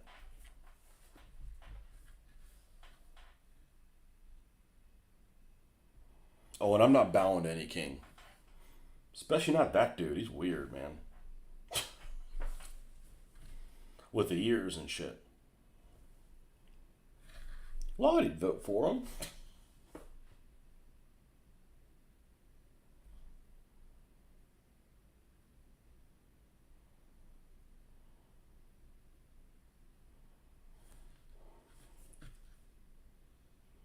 I'm waiting for that trade deal that we sent what's his name over there to do, so we could get like this free shipping across the pond, man. I'm all up for that. Can we get everybody on board with that? That'd be pretty awesome.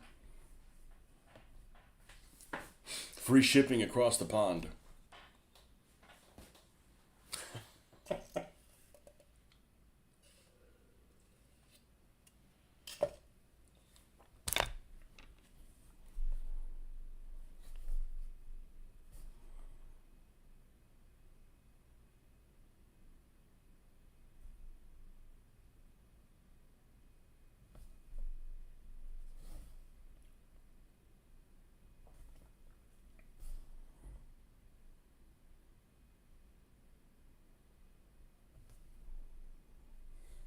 How many days off you get a year, if you don't mind me asking? Of your own personal days, not like ones you get for free. Like how many personal days do you get off a year? And then how long have you been at your job? And then you're gonna find out how blessed you are. Let me go get some more tea. I'll be right back. You can ponder on that.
Have you seen the king's sausage fingers?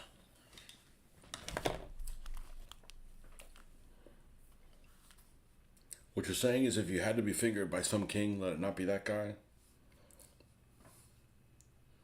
King's sausage fingers.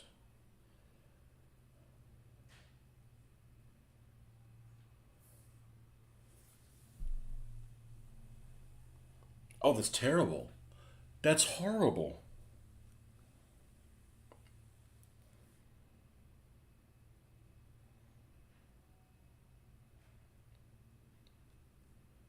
And I'm being honest with you, I don't like pinky rings. I mean, unless you're some kind of mafioso plumber. Yeah, what's up with that?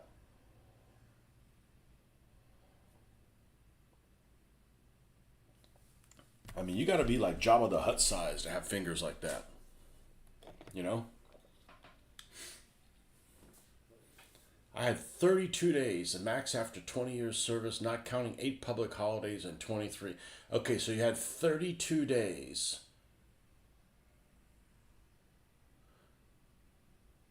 So 32 days, you got to choose however you want. I have been at my employ for 31 years. I have been maxed out on days for over a decade, and I'm at 18. So, but in my industry, we don't get a lot of days off.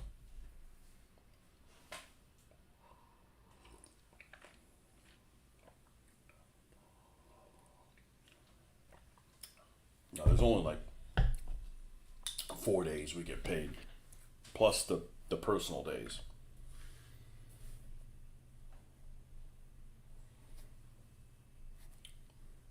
But we get screwed on that in the United States. That's okay. We get guns.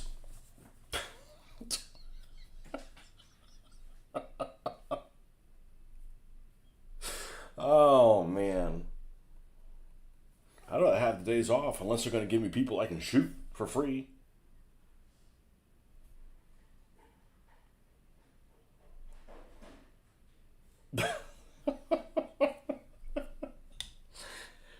Would you like an extra 5 days off or a couple people you get to shoot for free on a deer? Well, let me think about it. Do I get to pick who it is? Tone's about to start singing Un Pueblo Unido song now that he has a holiday comparison. I don't know what that is.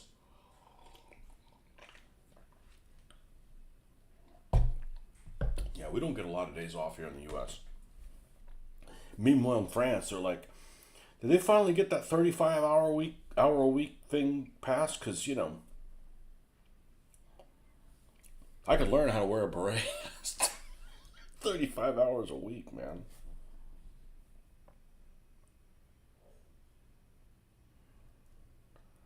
There was a time there many years ago when we were working 6 days a week for people that only worked four. So in other words, our customers only work 4 days a week and we're working six.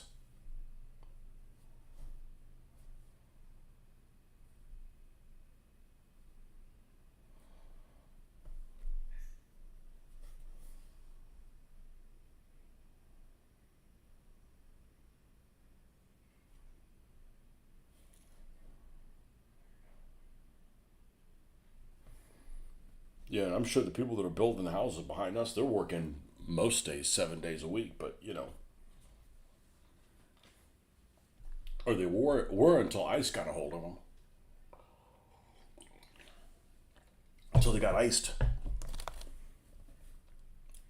I don't know that they're here illegally, but I know those guys are workers. You're out there working on Thanksgiving. I don't blame them. I don't want to eat turkey.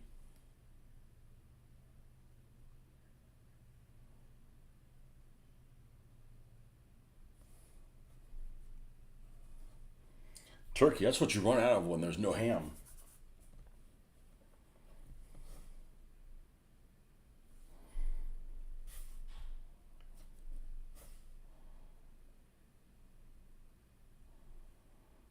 Man, I went to Spain, and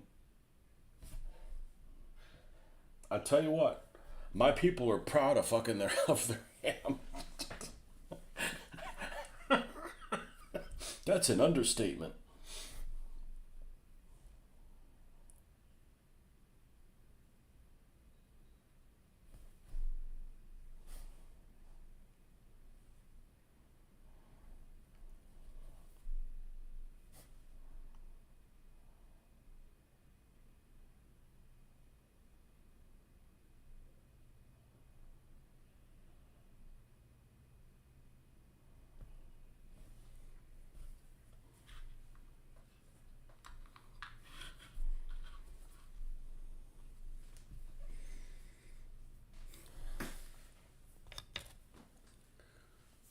I did a 42-hour week, but just 42 hours, but that included paid lunch hours, so really 37. I bet some second gen immigrants have taken their names off their mailboxes recently in fear of the feds. Well, I'm second generation. All you gotta do is just have your credentials. Like, I got nothing to worry about. I mean, like, I went into the freaking Pentagon, man. I'm like,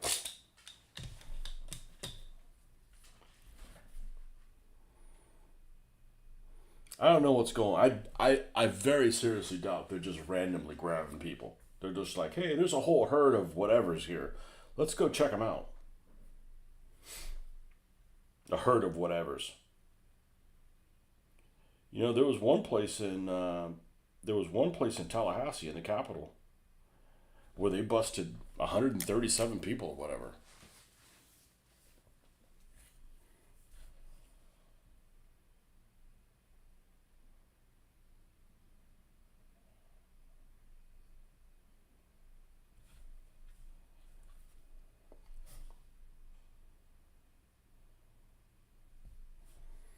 Yeah, I don't have my name on the mailboxes.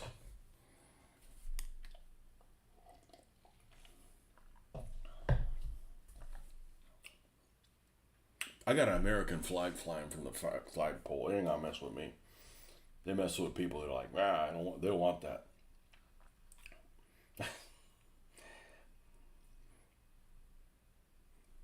I mean, if you're going to deport somebody, go for after the people like, do you hate America? Yes. Okay, let's check those people out first, right? Like, why are you even here? Let me help you out.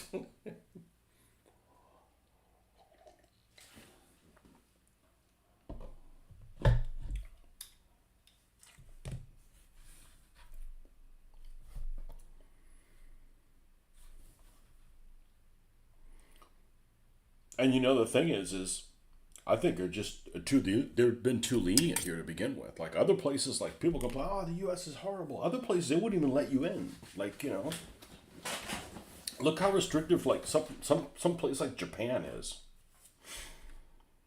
They don't want you to change their country into something that their country isn't.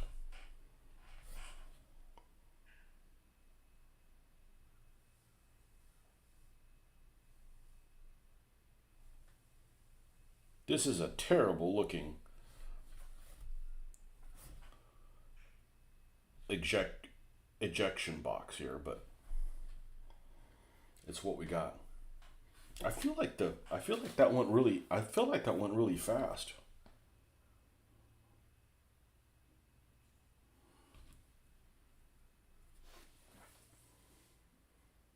The black lining on that.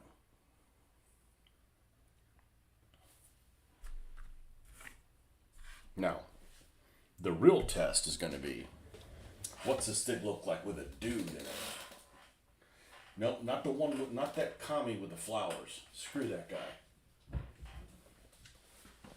Never accept flowers from a communist. I need to get another one of these guys' paints. This guy's kind of looks like a poor dude. He doesn't get to pick his outfit though.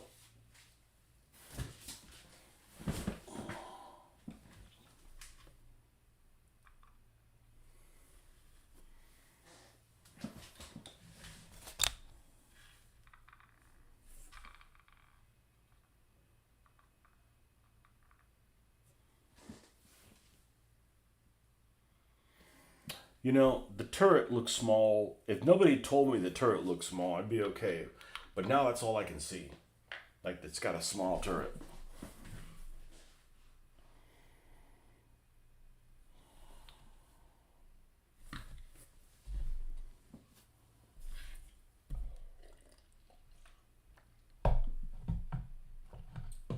All right. We need to go about this guy a little different. Let's do the undercarriage stuff on him. Let's get some black here. Let's get all the black stuff out of the way and paint the tracks. Let's finish Dull Dizzy all the way up.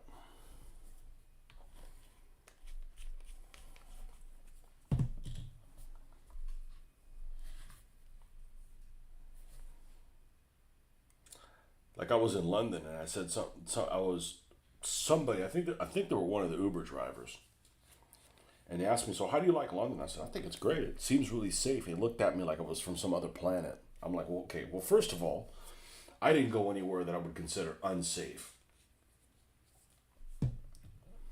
I thought it was safe.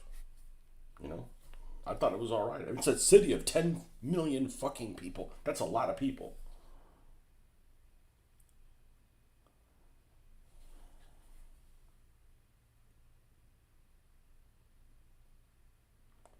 I didn't encounter anybody being problematic other than the Pakistani guy that I guess he was from Pakistan. I don't know. He was from somewhere, but he went down the wrong street, wrong way on the street. Luckily, we were only going about 25 kilometers an hour. But I'm like, hey, you should be the one that knows how to drive in this country. I mean, he went down the wrong way, but I mean, other than that, everything was grand. Okay, I want to say that the rear, the tail lights are there.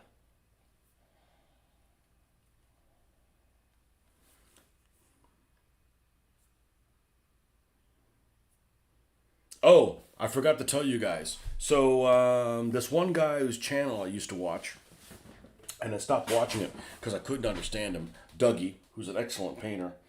I watched one of his shows the other day and I understood everything he said. So you guys are rubbing off on me, or maybe he's getting better at. Maybe he's getting better. Maybe I'm getting better at understanding. Again, it's not the pronunciation, it's the omission. When you're reading a sentence, the omission of words that go in between the other words. That if I'm not used to people doing that, I'm like, I'm only catching half the conversation.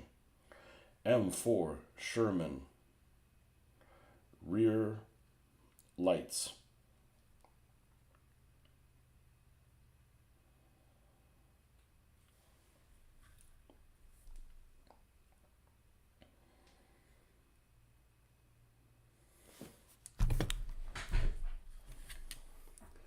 We're going to paint him in our own little way.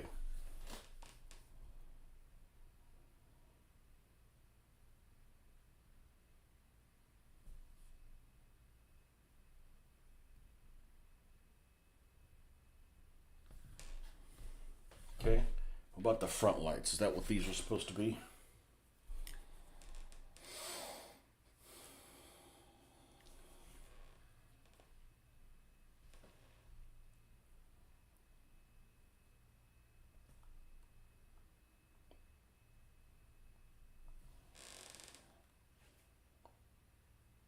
He's slacking Americans that don't put the weight markers on their things. Maybe that's just a British thing. Seems like all the British vehicles have it, and the Americans are like slacking on it all the time.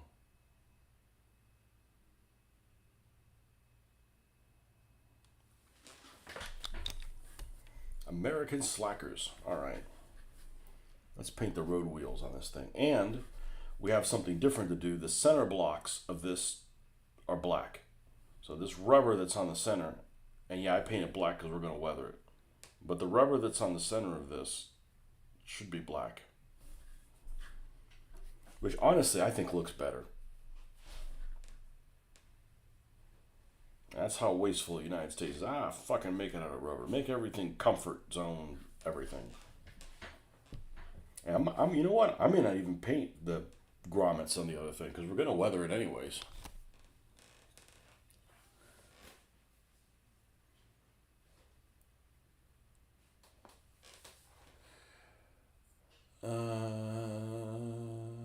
Meanwhile, here they won't deport foreign sex offenders because they'll be oppressed in their home countries. Well, they obviously didn't do a very good job, and they showed up and molested people in your country. Last year or so, there was a lot of foreign tourists in Japan because it caused a lot of trouble. Last year or so, a lot of foreign tourists in Japan caused a lot of trouble. Same in South Korea. I can remember the days the U.S. did not let many in, and it was difficult. Got Johnny Somali if you want to see a true cretin. I know I do that omission in my messages and it catches you off guard. Sorry about that. Well, you sound okay. I was able to catch most of what you were saying. You know, I've gotten better, I think, you know.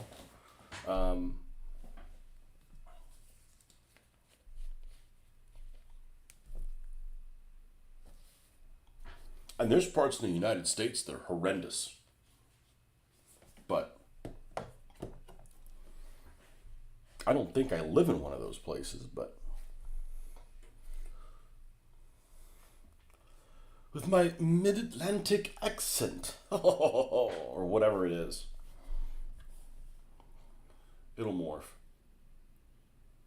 Be interesting if I spent like a couple of years in the UK, what kind of a fucked up accent I would have. I'm sure it turned into something. It may not be something to be proud of.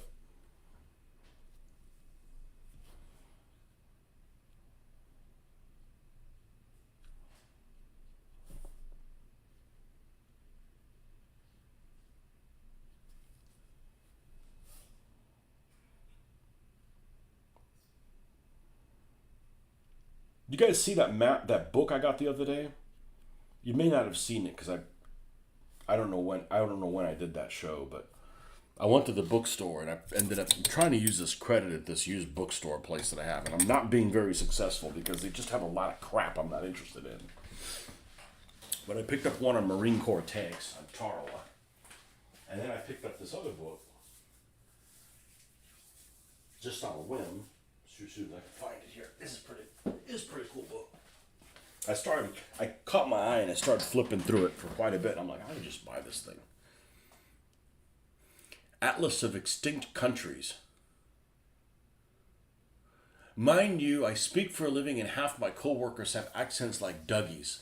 His isn't, I think he's gotten better. He may have turned his volume up on his videos. That may be what it is. Because if you take somebody like Fraser has half of the accent that Dougie has. Maybe even less than that. I have trouble understanding him because his volume is just super low. And I don't hear well. That does not help. So, in here, there's all these like fake countries that don't exist anymore. And it tells you basically a time period. I'm gonna need to look through here and see if there's something of note.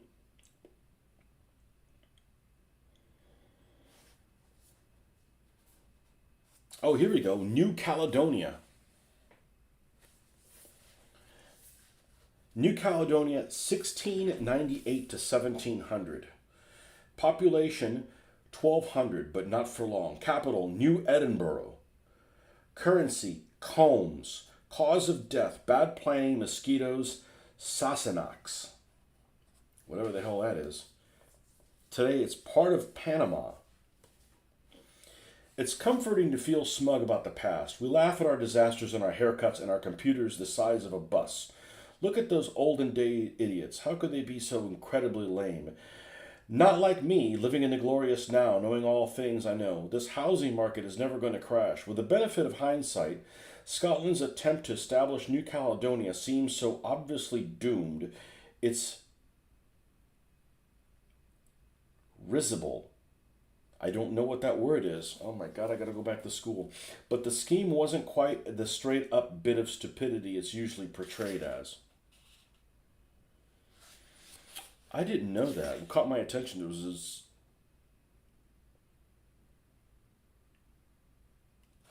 Yeah. So there's all kinds of stuff on here. New Caledonia. The Republic of Caspia. Oh, this is under mistakes and what? Mistakes and micronations. Dahomey. Well, Dahomey was a country for a long time.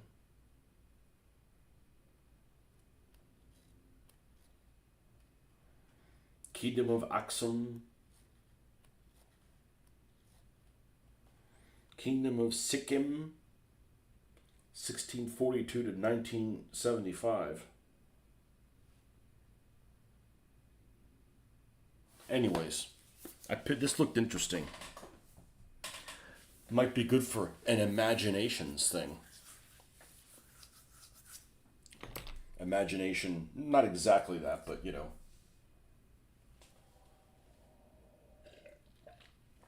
Laughable.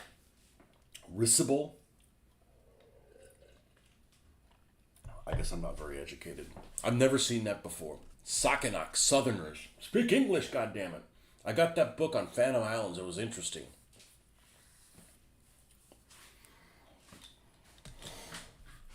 Yeah. I mean, if I had all the time in the world, I would do my imagination stuff as well. And it makes sense to do that also along with this because it's also 20 millimeter. But that one would be, that's all storyline driven, not necessarily realism driven.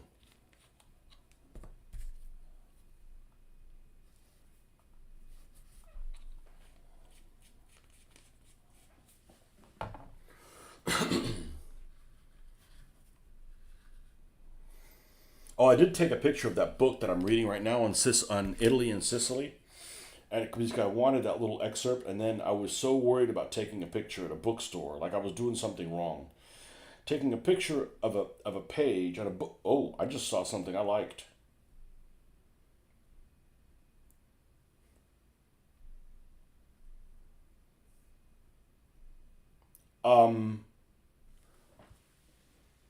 We have a rear marking on the back of a Sherman on the doors. Oh, that would be hell on a decal. Never mind. Here's one at the back of the tank. It's too small there.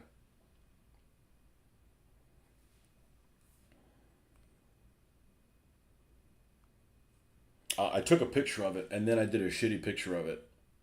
I was so worried about, like I was up to doing nothing wrong, up to doing something wrong when I wasn't doing anything wrong. And it was an excerpt from that one page that talks about all the acronyms for like snafu, situation normal, all fucked up, right? Everybody knows that. Susfu, situation unchanged, still fucked up. Safu, self-adjusting fuck up. Tarfu, things are really fucked up. Fumtu, fucked up more than usual. Janfu, joint Army-Navy fuck up. Jafu, joint Anglo-American fuck up. And my favorite one, Fwafup. Fucked up and fucked up proper. I love that one. I love Fwafup.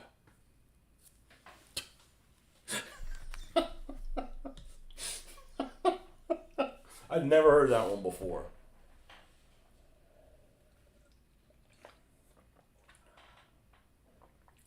Fiorenza, Audrey.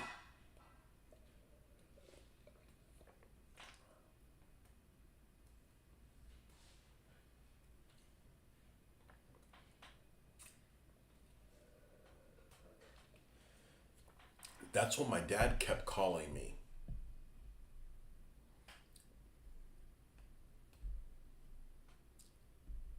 The Book of Dynasties from Tapsell.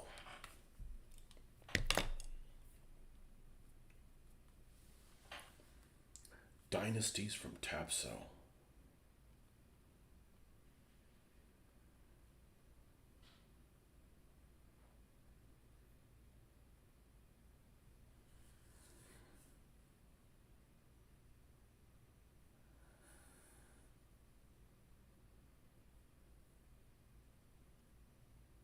How do you guys know about all this stuff, man? You guys are like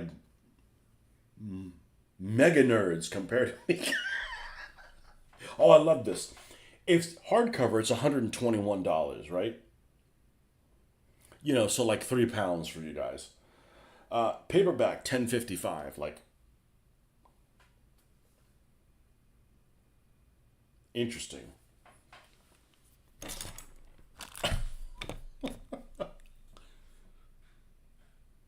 The Anglo-American one.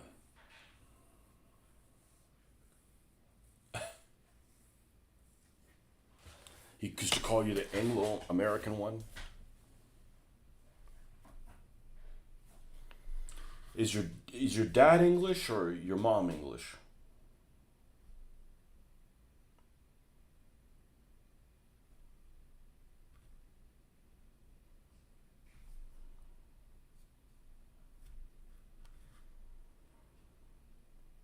Man, this is so much easier than painting 32 Roman boots. Roman sandals.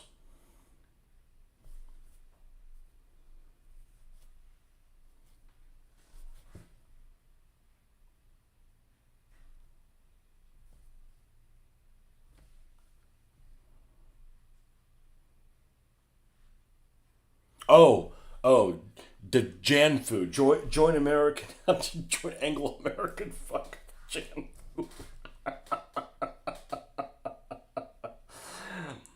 Sorry, I'm a little slow. It's the delays, the delays on the messaging. I'm a little slow.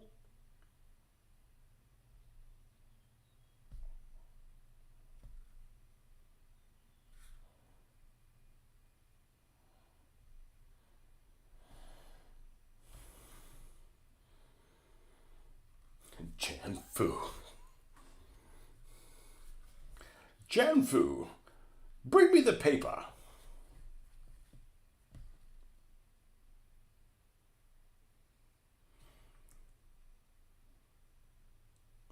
Is there such a thing as newspaper subscriptions? Who the hell would get one?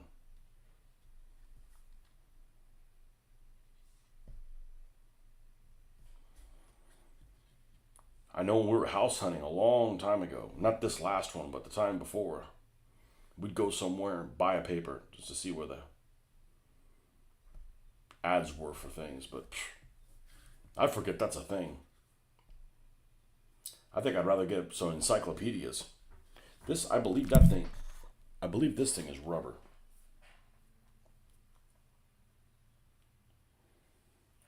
Sherman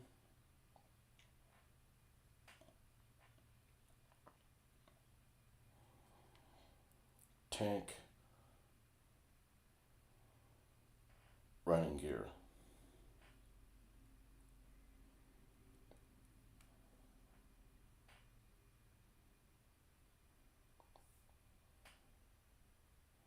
It's got to be rubber. That would just be loud as all get out. It is. It's just overpainted on this one.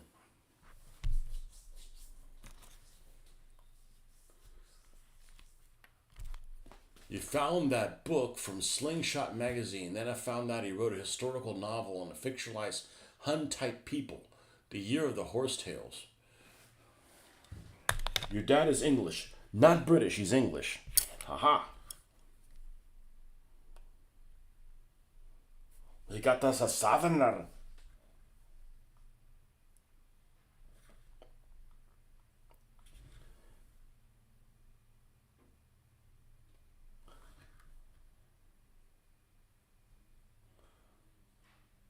So your mom's American, so you got to eat peanut butter and jelly sandwich instead of beans and toast.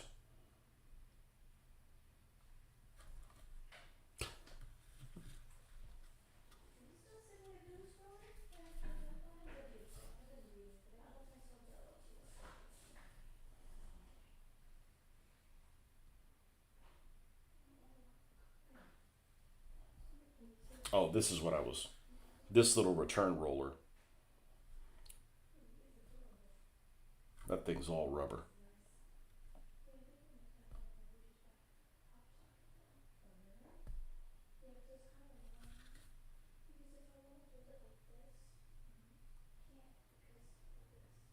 I took that video of that tank show. Man, whatever that that German half track or that that mock German half track, whatever it was a post-war Polish or Hungarian vehicle, whatever the hell it is. I think it's Polish, OT something or other. That thing was loud as hell. You weren't gonna sneak up on anybody in that thing. Like, oil that bitch. You weren't going to be able to sneak up on anybody with that. And I'm not even talking about the engine. I'm just talking about the. It's just like metal on metal. It reminded me like one of those Russian T-34s that didn't have any of the metal wheels on them. It was just like metal on metal, loud as all get out.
Okay, so after this, we got to do the. What do? We do the tools?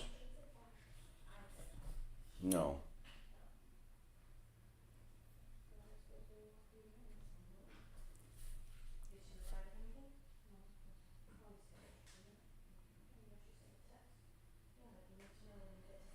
Yeah, is that Bongolese guy still doing his thing?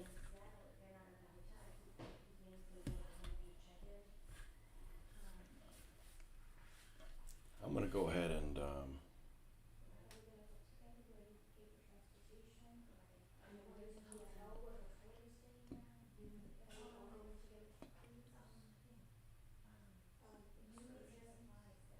Paint this, even if I gotta repaint it.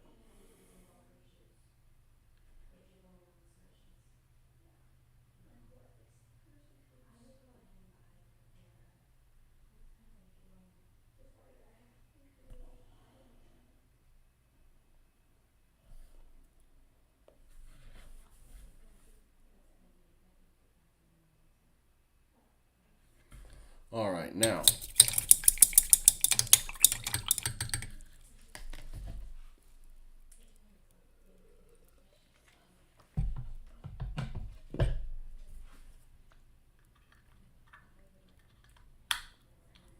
Somebody just gave me an idea. I'll be right back in a moment.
He seems to do an occasional post, but real life seems to have gotten in the way.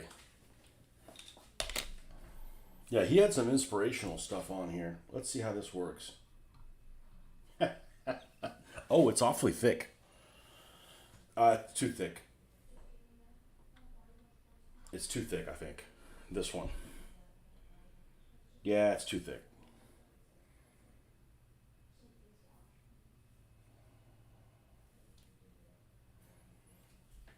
Yeah, where's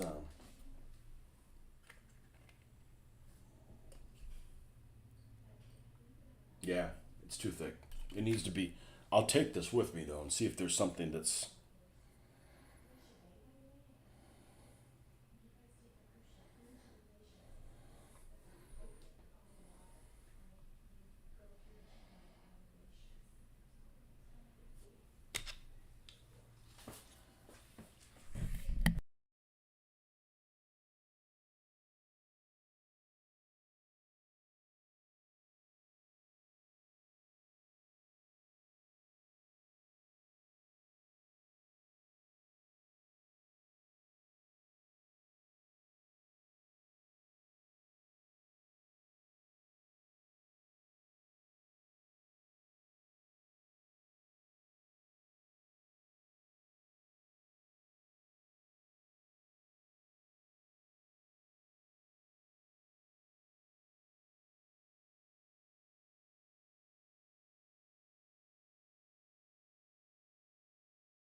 This might have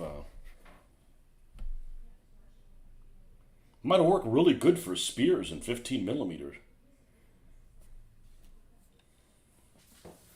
Just trying to fit the fictional village of Blandy Underwhelming into the South Devon for use in very British Civil War and the War of Three Kingdoms period. A Blandly village. Well, I was thinking about, if I did marine tanks, I could make my own island. I could make my own island. You don't have to paint it. You don't have to play it fictional.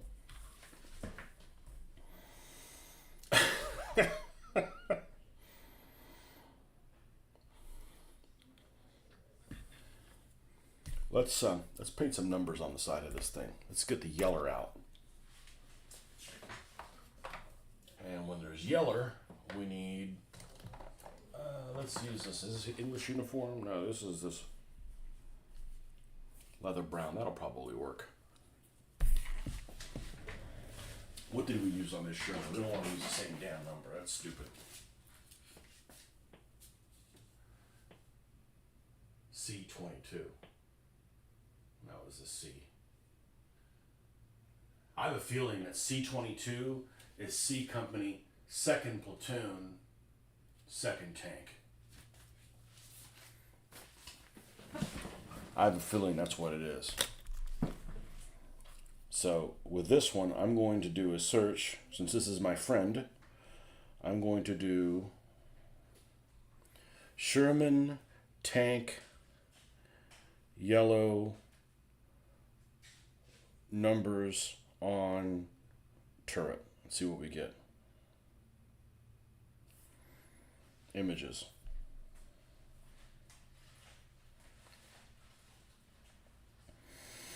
Here's D32.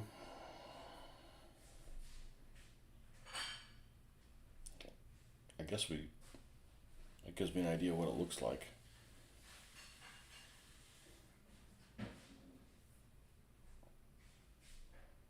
It's definitely going to be a D. Is there a split in that D?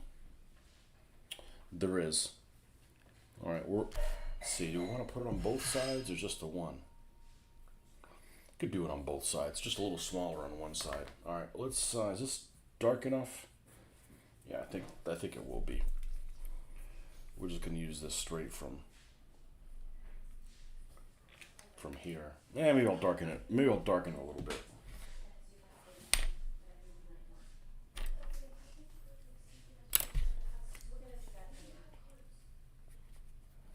Darken it a little bit. Blandly Down Under. It sounds like someplace in Australia. Sister city. There's Blandly in the UK and Blandly Down Under.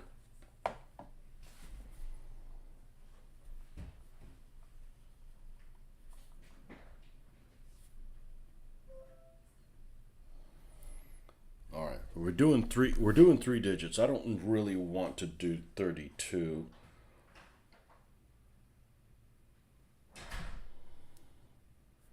I would have thought there'd be more examples of that.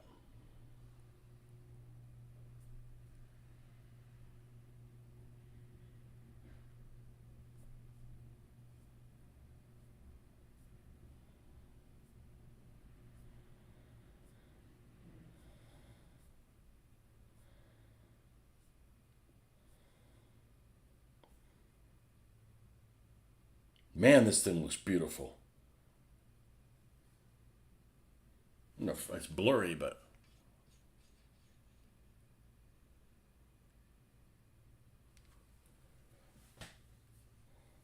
sweet.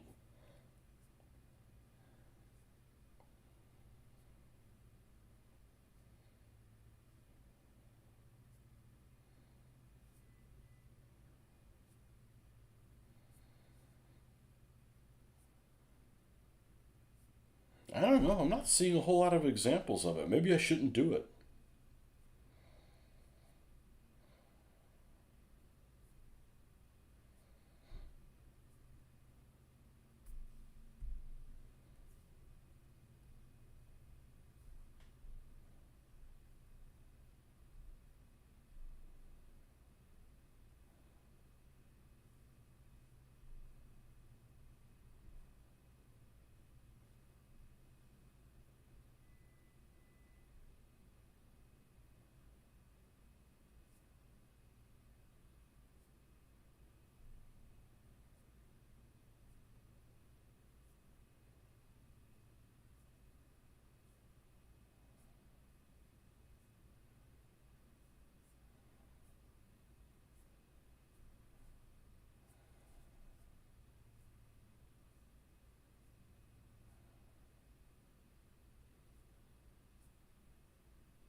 How about M4 Sherman tank decals?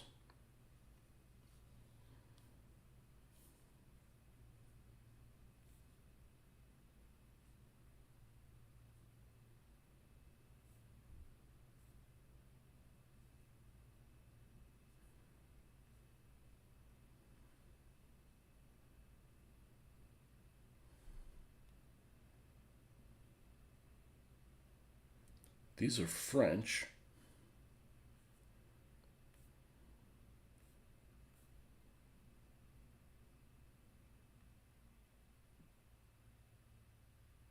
That's Korean War. I don't give a shit about that.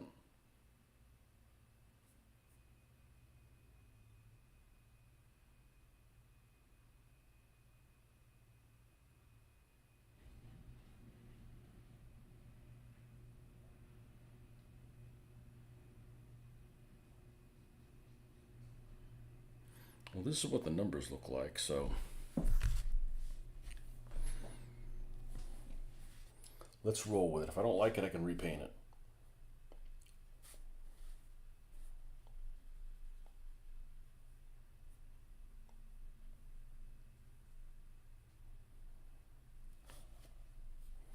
All right, we want to make sure we don't run out of space.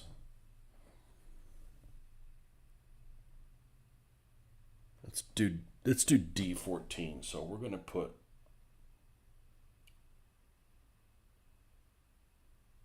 the 4 like that.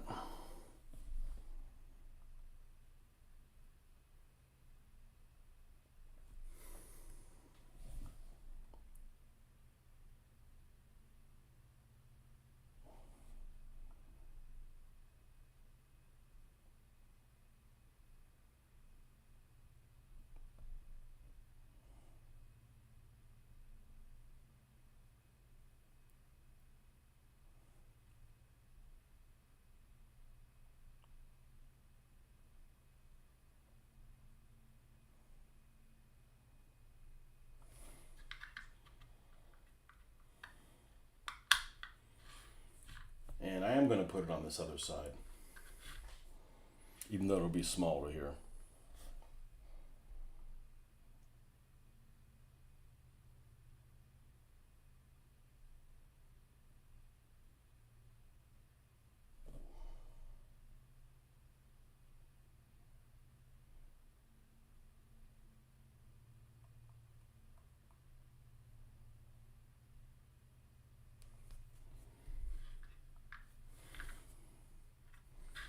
All right, now let's get the yellow out here.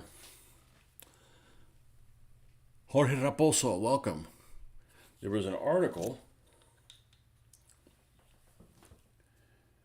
one of the magazines recently, about creating a fictional island campaign for World War II.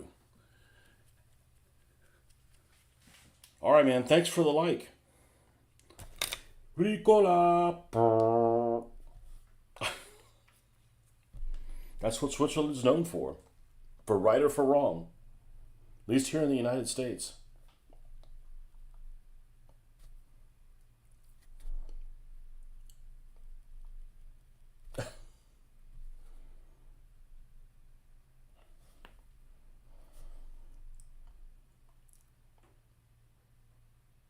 Now,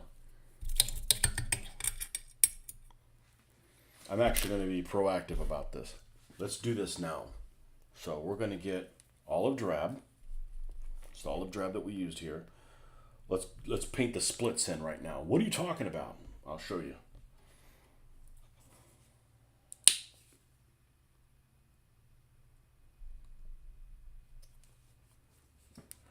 It's gonna be too big of a.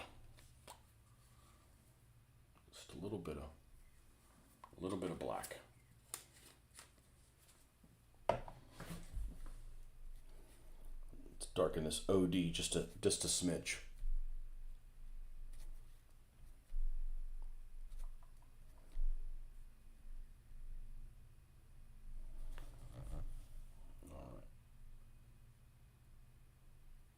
Split there and there.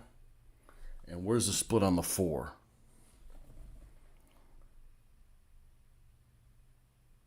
There and there.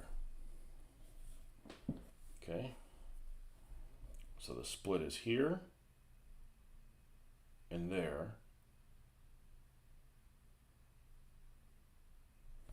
And a split on the 4. Okay, cool. Now, when we come in and do this,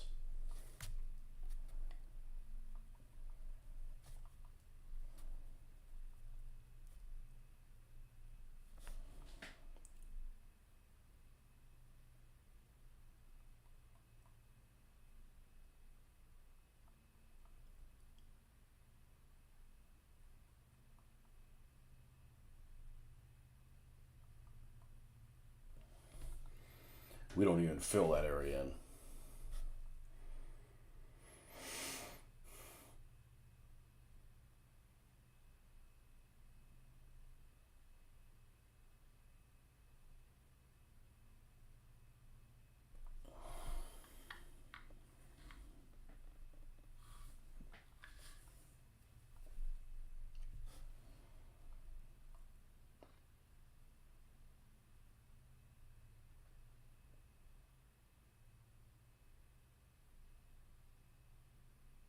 Man, I wonder which magazine that was. About creating a fake island thing. That sounds pretty cool.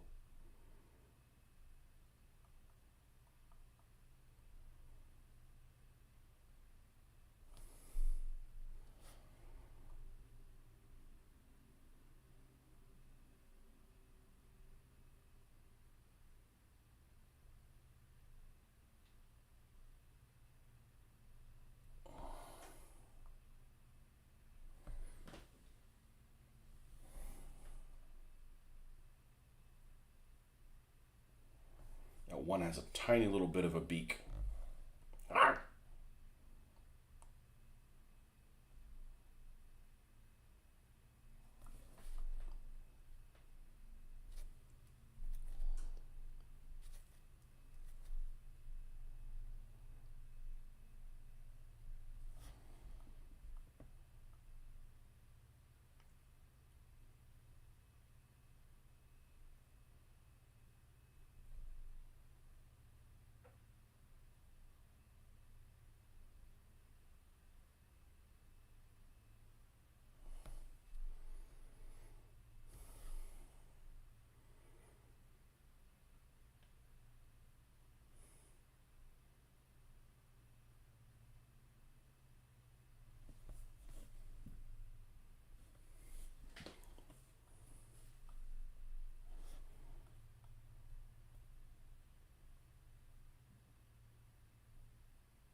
Open this with utmost care.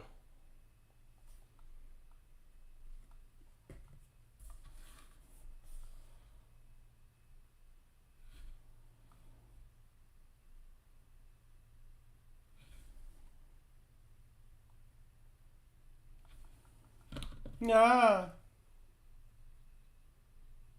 There's always fumbles.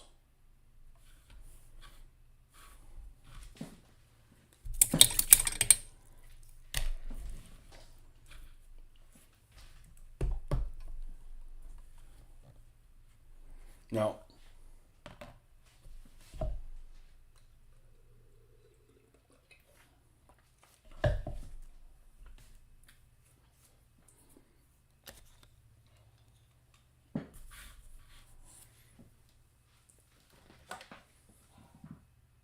U.S. Field Drab.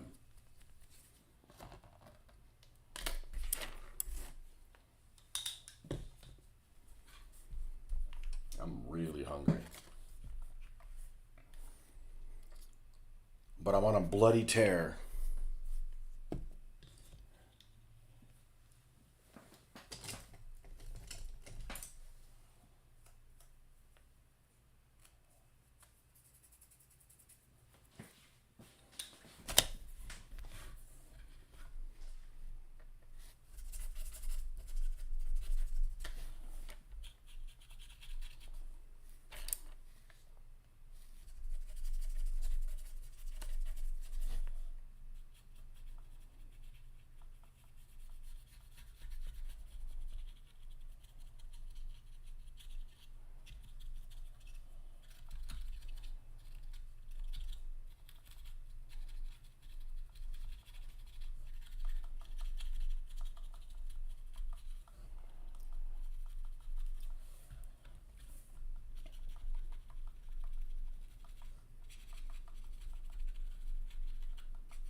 Madagascar would be an interesting what if by adding in some Japanese ground forces alongside the Vichy French. Well, that is true. Attacked by wild lemurs.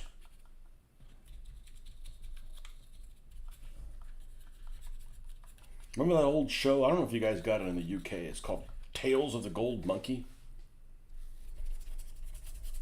It's like this from like the mid 80s. It was this Indiana Jones inspired type of meets Gilligan's Island. It's kind of thing. I don't remember what it is. But this is supposed to like in the 1930s, and there was Japanese, and there was a like a German. There was like a priest that was really a German spy, and you know.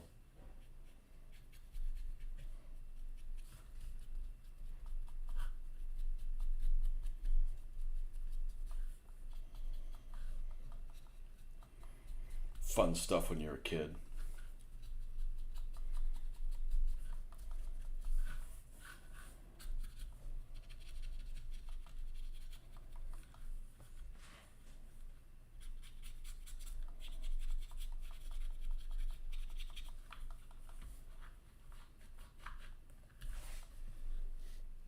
Definitely want to get some Japanese stuff at the show. We'll see. I've never painted a Japanese plane. I should probably finish the planes I have. Exactly. I probably should.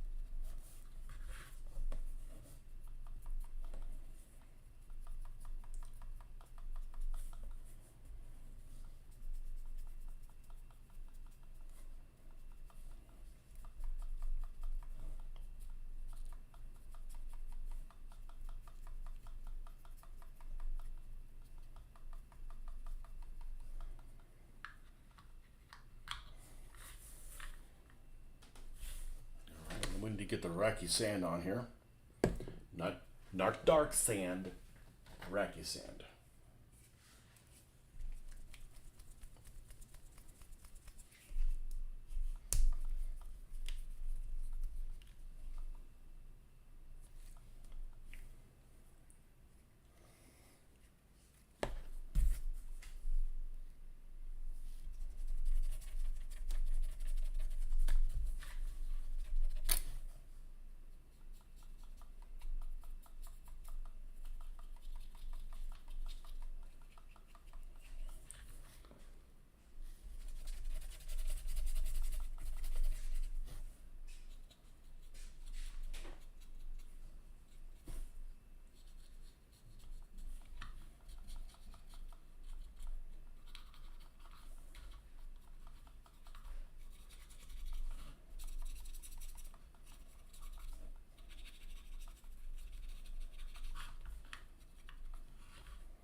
I'd totally buy more of these.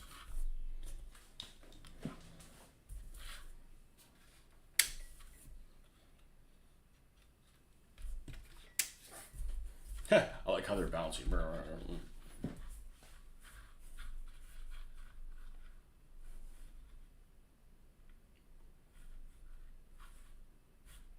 Well, I'm going to go have some dinner.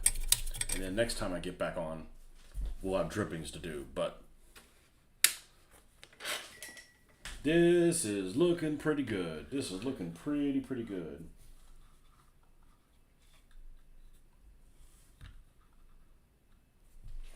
But anyways, thanks for stopping by, folks.